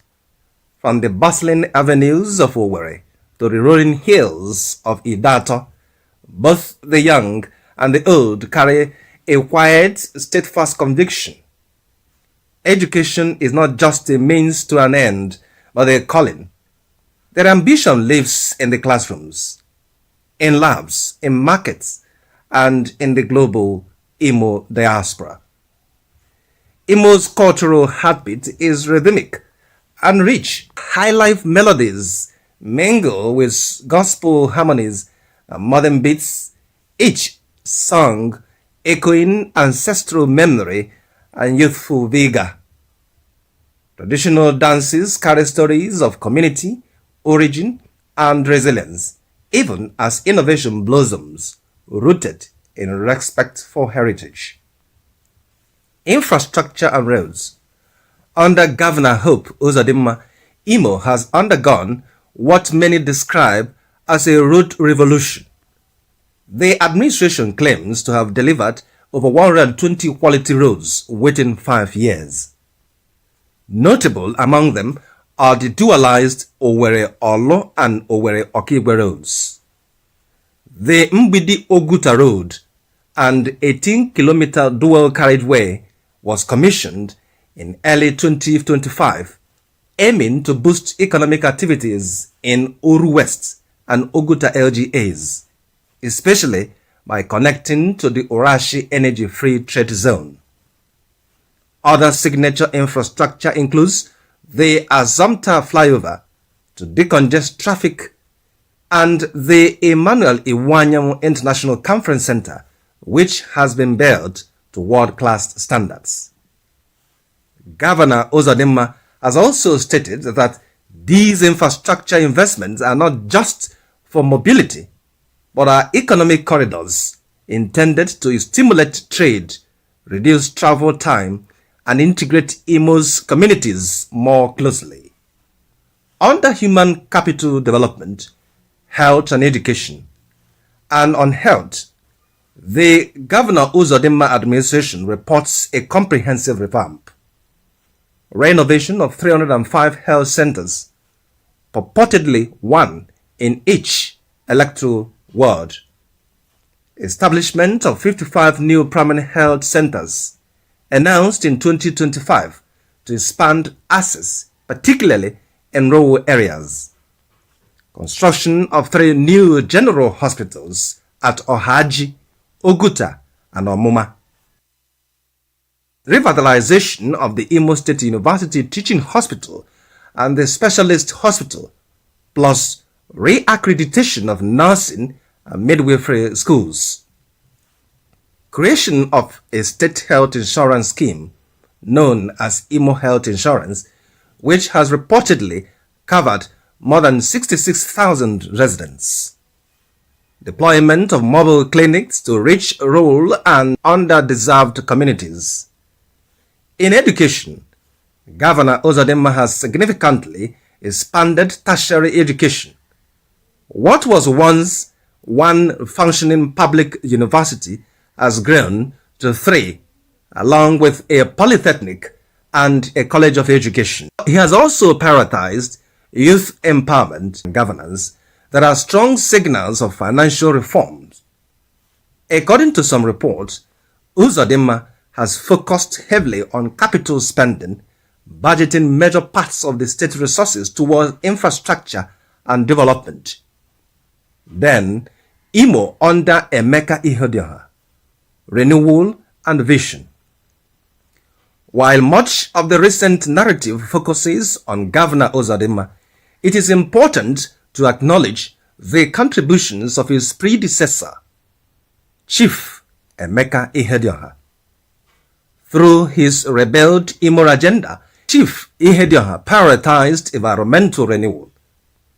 There were efforts to restore drainage, improve waste management, plant community trees, and reintroduce refuse compactor vehicles.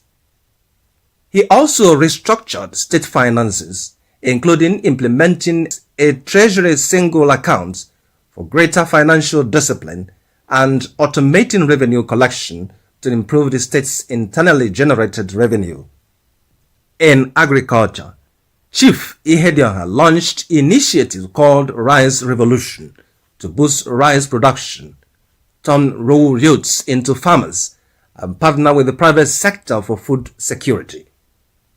For youth and sports, Chief Ihedioha's government reportedly worked on sports infrastructure across the 27 local government areas, envisioning healthy, active youth participation in sports. What truly defines Imo is its resilience. Where decay once prevailed, renewal now pauses. Where neglect reigned, leadership dares to imagine.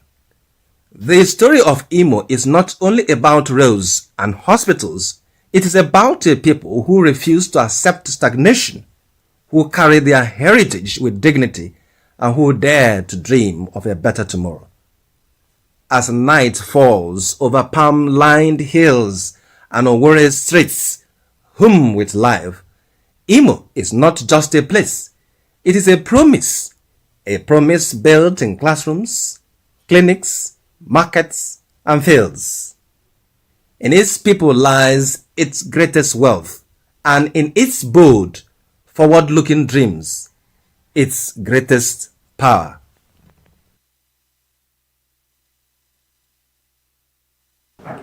Nigeria is a nation of enormous potential, rich in people, culture, and natural resources. Yet, decades after independence, challenges persist. Insecurity, communal clashes, youth unemployment, weak institutions, and corruption. Many of these problems stem from a deeper issue: the difficulty of managing Nigeria's diversity and translating competing ideas into practical solutions. At the heart of solutions is mediated convergence, bringing government, communities, and civil society together to find common ground. In Plateau State, local leaders, youth groups, and security agencies are negotiating grazing routes and implementing community-led peace initiatives. The result: reduced violence in areas historically prone to clashes. During the COVID-19 pandemic, collaboration between federal and state governments, traditional rulers, and religious institutions ensured that health directives were respected, showing how coordinated action saves lives. Nigeria's cosmo-philosophical ideologies. Talk about most of these online vendors, the manner of, have you ever experienced an online vendor and the responsibility, consensus building, like and respect for elders guide social cohesion, while democracy, accountability, and rule of law provide frameworks for modern governance. Anti-corruption campaigns paired with community education are proven more effective than enforcement alone. Practical applications of these ideas can address Nigeria's challenges. Coordinated intelligence sharing between military, police, and community leaders reduces violence in Zamfara, Borno, and Kaduna. Youth unemployment. Initiatives like N-Power, combined with university private sector partnership and tech hubs in Lagos, Abuja, and Port Harcourt, equip young Nigerians with marketable skills. Economic development. Supporting smallholder farmers with cooperative models, access to finance, and modern supply chains strengthens local economies while preserving community structures. Governance. Strong, transparent institutions enforce policies, mediate conflicts, and build public trust. The way forward: requires dialogue platforms that include all stakeholders, harmonizing local and global ideas, empowering citizens, and leveraging technology to enhance access and transparency. Building a modern Nigeria is not just about infrastructure or wealth. It is about harnessing diversity, aligning ideas, and turning philosophy into practical action. Through structured collaboration, inclusive governance, and shared values, Nigeria can transform its challenges into opportunities for peace, unity, and sustainable development. The task is immense, but achievable. With dialogue, collective action, and practical solutions, a modern, stable, and prosperous Nigeria is within reach.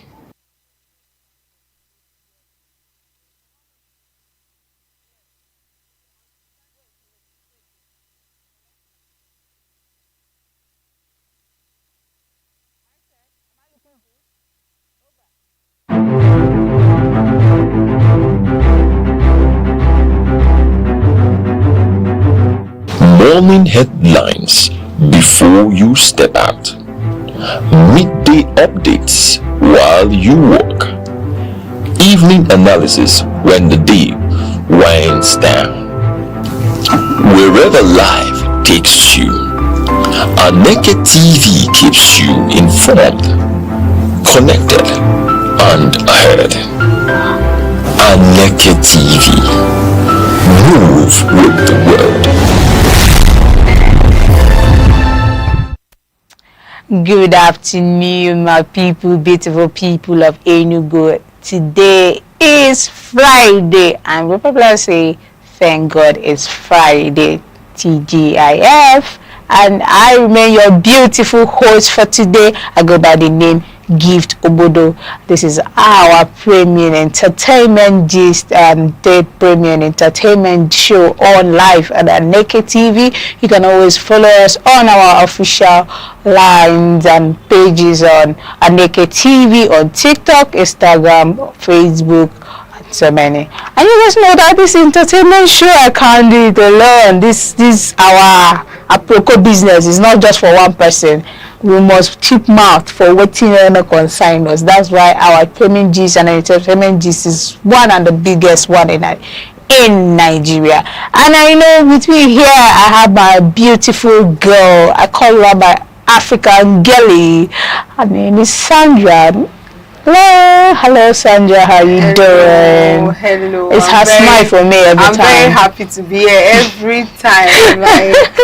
I'm so happy to be with you guys and to be on the entertainment show.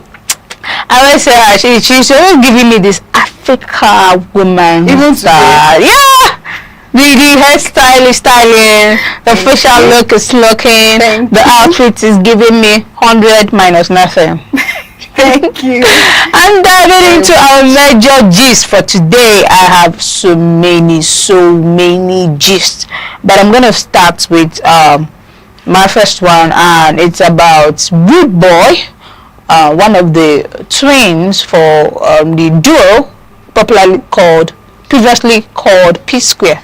So in the current news, a woman who falsely accused Rude Boy for rape has been sentenced to 7 years imprisonment. Henceforth, women who face the same punishment if they falsely accuse a man for rape, like Joe Rude Boy, could have lost his career or something if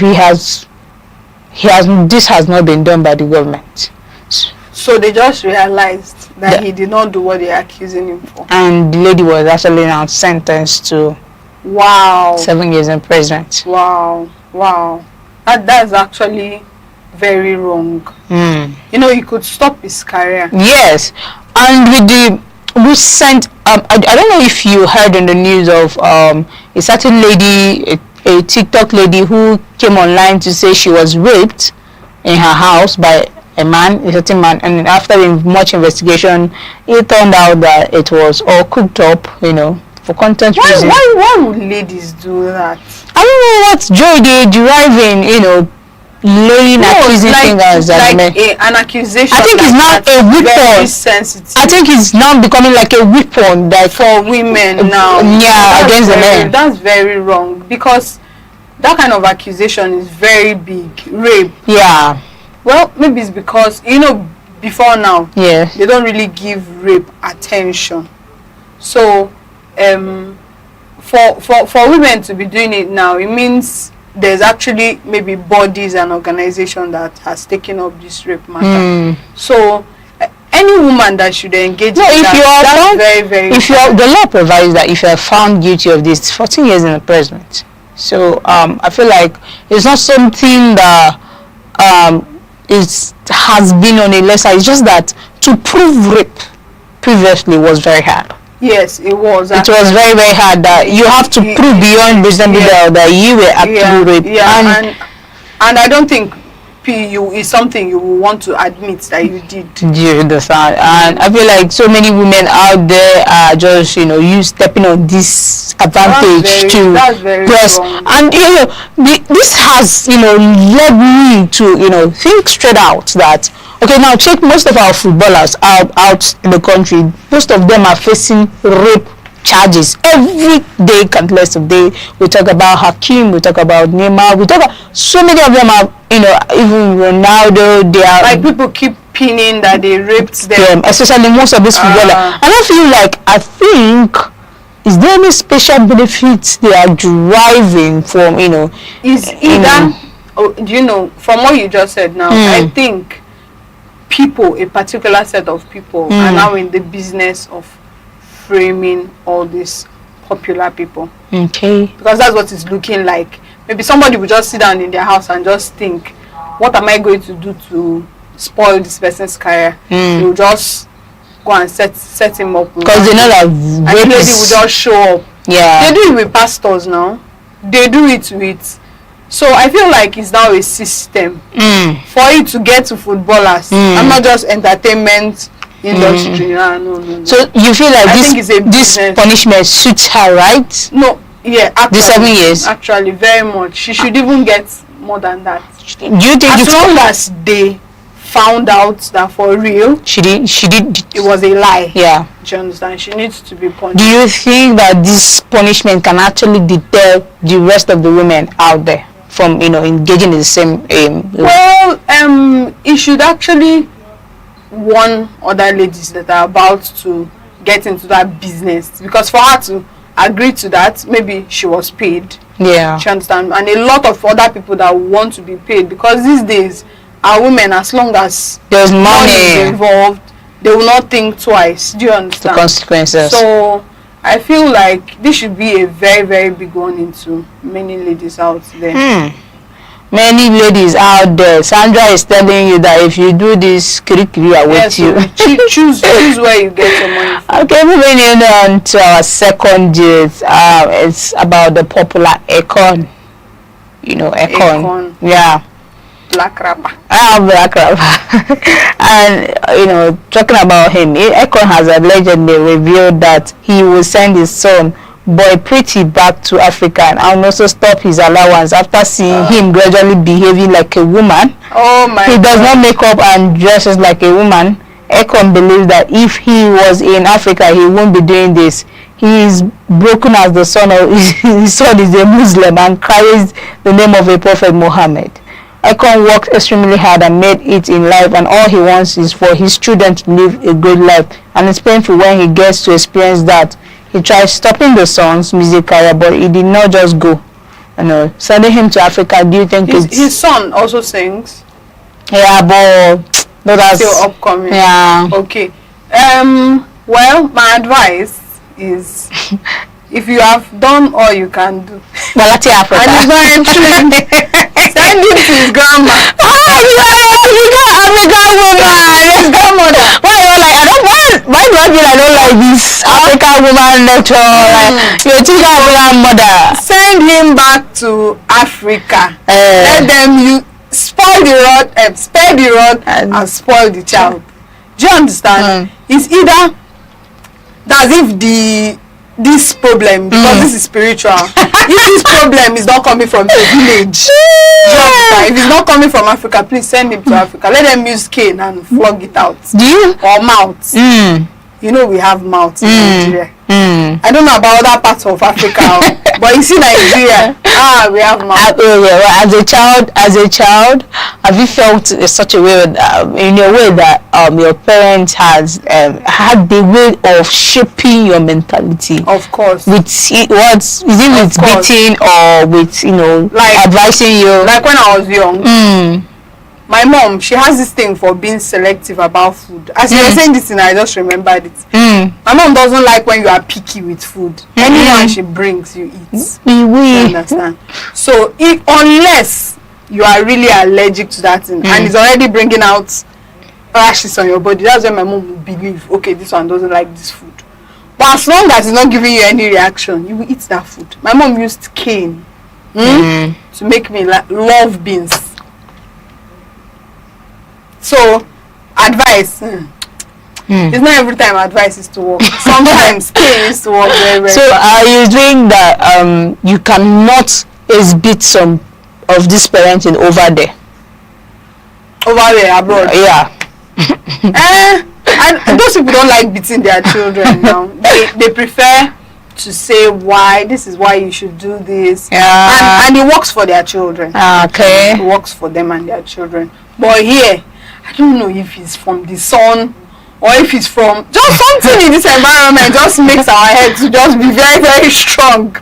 So you don't just use words. Most of the times you use cane. So I think like why you said this, and many parents over there, once they want to discipline their child, they always bring them back home to discipline their child. Once you are messing up over there, they'll tell you, please, I want you to guys stay 1 week with grandma. Yes, parenting is not alone. It's not meant for one person. So you think that the parenting over there is more lenient? Yes, it's very, very lenient. So in such a way, you are over there and you have kids there, and they are in one way or the other doing some things you don't like. What do you think is the necessary action you will take?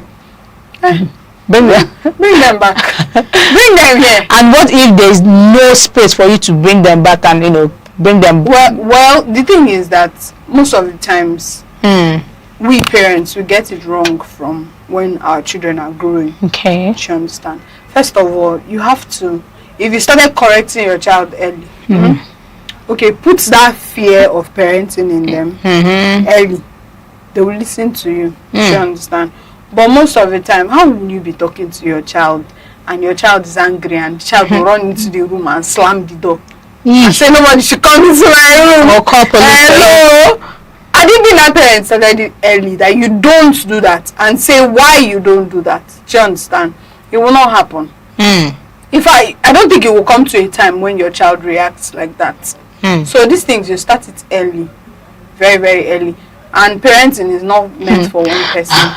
Actually, I watched a comedy where a child, there was two clips, an African child and a foreign child. The foreign child was telling the mom, "Mama can't take this. Mama can't take this. I can't, do this. Don't do this. Don't do this." So I think the African child was trying to imitate this. I was trying to say, "Mama can't do this. I can't do this. Mama can't take it." Mama was like, "Okay, you can't do it. You can't do it. Okay, you can't do it. Okay, okay, Emma, bring me the stuff." I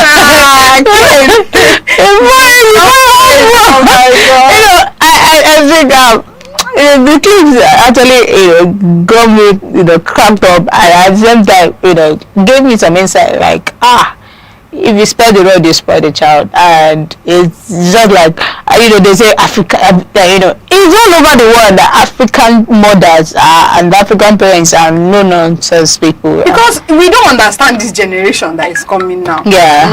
So is most of it, we need to bring back all this using the rod, because scripture said that foolishness is in the heart of a child, and with a rod of correction you drive it out. So God supports flogging, and you feel like flogging will do the miracle. Well, there's a part of talking will have to come in, advice will come in, tell them why. But if the why they are not hearing it, and you feel like too much, exposing the child to, flogging and all hard treatment will not make the child. No. There should be a limit to it. It's not every time and everywhere. It's not every time. Do you understand? But if I let flogging be your last resort, like your last plan, do you understand? Having done all this, at the end of the day, you use the rod of correction. Okay, moving on to my next gist, it has to be, it's a woman something for us. This popular Nigerian influential businesswoman called Jenny's Blue, Nigeria, is said to announce her childbirth, and she said she had numerous weird experience as a lady who hasn't gotten pregnant after so many years in marriage. Now, do you think it's a thing for African women to mock their fellow women for not conceiving? Is this something? Is this something like usual? No, it's not. It's not nice. So I think if we look at some tweets from her, you see some criticism. Some African women, like our fellow women, mocking her, trying to make jest of her. Why would do you think like your fellow woman, maybe she has already had children and she's mocking you for not having children already? Yeah, and I want to come from another dimension. Do you think most of these celebrities get it hot and hard when they are not able to do the needful or conceive, like such a situation when she's not able to conceive? Yeah, actually. The pressure is high on their side. Yes, it's usually high on their side because they are outside. Do you understand? Their lifestyle, they give you their gist every step of the way, what is happening in their life. So most of the times people use them to suit their own shortcomings. Do you understand? So, and most of the times what we see, in fact what people expect to see if you put your life out there, is perfection. Do you understand? So when they are not getting that perfection, people say whatever they like. So do you feel like you would like to be in their shoe, like with the whole system? I don't want to be a celebrity. Because it has to do with a lot of pressures. And yes, there's a lot. You can't face the even pressure. Posting online, I have to make sure this is what I want to put online. Maybe no, I don't even post my personal and private things online. But these people, everything is online. So if you get criticized for it, if you get judged, you asked for it. But I'm sorry for her though. I'm sorry for her. We're sorry for you though. We're sorry for you though. Imagine I didn't make her a celebrity, do you understand? Yeah. I wasn't not the one accusing her pointing fingers at her. Most people that are doing it, they are not trying. No, you go online, you see. Supposed to support women. Fair. Is it our gender?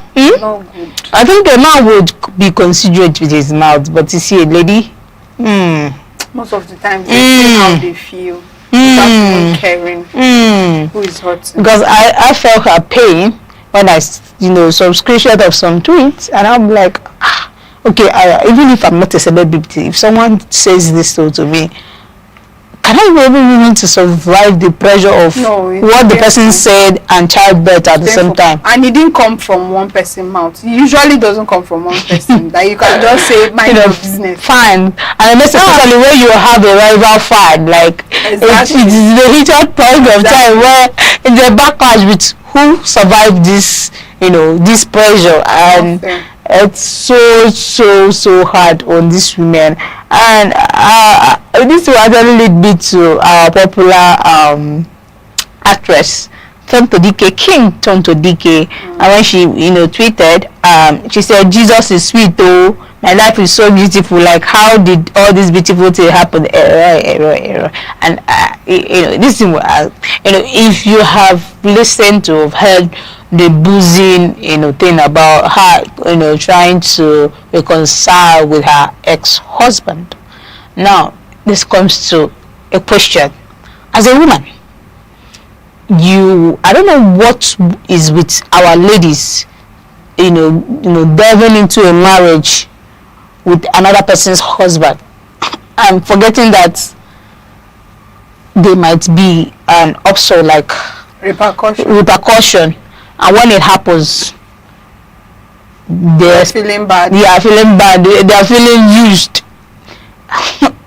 Wait, I don't understand. Like you're not married. Okay, you're not married. Just as a single, you see a married man, and you get into a relationship with a man that is married. Yeah. There's always a repercussion, no? Somebody will do you back. That's how the world is. That's how this life is wired. It will always come back. So now, in that situation, people are just trying to tell Tom to take what belongs to her. Once in your life, this opportunity was taken away from you. You have to cry it out. You have to face a lot of challenges. Now, the ball is in your court. Take it, seize it. And now, going back to the fact that her ex-husband has 2 kids with another woman. Oh my God. Seasonally, do you think if you are in that situation, you will go and collect back your husband? Or will you let it be? I'll let it be. I'll let it be because he has gone. Is that he has gone? I don't understand. And he's coming back to tell you that what happened in the past, it was just the devil's work. Now he's coming here for the. Did he marry the other woman? Yes. Hey, they are married now. And now they are, maybe let me say their marriage is now having an issue. And he's coming over to you to tell you, okay, can you like I don't know. I don't want to be in that shoe. and I don't think I will be there. So this is an area of concern because you see that most African or Nigerian ladies, you see them, hugging for married men, like they want to go after these married men, and they act like their life depends on this. So what do you think? Check well. Most of the times, ladies that do that, I don't want to judge, but most of the times there's always an issue somewhere. It's usually foundational. Most of the times these people didn't have. There are 2 groups of people that do this. Most of the times, people that did not have that privilege of having their dad around, you always see them tilt to always want to have something to do with older men. And most of the times, it's not ordinary. It's not ordinary. Don't mind me, I'm a Christian. So I relate everything to spirituality. So most of the times, you see them adjusting to that, and then the second group of people that do that a lot are people that just want care. They want the monetary gain. Do you understand? They want to benefit money-wise, and then they want women. Sometimes these people, what they feel is that he's already a responsible person, unlike a single guy. This one is already taking. He knows what to take care of a woman is. He knows what enduring with a woman is. So most of the time they don't just want to build with a young guy like their fellow.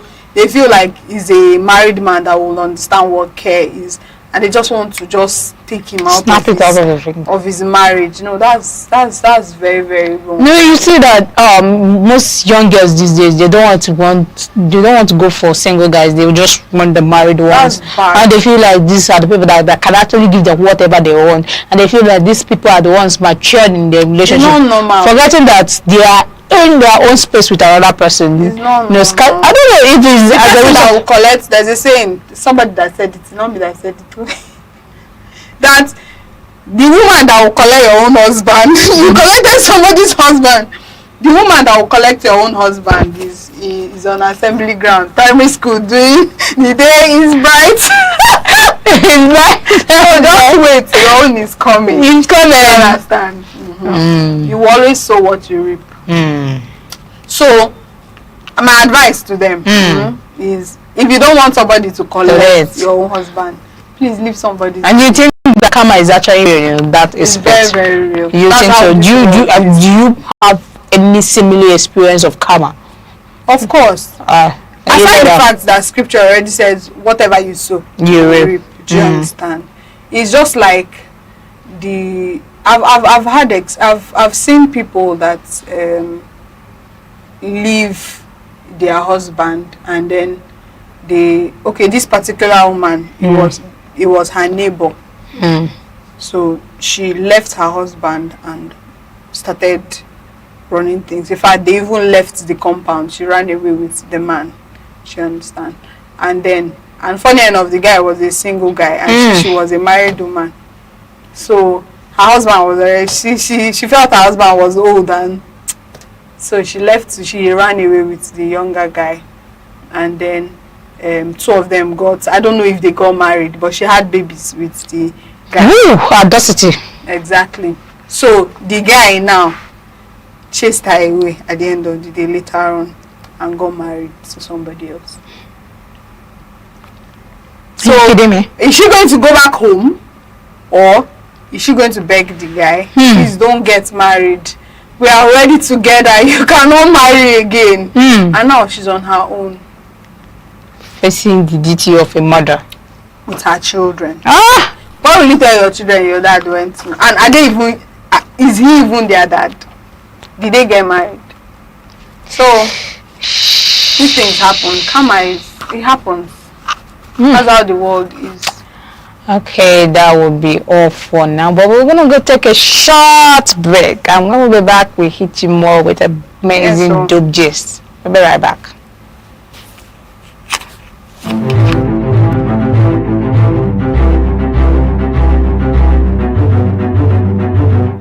Morning headlines before you step out. Midday updates while you work. Evening analysis when the day winds down. Wherever life takes you, Aneke TV keeps you informed, connected, and ahead. Aneke TV. Move with the world.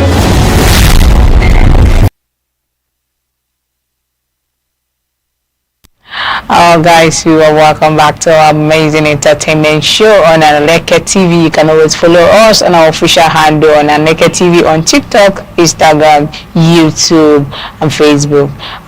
Diving back to major conversation today, Miss Sandra has a lot to say, and especially as regards our previous conversation on how women, younger generation, have always seen the need to, try to take over homes. And see it as nothing.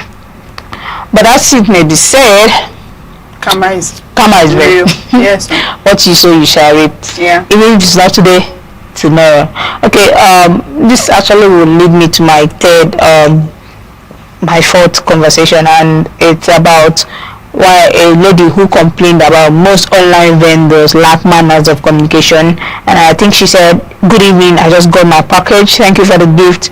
And the vendor, she said, "I paid 7k for Webby, but what I saw on the receipt is 4,300 naira." And the vendor was like, the person did not check or disappear to ABC terminal by itself. That's rude. Some vendors will say your wife is not playing. Jesus. I said it actually I said, Jesus, this vendor is something else. This vendor is something else. Well, if you are in that situation, what will be your reaction? What will you do? Will you what will be your reaction? Only God knows what my reaction will be. Because how would you not tell me that transport is involved and everything is involved? If you're telling me about what's involved, if I'm doing business with you, you should tell me everything that is from the beginning. So now come and be telling me that will my this thing fly and go to. But I feel like the vendor is not smart enough. She would have removed the receipt if she doesn't want the whole thing. Exactly. Because I don't know why you put the receipt of the web bill of even she's not being calculative. I think it's a very big wrong on the vendor side. You go and learn. Yeah, she needs to learn because it's like me. Eventually, I will calculate my normal transport journey. But why would I even be like I'll add the receipt to you? Because I know I will explain and I don't want to explain. So it's better, and when someone is patronizing you and you're telling the person that he has to pay transport, and I mean after the person might have patronized you, that's why like this person is not serious, this person don't know how to do business. I know Nigerian mentality. I beg, just be going. That lady needs to go and sit down and learn very yeah. And then the way she talks. Yes. Something she needs to work on, because that's very rude. I think mannerism of conversation in business, as long as you want people to keep patronizing you don't want to buy from yourself and sell to yourself, you need to know how to talk to people, because some people are not patient and some people are too nice. So most of the time, in fact, I'm not even going to buy from that girl again, because she doesn't know what she's doing. Why would you talk to a customer like that? She did not even say it's for way bill or it's for. She said will it fly to you? How? Oh my God, that's very rude. No. Oh my God, I couldn't laugh. I just said to myself, you see this every day. I want you to these countries. Well, I said, this one I'll crack my lady. This is my 5th gist for today, and it will crack my hand. And said I ended a relationship of 6 months once because I went for a job interview and a week went by without him asking me how it went. You are lucky. You are lucky that the red flag showed early. You are very, very, because that's very bad. In fact, we ladies, we don't like it. In fact, I know for you see care, asking all these little questions, women love it. She gets, and for that lady to leave that guy after 6 months for just that job interview, you did not ask me. Believe me, that's not just for that job interview. Because she would have been enjoying. There's when she went to the bank to go and do something and he did not ask her how did the bank go, did they pay you the money? I like, do you understand, like I'm just in the lady's shoe and I'm just imagining what I will do. I know myself, I know what I can do. I'll just wait 1 day, 2 days. Definitely you wait small. Block. See, you block 6 months. I'll block. I don't even need to tell him what he did. So when I block him like when I block him like 3-4 days and he doesn't come back to me, okay, let me shock you. I'm so sad that I say this. Actually, someone offended me and did something that I did not like. So I was thinking that it is something, we're in something. I block somebody. The person don't know that you blocked you. Now you got that number or you saw it physically? No. Let me tell you something. To cry on my behalf was that. I'm already crying. I blocked someone for 1 week. The person did not notice I blocked him. 1 week went by. Getting to do this, it went by. I had to unblock to be sure that, and then I blocked and posted something, blocked back, so I know, okay, just be aware that, nothing. So I think one day, I don't know what happened. I think he needed something he needed me to do one of the things. He called me. I was like, please help me run this thing. Why have you not been online? Yeah! Oh my God! Are you serious? No, that guy is not attentive. I don't understand. No, I just told my friend, open ground. I never because at that point I'm in a big That's very sad. That's very bad. Sorry, my sister. So this girl, all is just learning work. You know, how can you block someone that you're in a situationship with? Wow. For almost 1 week, plus the person just said maybe notice like. Well, most of the times, you know, we think. Sorry, guys. I'm so sorry, guys. The men, I'm sorry, but most of the times we think deeper. We notice these things. We notice the little things, but guys, they take their time. They get more than understand. So he did not notice that I blocked him. Do you understand? How will you not notice? That means that means my thought is enough. Okay, fine, I blocked you. No, he was not thinking about it. That's just it. He was not actually thinking, because if he was thinking about me, on your own. Someone that usually posts something on her status, you've not seen her for a while, post something. I know, that's why he asked you, why have you not been online? So, and for you, so if someone really cares, he'll be like, I've not seen your line. And okay, I didn't block him via normal call. I just did the WhatsApp stuff. Do you understand? That the solution to all these things is that I think they should sit some guys down and teach them. There should just be like a seminar. This is what ladies like, and this is what guys like. Do you understand? So that even if it's not a natural thing you came with, you understand, you will fake it to make it. You will fake it to make the relationship. Are you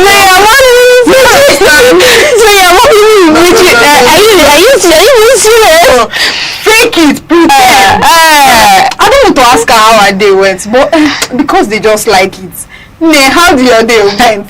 If she's answering you, just be person of, are you serious?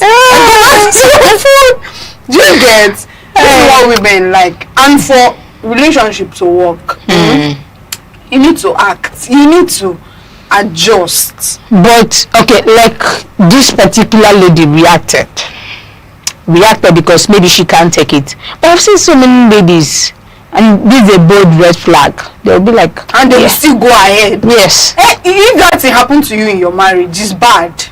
It's very, very bad. I know a lady that. And believe me, it's not just about you. Children are going to come into the picture, and your husband is not going to be involved in with them. Daddy, you told me you will give me school fees, or you told me you would join me to the PTA meeting. Go and meet your mother. Say, I did. Or go and meet your mother. I did. I know. That's very bad. It's bad. That's not a red flag. That's a red billboard. That you need to notice early. So, is very, what she did is very, very key. Very, very key. If it's me, that's what I'm going to do. Thank God it's still a relationship. But see, one thing I am not in there. Okay, it's 10 months back. I thought I had 10 years. Okay, 10 months. Thank God.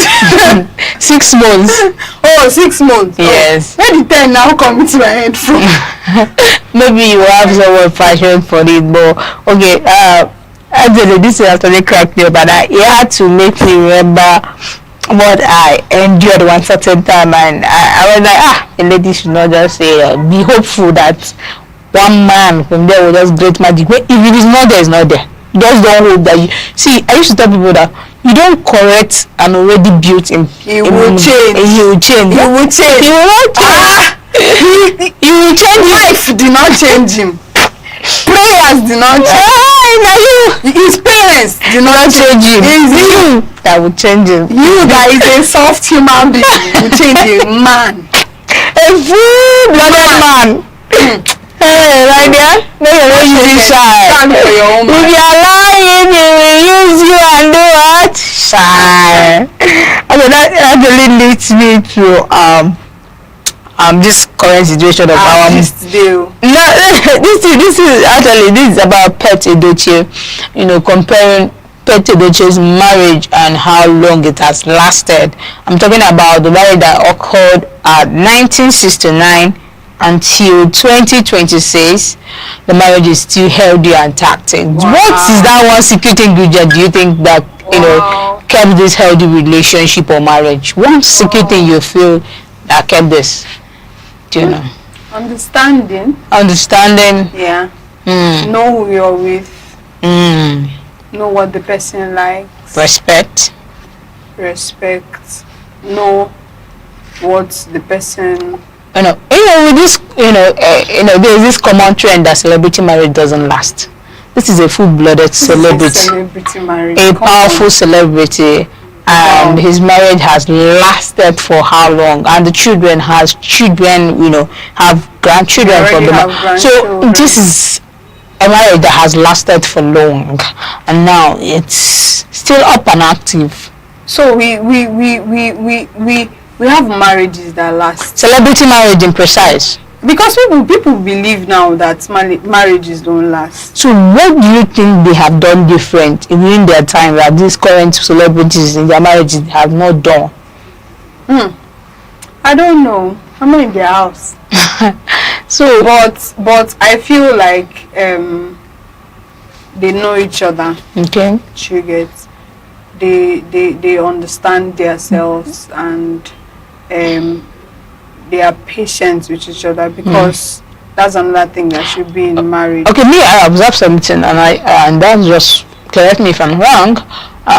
Pet Edochie, I didn't know Pet Edochie's wife until maybe some eventful, ceremony in the family where she had to dress like a wife. I was like, oh wow, this is Pet Edochie's wife. Are you serious? I'm even just seeing her. Do you understand? For the first time. She is not in the movie.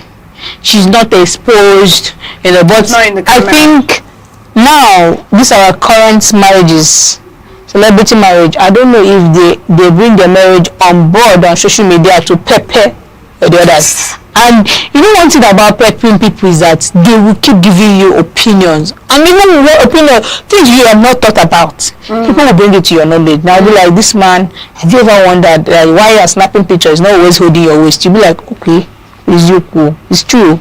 This man, I've been snapping picture with him. He has not holding my waist. Plus, people usually think there's a perfect marriage. Do you understand? But there's nothing like perfect marriage. Do you understand? Every marriage is work in progress. Do you know that marriage is the only institution?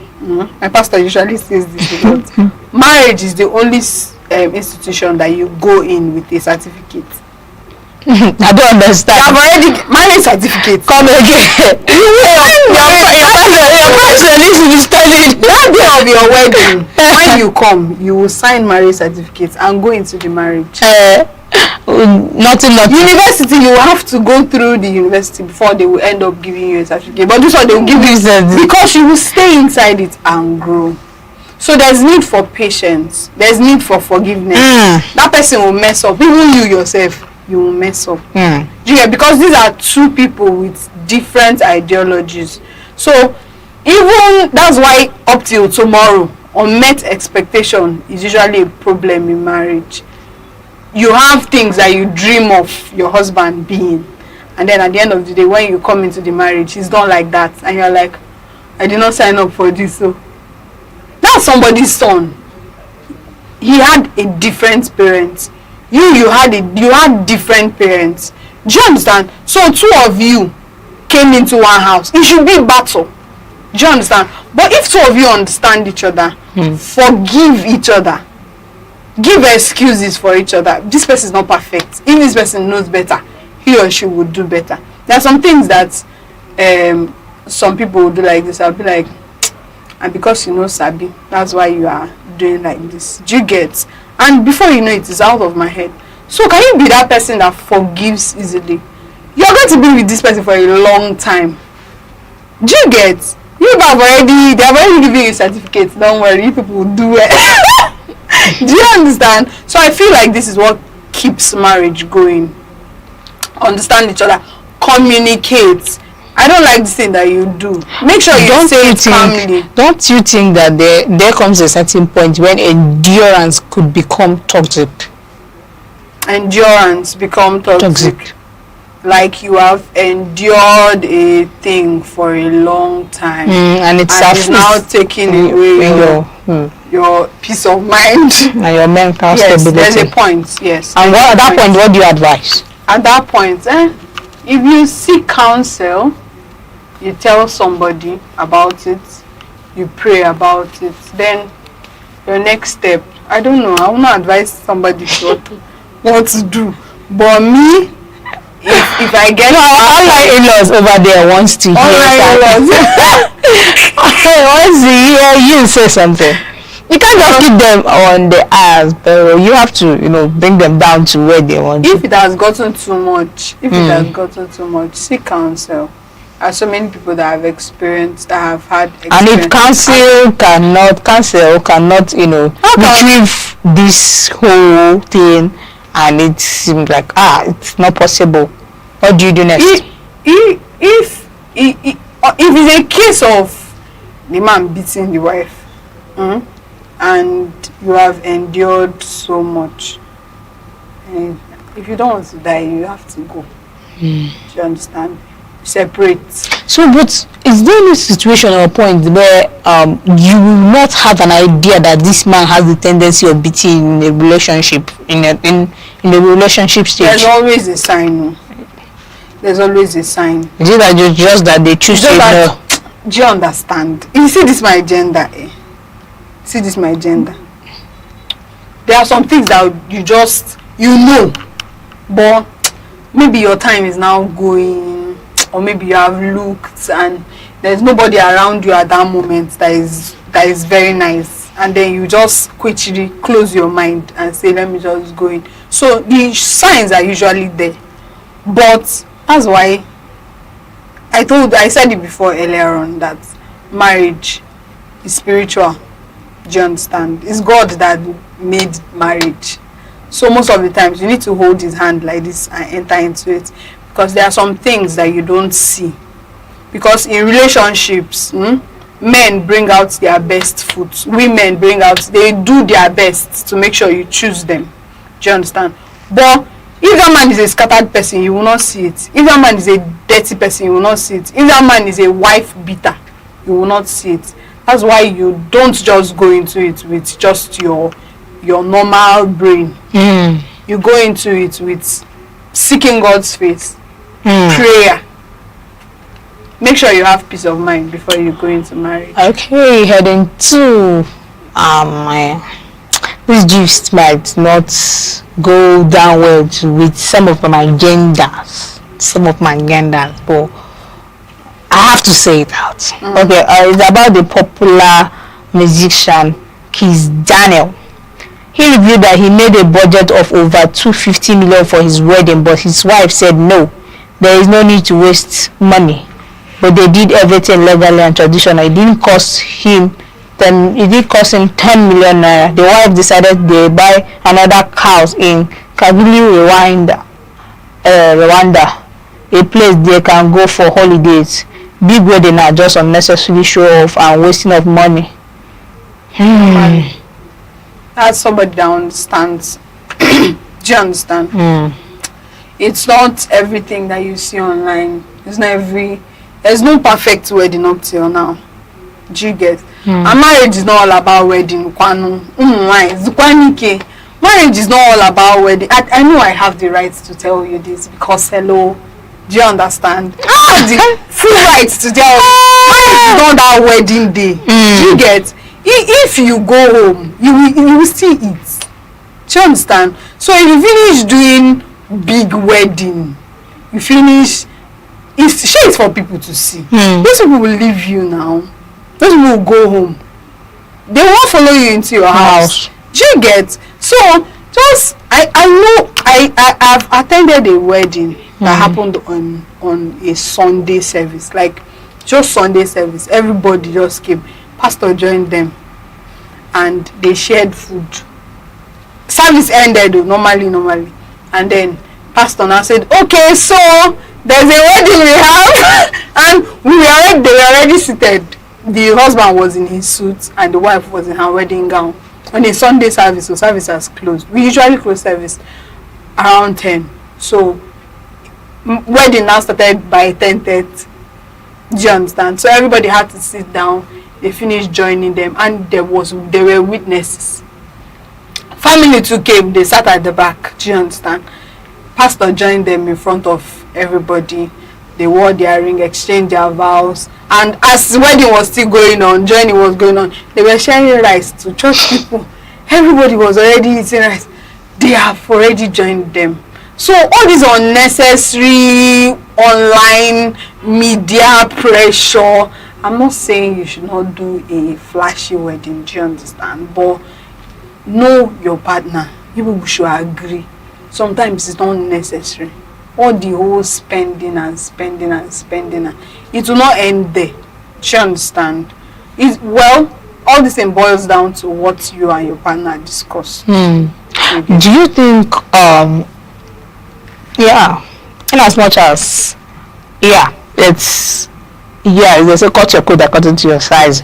Now, don't you think there's an angle where the lady is coming from that she wants, or a lady should be celebrated well, or she needs to feel because it's a one-time thing. Do you understand? It's a one-time thing, so it should be a ceremony that should be loud. Okay. Okay, now I'm not stopping anybody from doing a loud wedding. Yes, definitely, it's once in a lifetime. Although for some people it's not once in a lifetime. Hello, some people are doing more than once. Are you serious? Like the people, it's not now that we discussed about people that are collecting people's husband. Okay. Some people have gone up to even 3 weddings in this life. So sometimes not once in a lifetime. Please, I did the biggest wedding.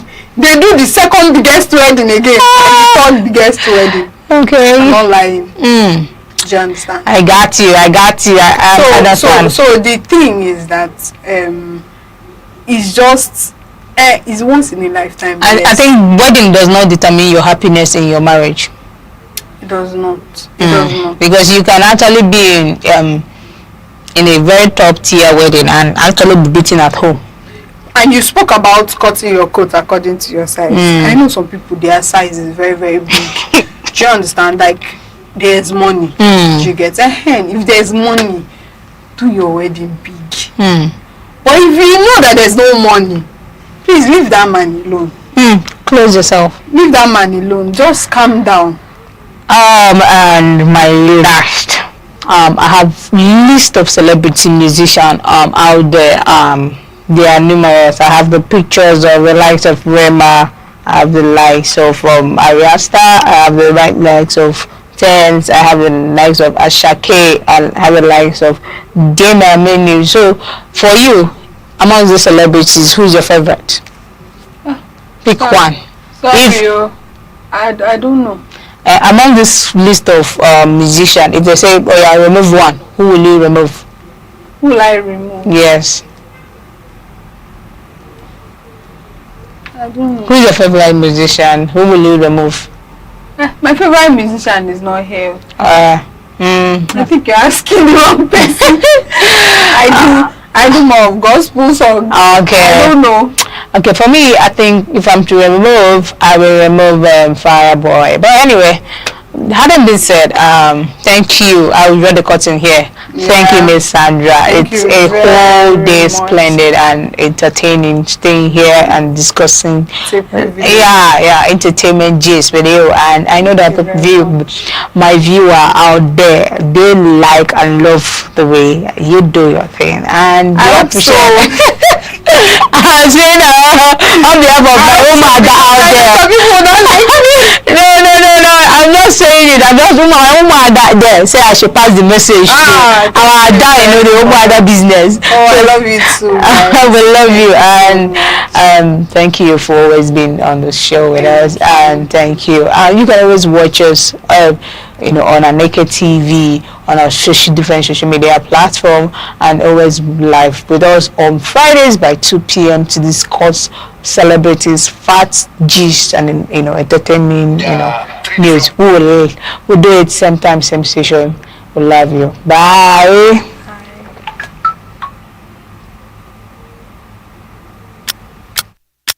Every second The world changes, markets rise, leaders speak, stories unfold. To keep up, you don't just need news, you need clarity, you need speed, you need perspective. That's why Aneke TV brings you the global pulse. Accurate, reliable, right when it matters most. Aneke TV. Move with the world.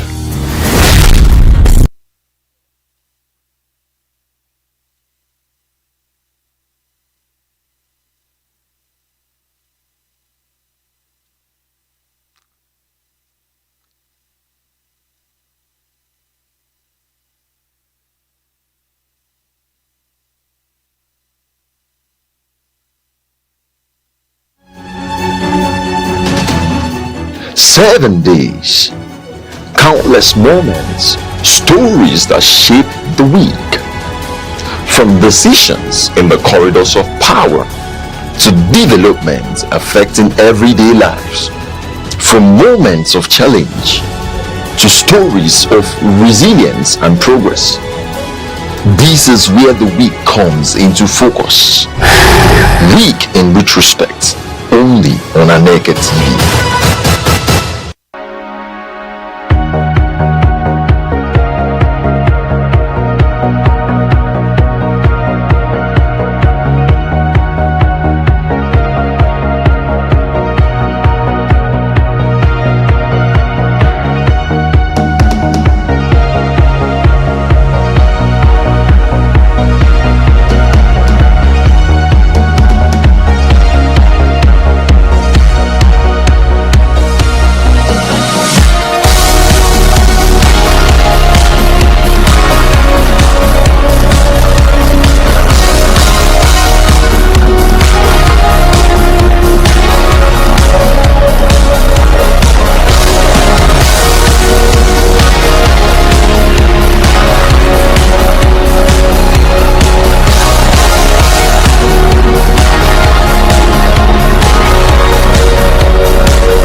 Every second, the world changes, markets rise, leaders speak, stories unfold.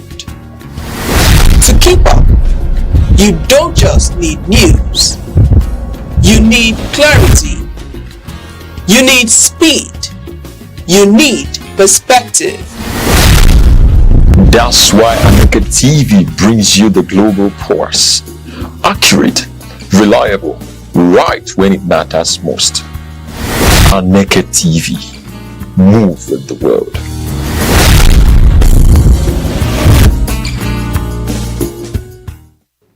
It gladdens our hearts once again to have you join Youth Focus on Aneke TV. It is a program that places an eye watch on the lifestyles and activities of the young people. This is with intention to making it better and then providing solutions to calling them to order when necessary. To achieve this, we make opinions, we give commendations, motivations, criticisms, and as a matter of fact, we say bravo to you for being a regular participant on this program. My name is Chukwuemeka Obasi, and today our focus is on dating before marriage.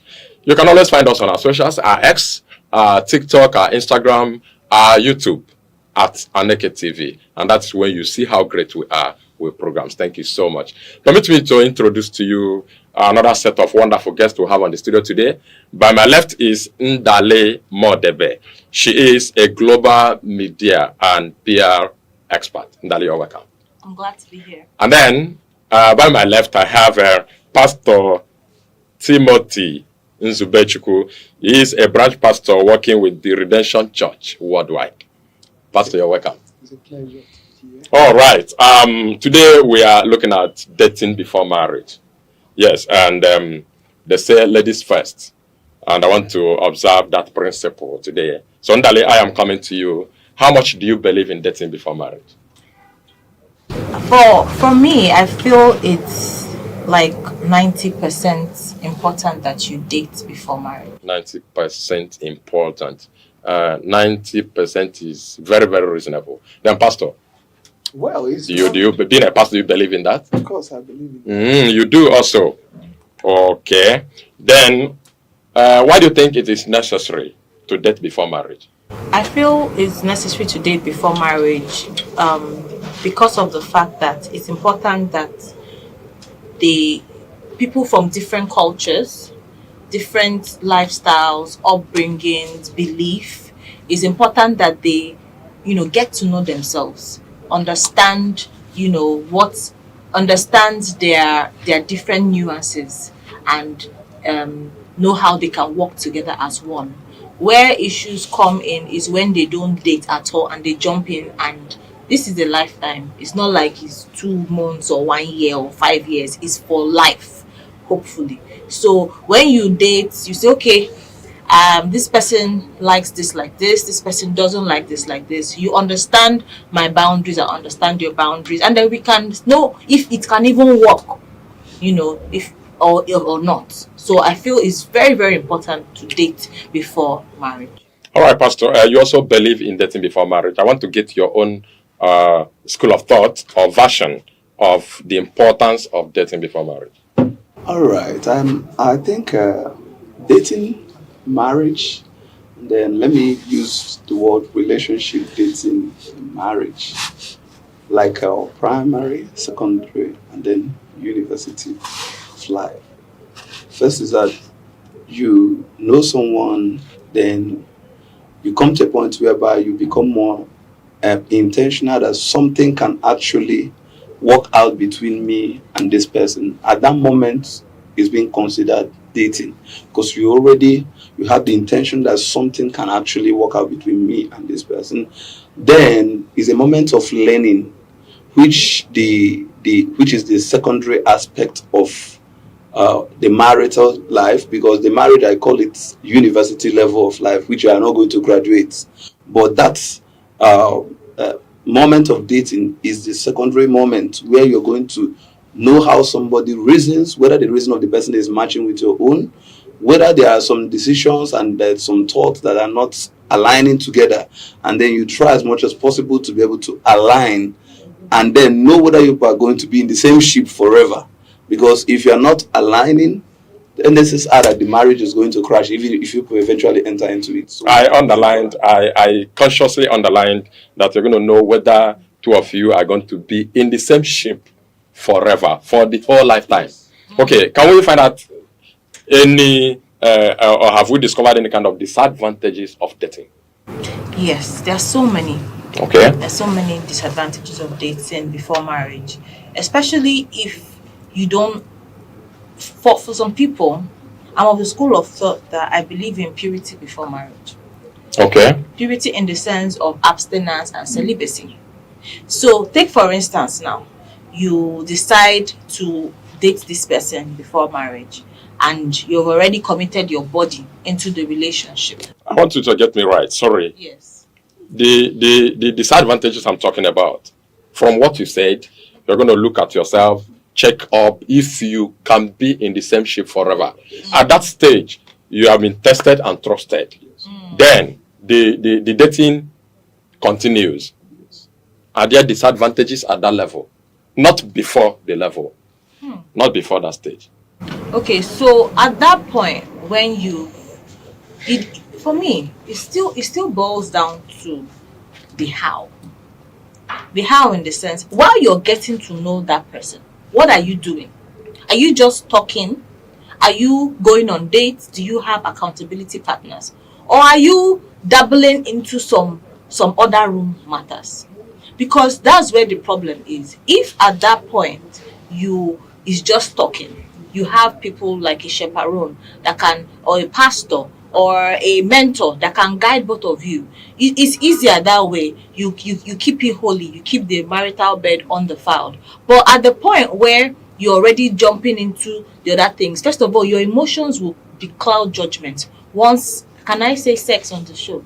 Once sex gets into the matter, the things you're supposed to see, the red flags you're supposed to see, you will not see it especially as a woman and sometimes as a man, because you've already left the courtship waters of talking and you've started touching. Okay, when you were speaking, you mentioned, I think you said friendship, relationship, and then dating. Permit me to come to that later. And you also mentioned sex and the dating. Okay, before that, what do you think that will happen? Supposing two persons go into marriage without dating? Well, I think two persons going into marriage before dating. Without dating. People are doing it, actually. Okay. People are doing it. People are getting married on referral. Okay. I know a lot of people that have undergone such journey, and it's more like a gambling. You are just gambling your future because it's something that you don't know. It's a 50-50 chance. You don't know whether it will work. You don't know whether it will not work. But sometimes it works. So sometimes if it works, that means luck shine on you. It doesn't happen all the time because you can end up dating someone or you end up getting married to someone you don't even know at all. And I can tell you that if 100 people got married without dating, maybe 80 might end up not getting married right. Because you have to know somebody. You have to know somebody beyond what someone says about the person or what people are saying concerning the person. You have to know someone's character. You have to know someone's temperament. Because the person you are relating with, the person you are going to marry, will someday get angry. You have to know how the person treats people that are not related to them, people that don't have connection with them. So all these things are facts, things you need to check before actually saying, I think I am convinced to get married to this person. So anyone who is entering into marriage without first of all knowing the person dating, and basically I can tell you that most times people who even think that they are getting married without dating actually dated. It could be 1 month, it could be 2 months. You don't just see someone and just enter and just get married to the person. There must be some kind of, either you either date the person consciously or unconsciously. Someone might be telling you. I disagree with you. Okay. I know I don't have an opinion here. All right. But I don't think it is possible to date someone unconsciously. Taking note of all of the things you have mentioned. All right. That you do in dating. Those are conscious efforts. Those are intended things. Intentional relationship and all of that. What I'm saying in essence is that someone can actually be making some finding about somebody, even without the person being aware. Like you go around, how does this person behave? Have you related with this person? Do you know this one? Do you know this person? At that moment, you are just setting up your mind. Although the person in line may not be aware. May not. And when he has not done that, supposing marriage happens, when he has not done that, you are the person that did it. And you did it in the hidden. Yes. He didn't know. On his own part, he didn't do anything. So and to him, the marriage happened by accident. Well, yes, because any action that the person is displaying in the at the course of marriage is actually on you, the person that defined. Okay. Now let me comment this way, and I want us to be honest here. I want us to be honest with ourselves. I am thinking that all of the things we have mentioned that we are doing in dating before marriage, they are built on love. If two persons love themselves, I love you, do you love me? Yes. What's the measure of love? It is immeasurable. Permit me to use that term. And then they go into marriage. It's not love that we're talking about. Can't love bring people into marriage, devoid of all of the things you have mentioned? For me, I'll always say, in as much as love is amazing and is beautiful, love is not enough. Love is like 30 or 40% of the equation to make a marriage work. Like when you're baking, you need certain things. Love is part of the ingredient, but it's not enough. Like he said, your temper. How do you react when you're angry? How do you treat people that don't have any authority over you?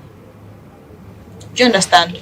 What are your temperaments? Are we compatible? What is your love language? You know, there are certain things. Do you understand what it means when people say that love is sacrifice, love is commitment? Some days I may not feel like talking to you, but because I've made that commitment to be in your life, I will talk to you. What is the measure of love for marriage qualifications? I want you to measure this in percentage. In percentage? Yes. I feel love is like 40%. 40%. The rest is and you're due for marriage. The rest is work. Intentionality, effort, work. When I don't like your face, when I don't like your tone, when I don't like anything about you. For me, when it comes to, I feel friendship is more important than love. If you're my friend, I won't want to hurt you. If you're my friend and I see you hurting, I won't add to that pain. So I want you to be my friend before the love. Because sometimes love is like magic. It comes, it goes. But that friendship, that value, that commitment, that sisterhood and brotherhood relationship, it doesn't go away because you don't want to hurt your brother or your sister or your friend. Okay. Pastor, you were the person that mentioned friendship before now. What is even the difference between friendship and dating? Well, because Ndale is coming from that angle of the person being your friend. I think the last time I was here, I was able to say something in regards to friendship, which is the basic point of life. You meet people, you bond with them, and then you begin to know how they react. It could be male versus male. It could be male versus female. So it's actually the foundation of relationship, every formal relationship. So that's friendship. When you are able to meet people, connect with them, and you know your spirit will just match up with them. Most times, you really don't have the power sometimes to control those who become your friend, because sometimes it happens before you know it.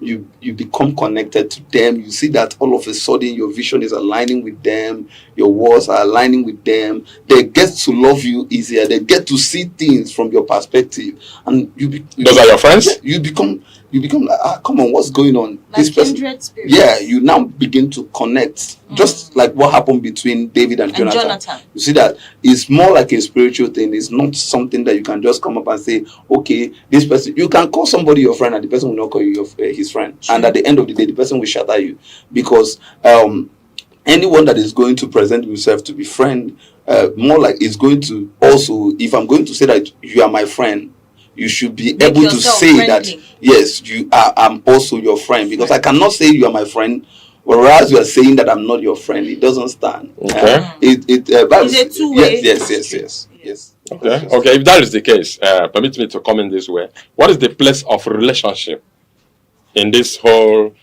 friendship and dating thing? For me, okay, so I feel, especially my relationships, it usually starts from friendship. It starts from friendship, because the way I see love and infatuation, there's a love, infatuation, and lust. There's a very thin line. So most times when it starts with that love and infatuation, it's like fire. It burns, and after a while, especially if it burns in the carnal way, once you get it, that whole love turns to ashes. The fire just goes down. But when it starts gradually from friendship, we have the same vision, we build together, I have my down days. You call me, you console me. You have your down days. I console you. I support your projects. And then somehow, some way, we have the same. The love happens. It's sweeter that way. It didn't just come all of a sudden, so it won't go all of a sudden. So you think back, this is what me and this person has been through. These are the sacrifices they made for me. These are the sacrifices I've made for you. You can't just pull away like that. So I feel that friendship is a fundamental factor in marriage. Okay. Now let's look at the relationship and dating. Is it dating that's graduating into relationship, or relationship graduating into dating? No, relationship graduates into dating, and then dating, of course, marriage. But then I don't know if I should say something about love, right? I think for me, I believe that love is an intentional act of not just seeing someone and then liking the person, but also is an intentional act that you know that this person is going to offend me many times, but I have already made up my mind that I will forgive. Right? Because when if I begin to go into the scriptural standard of love, you find out that what many people call love is actually not love but infatuation. So because if it is love, first thing is that the Bible says that love suffers long. Love does not boast, it does not lift up itself. So there's a lot of things, condiment that are found in love, that when you see real love, you know that this one is love. There's humility in love. There's ability to let go in love. Yes, ability to forgive in love. There's a lot in love. So people mistake infatuation to be love, and that's why once their relationship gravitate, like she said rightly, once the relationship gravitates to a point whereby emotional attachment begins to play, the immature one will give in some uncertainties, and then they'll be carried away, and before you know what is happening, everything will turn out. So that's exactly what I have to say about love. But then in relationship, I think it is when we talk about relationship. And before you come in from that angle of relationship, Ndale, don't you think that pastor is taking us deep into the biblical love? There is this love.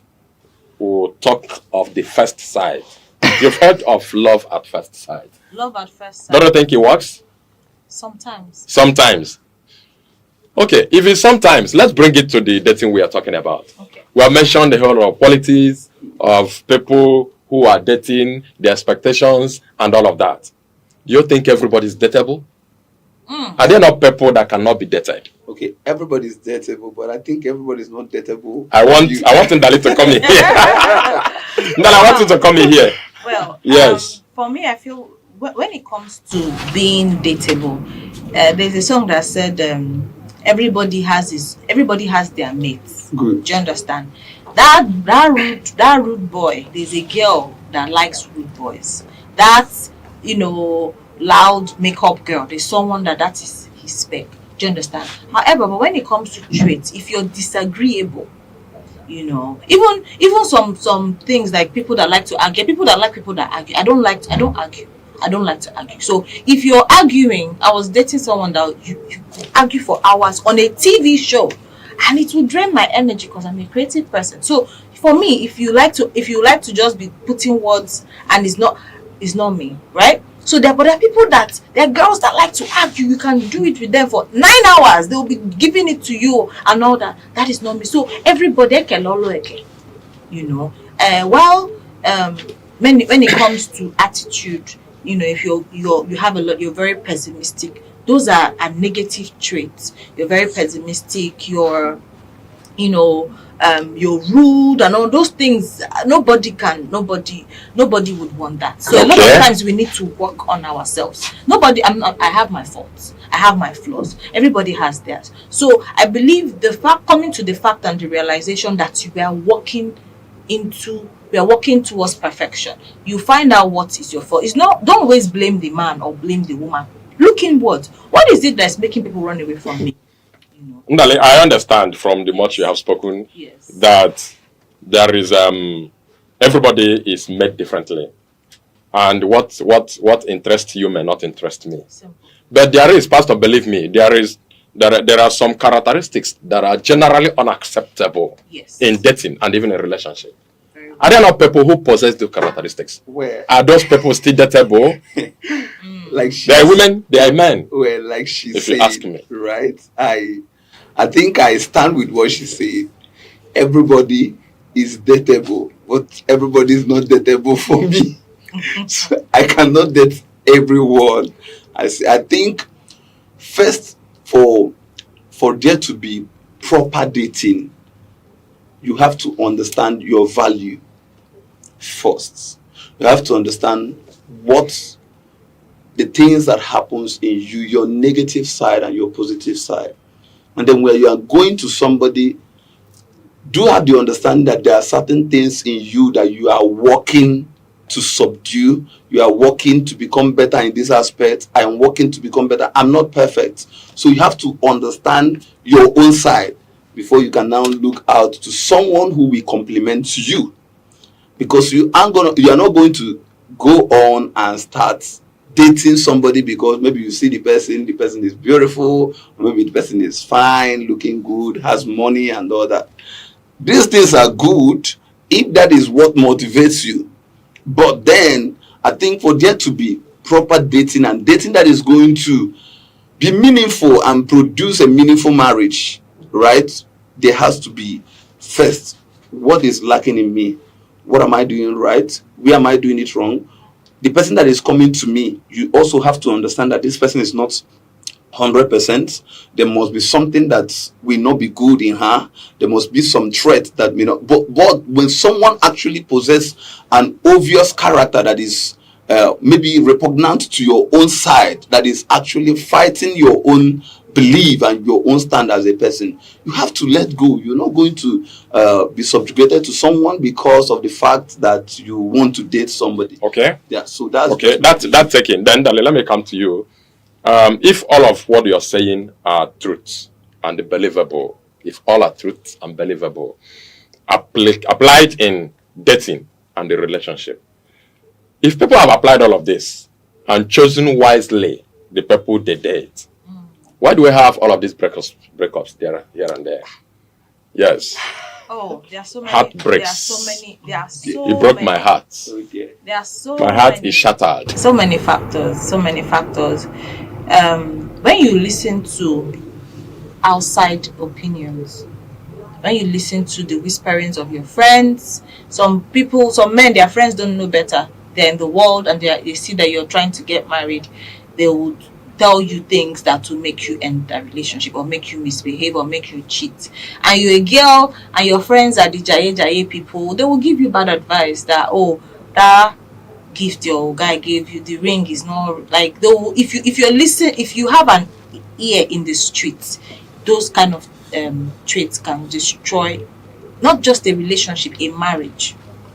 Number two, if you as a person, you know within you that you're not ready for marriage, and you go and meet someone that is ready, and if you're in a corner or not corner, but like readiness for marriage. Yes, if you meet a man that wants to marry, and a man that wants to marry meets a woman that wants to marry, the things are easy. But when a woman meets a man that is not ready, his head is still in the streets, everything she's doing is like scattering. And a man meets a woman that is not ready, that she's still in her Gen Z era, she's still in her baby girl era, on the street era, like it's going to be like your two cannot work together unless they agree. That's the only way I can put it. Another thing that causes heartbreak is excessive expectations. You're watching too many movies and you feel, oh, I've seen cases where a guy brought the ring to propose, and because he did not kneel down, the girl did not accept the ring, and that was the end. Unnecessary expectations you get from television, So those are not. While I want the man to kneel down and propose to me, but it's not even our culture. It's not our culture. It's not in Igbo Igbo native law and, and customs, you know. So those are, there's so many other issues. And also another thing that causes it is when you commit your body too early in the relationship as a woman. The guy, that thing he was supposed to wait for. Okay, too early in the relationship? Too early or even at all. So time has to be given for that? At least 3 months. At least 3 months, that is for you. I want you to add up something to all you have said. Tell us the type of man that I'm looking at. That is dateable, maybe to you, and maybe same to others. Okay, so for me, I know it's cliche, but I want a kind man. I want a kind man. I want my friend. Some men's kindness are in their bank accounts. That's a very, to some women, that is the definition of kindness. I don't know about you. Kindness is not necessarily about your bank account. Kindness is that you have 10,000 naira and you're willing to spare 4,000 of it. That is financial management. Yes. Please go on with the type of man. So for me, a kind man is a man that, you know, you have a meal, because I do a lot of humanitarian work. In fact, as it speaks today, we are already cooking food to take to the orphanages here in Enugu State. Right? We do it like monthly and stuff. A kind man is a man that you have your food and then you see somebody opposite that doesn't have access to food, and you're not just balancing and eating and saying those. You can decide to share it halfway, or you give them the food and then you sort yourself out because you have the money. That's a kind man. A kind man is a man that when he upsets you, he will say he's sorry.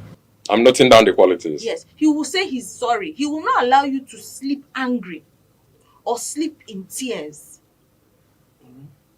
When he offends you. When he offends you. What if you think he offends you, but to him, he didn't? So I feel a relationship that will work is a relationship of two intentional people, two forgivers.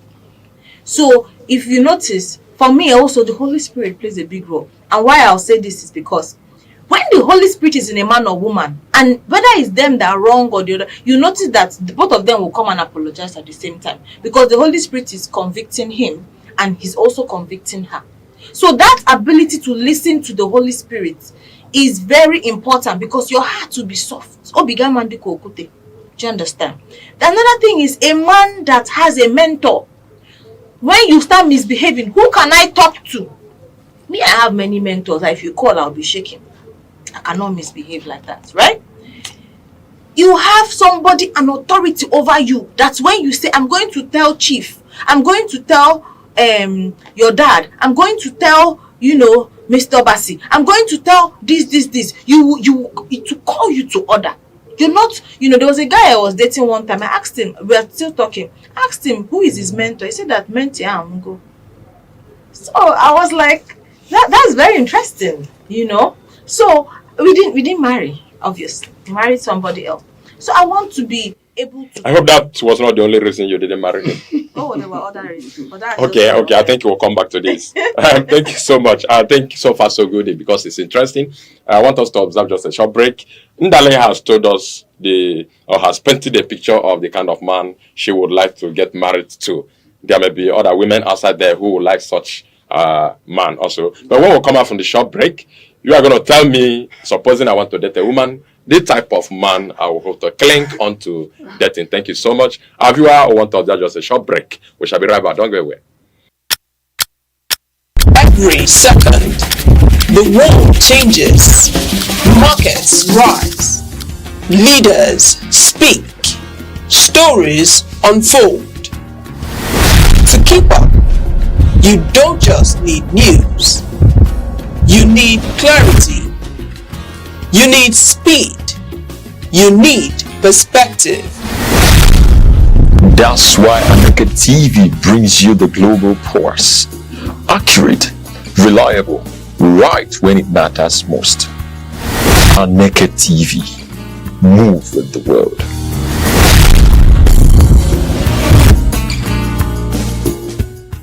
Back from the short break is still the program Youth Focus on Aneke TV. And our topic for today is dating before marriage. We have gone at length, having done with the first phase of it, and we have observed a short break. I want to reintroduce the mentors I have here, and of course the guest we have on the studio. I have a global media and PR expert, Ndale Modebe. She's here and she's ready to give you more. And I have Pastor Timothy Nzubechukwu, a branch pastor working with Redemption Church Worldwide. Let's continue. Pastor, before we went to the short break, Ndale, you've told us the type of man you would like to spend your lifetime. And I pray, and I'm being prophetic, God will give you that type of man. Then, Ndale, supposing I want to go out to seek for a woman to date, I want you to advise me. What kind of woman would you like me to take as your friend? Well, I think first thing is I have to understand your vision, your goal, and then... Pastor, my vision is a good woman that I want to date and get married to. My goal is the marriage. Okay. If that being the case, I think someone that is going to align to your vision. That's what I'm saying. Okay. The scripture being my standard in life says that two cannot work together unless they agree, right? And then if your vision is not aligning with somebody, you are actually walking on water and can be drowned at any given moment, right? So you have to look out for someone that has the qualities of meeting the demand of your goal, the demand of your vision. If I, as a pastor, maybe I want to marry and then I want to date someone, and then I'm dating someone who doesn't have anything connected to ministry, who is not even ready, and then she's just there. She just wants a normal, regular guy. And the lady being kind and say, I don't want to marry this kind of person. This is not this kind of life I want to live. You see that me trying to date the person is first of all subjugating the person under me. And then at the end of the day, you will give the person reasons to know that she made a very big mistake because she's not going to be comfortable in everything. You have to, in dating someone, you have to understand that you should date someone that will be comfortable with whatever you're doing. If you want somebody that is going to be there for you, I don't think that marriage literally is not you are not getting married to someone that you are going to command, are going to tell, sit down here, the person will sit down. You are getting married or getting connected or dating someone that will complement you. So that's why I said vision and goal. It is very important that you understand it, because people can actually, maybe someone that wants to marry a banker and then a lawyer comes in and the person has always been fantasizing getting aligned with a banker. And you see that sometimes they've, though the problem is that many people don't even know what they want. I think many people don't know what they want. Most time people think that they want these, but actually in the whole sense of it, they want someone that they can actually get money from, or they want a guy that they can actually buy this thing for me, the guy will buy, or they want a girl that they can come back home and say, sit down here, the person will sit down without saying anything. I think that's I think you've made a lot of valid points. But Ndale, he dropped a hint that this problem is that many people don't even know what they want. But I want to ask you, have you not seen or noticed that a lot of people don't even have time to think of what they want? That is why a lot of marriages happen by accident. True. Yes, they go into it. A lot of marriages happened by what some people may call unwanted pregnancy. True. Yes. So many of them. And that will be the emergence of the marriage. Okay. And the marriage will kickstart. You wouldn't stop it. Who has time to think of what he wants or what he does not want? And all of that. Okay, thank you so much. Let me take you to this other dimension. You know, I am thinking that any dating that didn't work at the end of the day, it ends up in heartbreak. It's always heartbreak. It's rarely you see the win-win situation. Go, I am going. Nobody breaks each other's heart. It's always, he has broken my heart. Please, I want you to tell us what heartbreak is. Heartbreak is that feeling you feel when the one you love is no more in your life, and the person is not that the person is dead though, but you guys have broken that relationship and you have to heal from that relationship. Are you talking from experience? Of course. Of course. Heartbreak is real. And and it happened. Someone broke your heart or you broke somebody's heart? Both ways. They broke Are different cases. They've broken my heart and I've broken somebody's heart. Wow. We are being candid. Yeah. Okay. So for me, I feel. How did you feel when somebody broke your heart? I felt bad. You felt bad? Yes. Did you break somebody's heart intentionally or unintentionally? It's always unintentional. Unintentional. It was unintentional? Yes. Why did you feel bad when somebody broke your heart unintentionally?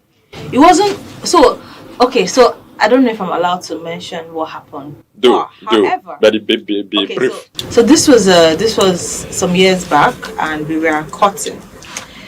And also, my principle, celibacy or abstinence till marriage. So that was what we had. So, however, before the relationship started, he was telling me about his ex. I kept pushing him to go and reconcile with her. And on reconciling, things happened and he didn't tell me. And I was not aware. So things like what, if we are permitted to know? Debe, like interesting man and woman things happened. Okay. And he came and told me that he was over, he was done. I was like, okay, fine. So we started dating. I wasn't aware. A few months into the relationship, into the courtship, he got a call from the lady saying she was pregnant. And that was the beginning of the end. So as a human and being, the end of the beginning too. Exactly. That was the beginning and the end, and the end of the beginning. As a human being, I was hurt. I cried. I blocked him. But later, No, you hadn't gone far with him. I met. He has gone to his family house. He had spoken to my parents. If the far was sex, we were never going to do that. Should he have gone to that length when he hadn't settled or reconciled with the ex? So I don't understand the question. You've gone far with him before what happened. Yes. That was why it was so painful to you when the heartbreak happened or took place. Yes. You had gone far with him before he went to reconcile with the ex. No. So when he was coming for a relationship, he told me he was engaged, but he had ended it. But me, as a sucker for love, I was telling him to go, that he can walk. I was pushing him to the lady, right? And then one time I said, okay, go end things if that is what you truly want, and then come. But I'm not going to be dating you while you're dating someone else, or while you're still in a limbo. Go and see if there's anything. Then if there's nothing, then come and then we'll take it up from there. So one of the times he went, he said he did things, interesting things, that and then came back and told me that no, he's done, he's out of his system. I said, okay, fine, let's start. Who told you did those interesting things? By the time the lady was claiming she was pregnant, and also it was very okay. It wasn't a nice experience. I think the note has been taken. Yeah. If we were the cause, we would say sorry about that. But we can only say take heart. We can only say you take heart. God will give you your heart desire. Amen. Let me come back to you, Pastor.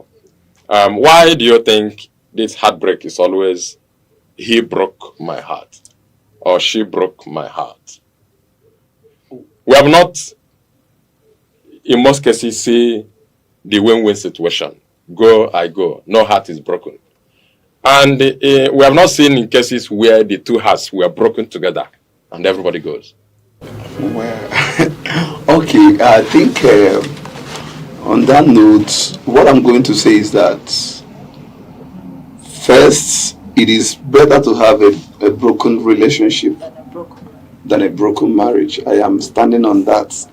Instead of us to kill ourselves in marriage, pull down the building in marriage, let's pull out of the relationship, let everybody go. Why should there be a broken dating after the relationship? Yeah. From the period of relationship to the period of dating is enough time for you to know yourself and know you're compatible. You actually don't remove, certainly that you actually don't remove relationship in dating.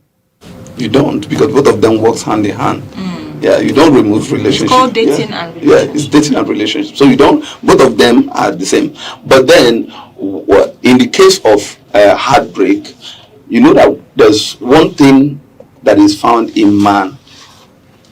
And that is that when two hearts get connected, whether there's anything that is sexually involved or not, once there's a tamper in trust, one must feel hurt. And basically, the person that feels more hurt is the one who trusts the more, the one who loves the more, the one who gives the more will be the victim, not the other way around.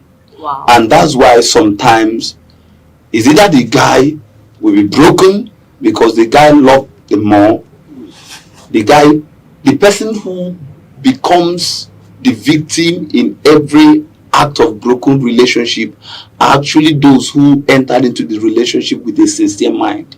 Most times they are ready to give everything to make sure that the relationship will work. That's why sometimes when it happens, you see them fighting to make sure that the relationship work again because they are ready to commit into it. Is that right? And then secondly is that when you have been maybe your heart have been maybe subdued based on certain condition, it could actually make you become broken when the relationship is over.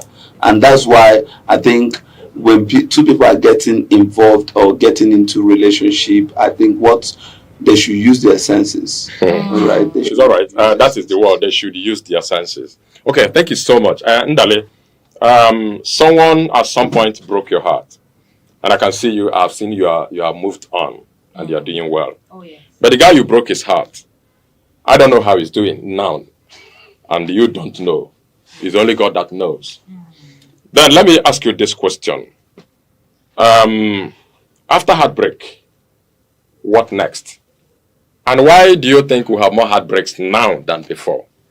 Because people's patience and bandwidth for excesses is shorter than before. People's expectations are higher, and people have a lot of people's tolerance have become so short spanned. When it comes to heartbreaks, how do you heal from heartbreaks? First of all, there are ways you don't go about breaking people's heart because you don't even know the mental health or health status of that person. The question is, not the solution now. Why do you think there are more heartbreaks now than before now? That's why I said, people's tolerance are is very low. People are not as patient as they used to be. Okay. People have gotten hooked onto the social media culture that if it's not working, you walk away, both from relationship and marriages. So I feel that is why there's a lot of breakups now, and people's expectations are high. Okay, you can now provide your solutions. So for me, I feel that there are mature ways to go about breaking up. You don't just text somebody, it's over. No, you actually have a conversation with the person. It can be face to face if the person is a violent person, maybe on the phone or with somebody there, so that you don't get hurt.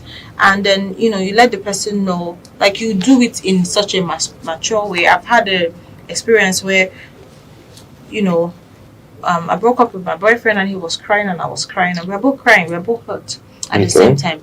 And we had to come back together to date again. And then finally, that's what I want to hear. Yes. So that's it. In this love game, there's no one size fits all. What works for A won't work for B. You have to understand your own recipe, but also work on it by setting healthy boundaries, communicating with the person. So before it gets to the point of breakup, have you actually told this person that you don't like what they did, or is it just one time when they do something wrong you cut it off? So cut people some slack. And one other thing I'll say is, and I learned this while I was in Ghana. I learned it about 2 years ago, last year. Most times we judge people based on their actions, and then we judge ourselves on our intentions. So we are harsher on people than ourselves. So these days, I'm cutting people some slack. I'll ask you, why did you do this? What were your intentions? Not what you did. Why are you late? What happened? Did the car break down? Are you emotionally okay? I'm not judging you based on your reaction or your action or your intention. So if we can add that in our relationships, I believe we're going to have a lot more happier relationships and hopefully marriages. Okay, thank you so much. I want us to bring it softly to the causes of these heartbreaks. Yes. What do you think can cause the heartbreak along the line when dating has set in? You have convinced me that relationship and dating are interwoven. No issues. But in that business, it was sweet, it was lovable, there was understanding, there was trust, and all of a sudden, the heartbreak ensued. Now, what are the causes of this heartbreak? Okay, I think the causes of heartbreak, like she rightly said, well, the first thing you have to understand is that people change, right? Nobody is unchangeable except God. Have to bear that in mind that anytime you're meeting anybody, this person has the tendencies of changing at any given moment. A guy can wake up and change. Maybe something can happen to somebody, trauma can happen, anything can happen, and somebody will change. The person you used to know that used to be very sweet and loving can become a monster because something happened somewhere. And it may not be his fault or her fault. Yeah, may not be his fault. That means the heartbreakers are free. Yeah, so most yes. It's not. I'm not justifying it actually. I'm not. And now let me play on a safer side. This is not in a way to justify breaking up with people unnecessarily. First, you have to now look. Pastor Timothy, all you have mentioned are necessary. Yeah. That anything can happen. Yes. Emotionally and physically. Emotionally and physically. But and in that case, you have to first of all also look into, before you end anything with somebody, first of all you have to consider the effect. If I'm going to end this thing, what are the causes? Is there any threats? Let it not be on a mail, maybe cheap gossip or something happened, or your expectation. In fact, using your unreasonable expectations to end up something with someone, that's the most childish and most foolish thing people do. Okay, because I was about asking him. Yes. If something happens to you, someone that you love and you are supposed to lean on at that point in time, to start healing your wound gradually, and you come back and break up with the person. How has that been the solution to your problem? To me, I think people actually break up most times. If what you said is true, that means a lot of breakups you see are not the fault of those whose hearts were broken.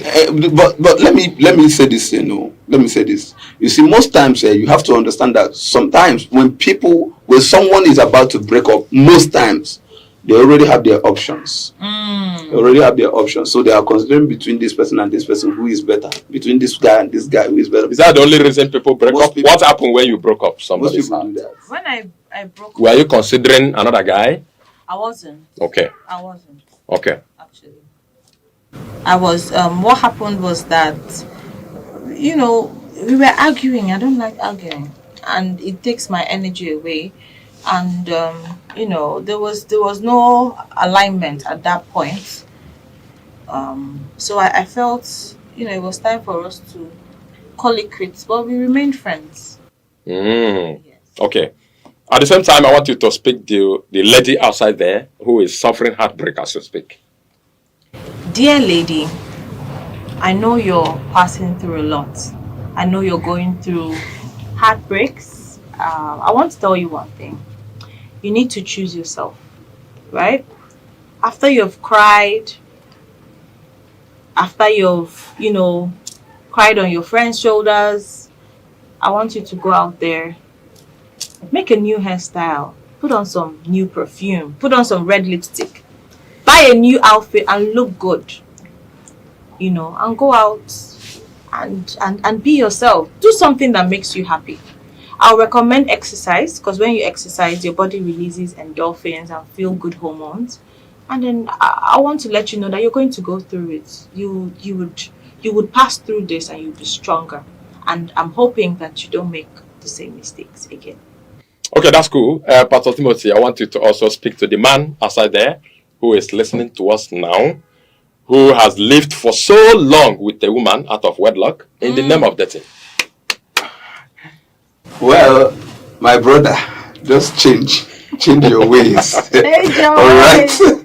just change your ways, and you have to understand that you don't keep somebody on a track that the person doesn't know the outcome of the end of the journey.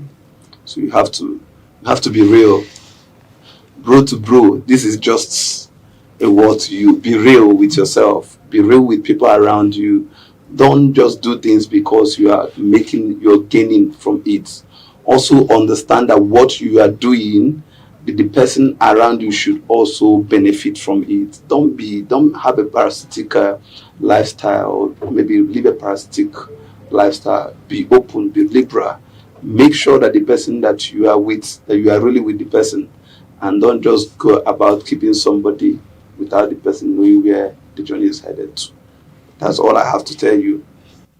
Of course, the journey is headed to marriage, and it must have been pronounced long ago. Thank you so much. We are wrapping up this episode of Youth Focus on Aneke TV. Thank you so much for being there. I've been with the global media and PR expert, Ndale Modebe. Thank you so much. And I've been with Pastor Timothy Ndubechukwu, a branch pastor working with the Redemption Church worldwide. Thank you so much for coming. And our viewer, it has been a nice time we shared with you. We are going to see again. My name is Chukwemeka Obasi. Every second, the world changes, markets rise, leaders speak, stories unfold.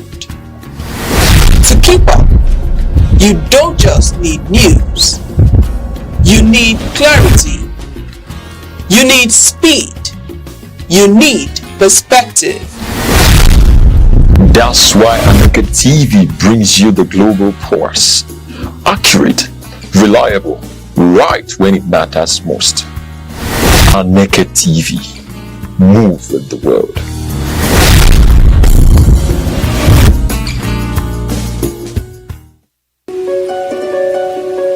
In a world that never stands still, where stories break in seconds and moments shape history, one station keeps you connected to your nation, to the continent, to the world.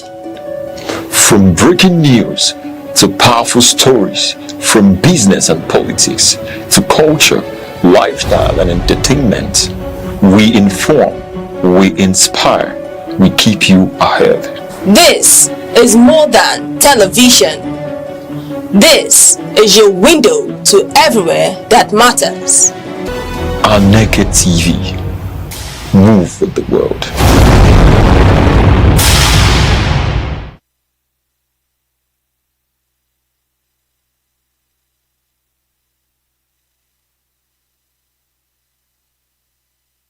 In the stories of ancient Greece, Achilles was more than a warrior. He was a hero whose strength could turn the tide of war, whose courage inspired loyalty, and whose presence commanded respect. His name had endured across millennia, a symbol of valor, power, and influence, a figure whose actions shaped destinies. Yet, Achilles' legacy was not only in the power he wielded, it was in how he used it.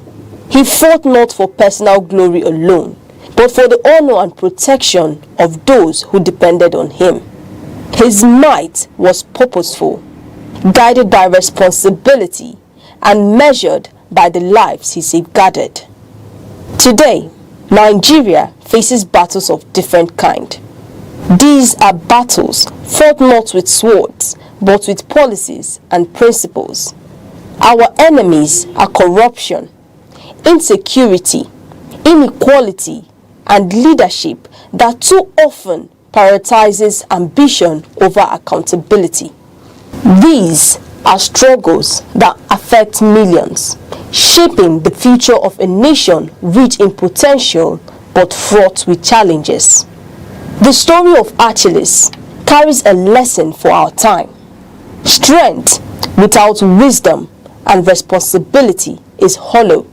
Power without vision can destroy more than it builds. Leadership in Nigeria demands more than force. It requires courage, foresight, and a commitment to the people. True heroism is not in personal triumph, but in the welfare of those entrusted to your care. The heroism Nigeria needs is tangible. It is reflected in leaders who listen to their citizens, govern with accountability, and deliver policies that empower communities, safeguard livelihoods, and create opportunity. It is measured by children in classrooms, families with secure futures, and communities that thrive. It is heroism that transforms potential into progress and challenges into triumph. Achilles' greatest victories were those that protected his people and honored his obligations. Similarly, Nigeria's most enduring successes will be those that prioritizes its citizens, safeguard their future, and uphold accountable people-centered leadership. Strength exercised for the common good, rather than personal gain, is the truest measure of greatness. As the nation charts its path forward, the message is clear. Leadership must be courageous, visionary, and responsible. It must fight not for applause, not for legacy alone, but for the prosperity, security, and dignity of every Nigerian. When strength is wielded for the greater good, it becomes enduring. When power is guided by principle, it inspires. When leadership is accountable, it unites. The chapters of Nigeria's destiny are still being written.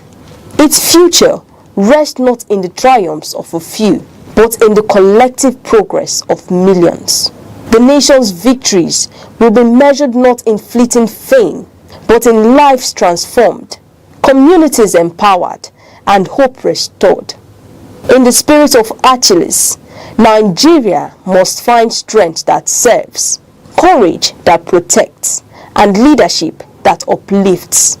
In that strength lies the promise of a stronger, united, and more prosperous nation.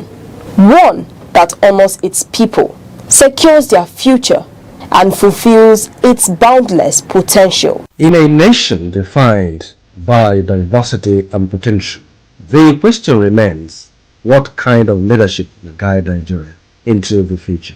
Across government, business, media, and civil society, one principle has emerged as non-negotiable: ethical leadership. Globally, leaders like Germany's Angela Merkel and New Zealand's Jacinda Ardern demonstrate that integrity and empathy are more than virtues. They are instruments of trust and stability.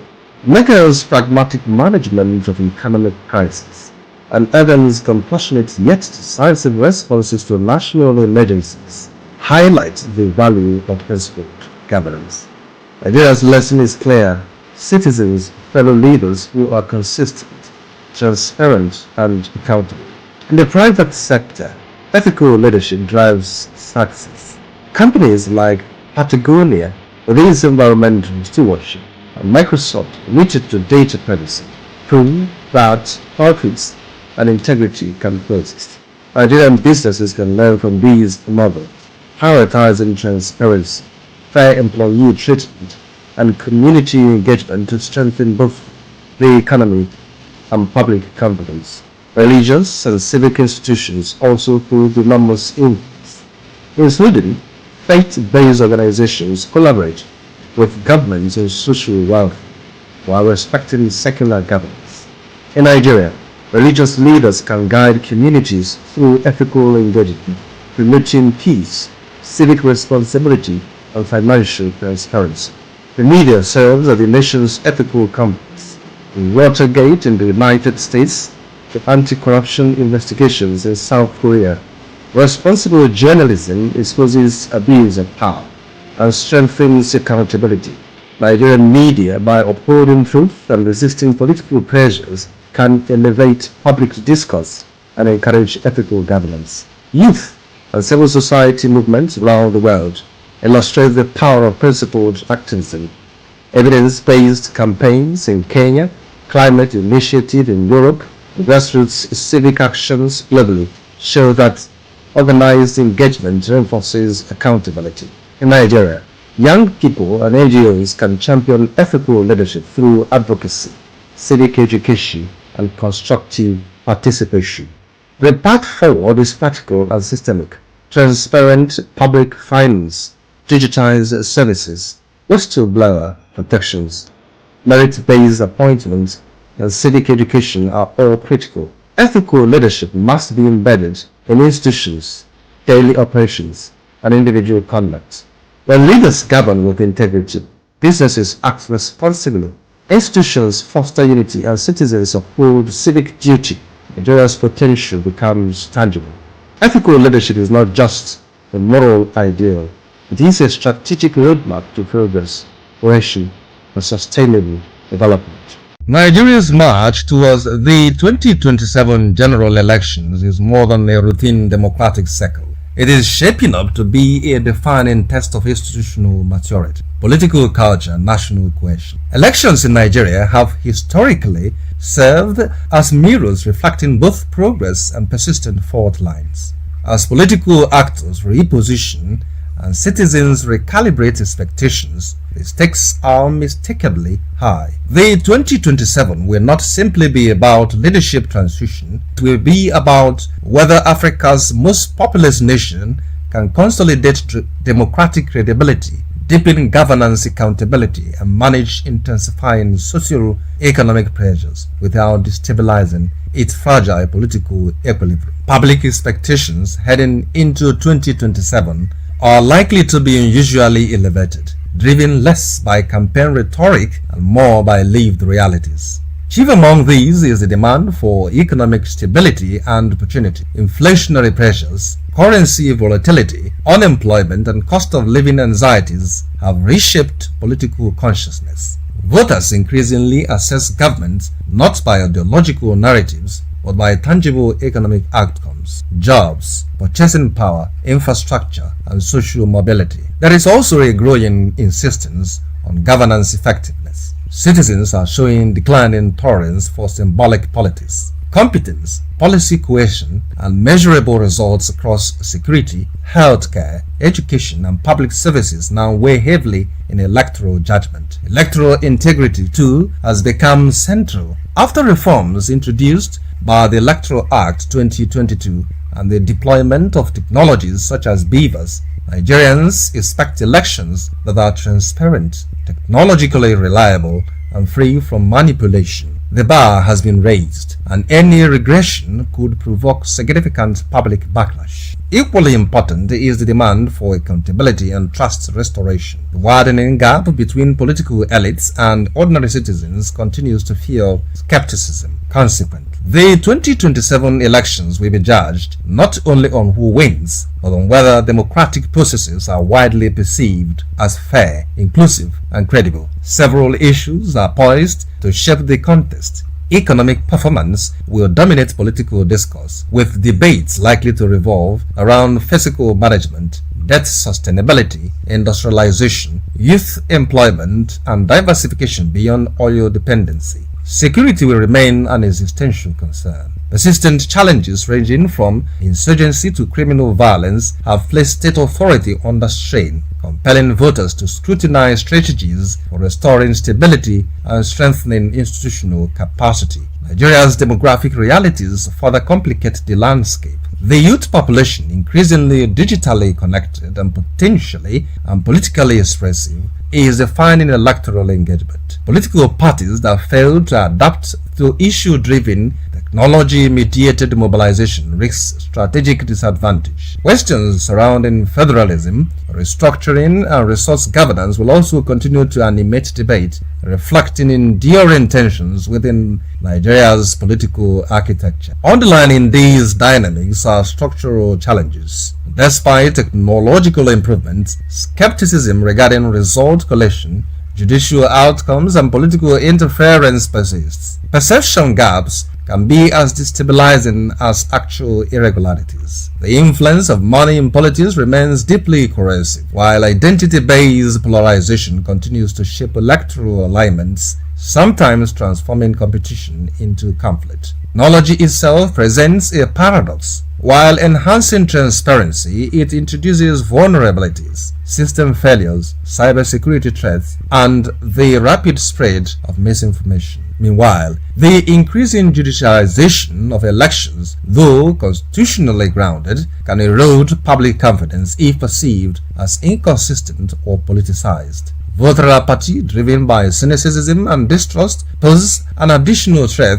to participatory legitimacy. Strengthening democratic resilience requires a multi-layered response. Electoral credibility depends fundamentally on institutional dependence, transparency, and operational reliability. Campaign finance enforcement must become more robust to curb undue influence. Electoral technologies require continuous auditing and safeguards to sustain trust. Equally vital is the cultivation of an issue-based political culture supported by civil society, media, and academia. Ultimately, democratic stability rests heavily on elite behavior. Commitment to peaceful competition, respect for institutional rules, and restraint in rhetoric are indispensable. Elections alone do not validate democracy. Credibility of processes, integrity of institutions, and confidence of citizens do. Nigeria's 2027 elections will unfold within a complex interplay of economic pressures, demographic shifts, technological transitions, and political recalibration. They will test whether reforms translate into trust, whether competition strengthens rather than fractures national unity, and whether governance outcomes reshape political legitimacy. As Nigeria advances towards 2027, the defining question is no longer whether elections will hold. It is whether they will deepen democratic resilience, reinforce national stability, and align political leadership more closely with citizen aspirations. The answer will shape not just an electoral outcome, but the country's democratic trajectory. In a world that never stands still, where stories break in seconds and moments shape history, one station keeps you connected to your nation, to the continent, to the world. From breaking news to powerful stories, from business and politics to culture, lifestyle and entertainment, we inform, we inspire, we keep you ahead. This is more than television. This is your window to everywhere that matters. Aneke TV. Move with the world. أعوذ بالله من الشيطان الرجيم بسم الله الرحمن الرحيم الحمد لله رب العالمين الرحمن الرحيم ملك يوم الدين إياك نعبد وإياك نستعين اهدنا الصراط المستقيم صراط الذين أنعمت عليهم غير المغضوب عليهم ولا الضالين آمين. اللهم صل على سيدنا محمد الفاتح لما أغلق والخاتم لما سبق ناصر الحق بالحق والهادي إلى صراطك المستقيم وعلى آله حق قدره ومقداره العظيم. سبحان ربك رب العزة عما يصفون والسلام على المرسلين والحمد لله رب العالمين. My Muslim and Christian brothers with other viewers, good afternoon. I welcome you once again on this special edition of this program, reading from Holy Quran, that is the Holy Scriptures. If we recalled, we have read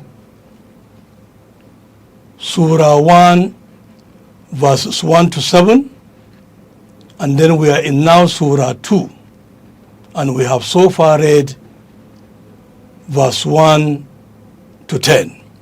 So today we shall continue from where we stopped. in the name of God, most gracious, most merciful. Verse 11. When it is said to them, make not mischief on the earth, they say, why? We only want to make peace. Chapter 12. Verse 12. Of a surety, they are the ones who make mischief, but they realize it not. Verse 13. When it is said to them, believe as the others believe, they say, shall we believe as the fools believe? Nay, of a surety they are the fools, but they do not know. Verse 14. When they meet those who believe, they say, we believe. But when they are alone with their evil ones, they say, we are really with you, we were only jesting. Verse 15. God will throw back their mockery on them and give them rope in their trespasses, so they will wander like blind ones to and fro. Verses 16. These are they who have battered guidance for error, but their traffic is profitless, and they have lost true direction. Now we go into the commentary. The insincere man who thinks he can get the best of both worlds by compromising with good and evil only increases the disease of his heart, because he is not true to himself. Even the good which comes to him, he can pervert to evil. So the rain which fills out the air of corn or lends fragrance to the rose also lends strength to the thorn, or adds strength to the poison of the deadly nightshade. Much mischief is caused sometimes unwittingly by people who think that they have a person of peace when they have not even a true perception of right and wrong. But their blind chance they dispraise the good and encourage the evil. This is another face of the hypocrite and the cynic. Faith, he says, is good enough, but his cynicism may be the greatest folly in the eyes of God. Deeper face of insincerity is actual duplicity, but it never pays in the end. If we come a man to a trader, he loses the bargain. Verse 17. Their similitude is that of a man who kindled a fire. When it lighted all around him, God took away their light and left them in utter darkness, so they could not see. Verse 18. Deaf, dumb, and blind, they will not return to the path. Verse 19. Or another similitude is that of a rain-laden cloud from the sky. In its are zones of darkness and thunder and lightning. They press their fingers in their ears to keep out the stoning thunder clap, the while they are in a terror of death. But God is ever around the rejectors of faith. Verse 20. The lightning all but snatches away their sight. Every time the light helps them, they walk therein. And when the darkness grows on them, they stand still.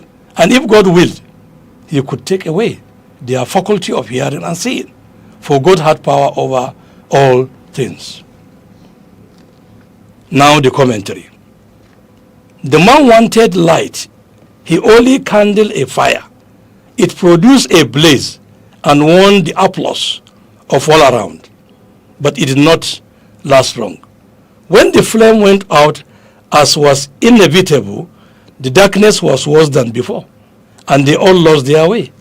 So hypocrisy, deception, arrogance, compromise with evil cynicism, or duplicity may win temporary applause. But the true light of faith and sincerity is wanting, and therefore it must mislead and ruin all concerned. In the consternation, they cannot speak or hear each other. And of course, they cannot see. So they end the deliberate rejectors of faith. That is up to verse 7, wildly groping about dumb, deaf, and blind. A wandering, graphic, and powerful simile applying to those who reject faith in their self-sufficiency. They are undisturbed normally. But what happens when a great storm breaks over them? They cover their ears against thunderclaps, and the lightning nearly blinds them. They are in a mortal fear, but God encompasses them around, even them, for he at all times encompasses all. He gives them rope in the intervals of deafening noise and blinding flashes, their moment of steady light. And these creatures take advantage of them. But again, they are pulled into darkness. Perhaps they think that the few moments of effective light due to their own intelligence. How much wiser will they be if they humble themselves, sought the light of God? Verses 21. O ye people, know your guardian Lord who created you and those who came before you, that you may have the chance to learn righteousness. Verse 22. Who has made the earth your coach, and the heavens your canopy, and sent down rain from the heavens, and brought forth therewith fruits for your sustenance? Then set not up rivals unto God, when you know the truth. Verse 23. If ye are in doubt as to what we have revealed from time to time to our servant, then produce a surah like thereunto, and call your witnesses or helpers, if there are any besides God, if your doubts are true. Verse 24. But if ye cannot, and of a surety ye cannot, then fear the fire, whose fuel is men and stones, which is prepared for those who reject faith. Commentary. For taqwa, see 2 verses 26. I connect this dependent clause with adore, etc. Above, though it could be connected with created. According to my construction, the argument will be as follows. Adoration is the act of the highest and humblest reverence and worship. When you get into that relationship with God, who is your creator and guardian, your faith produces works of righteousness. It is a chance given you. You will exercise your free will and take it. If you do, your whole nature will be transformed. 41. Further proofs of God's goodness to you are given in this verse. Your whole life, physical and spiritual, depends upon him. The spiritual is figured by the canopy of heaven. The truth has been brought plainly before you. You will still resist it and go after false gods, the creation of your own fancy. The false gods may be idols, superstitions, self, or even great or glorious things like poetry, art, or science, when set up as rivals to God. They may be pride of race, pride of birth, pride of wealth or position, pride of power, pride of learning, or even spiritual pride. How do we know that there is revelation and that it is from God. Here is a concrete test. Teacher of God's truth has placed before you many surahs. Can you produce one like it? If you cannot, anyone besides God, who can inspire spiritual truth in such noble language, produce your own? Or is it that your doubts are merely argumentative, refractory against your own inner conscience? All true revelation is still a miracle and stand on its own merits. Verses 25. But give glad tidings to those who believe and work righteousness, that their portion as gardens beneath which rivers flow. Every time they are led with fruit therefrom, they say, why, this is what we were fed with before they are given things in similitude. And they have therein companions pure and holy, and they abide therein forever. God, that is verse 26, God disdains not to use the similitude of things, lowest as well as highest. Those who believe know that it is truth from their Lord. But those who reject faith say, what means God by this similitude? By it he causes many to stray, and many he leads into the right path. But he causes not to stray except those who forsake the path. Alhamdulillah, I thank Almighty God who gave me the ability to read from this holy scripture. I believe those that are with me must have learned one thing or the other. And my own phone number is available for more clarification. My special thanks, time might not permit me to mention other names, but I remain grateful, and I said, may God bless all of you some other time until we see again. Wassalamu alaikum wa rahmatullahi ta'ala wa barakatuh. My name is Dr. Emmanuel Ihechi Asonye.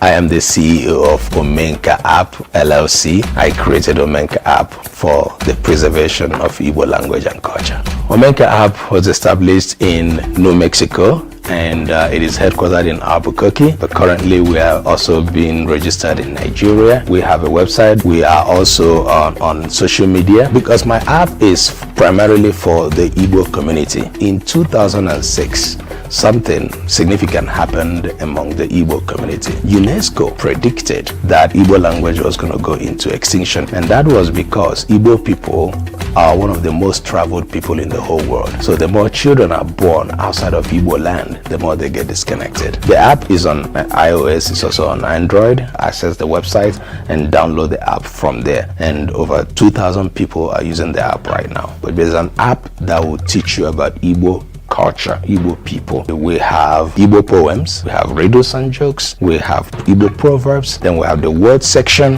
where you are going to search Igbo words. Whatever word that you can find in English, you want to make sure it is found in the app in Igbo language. And I encourage everybody from their communities, you can do what we're doing in Omenka app with your own language and with your own culture. Do not allow your culture or your language to die.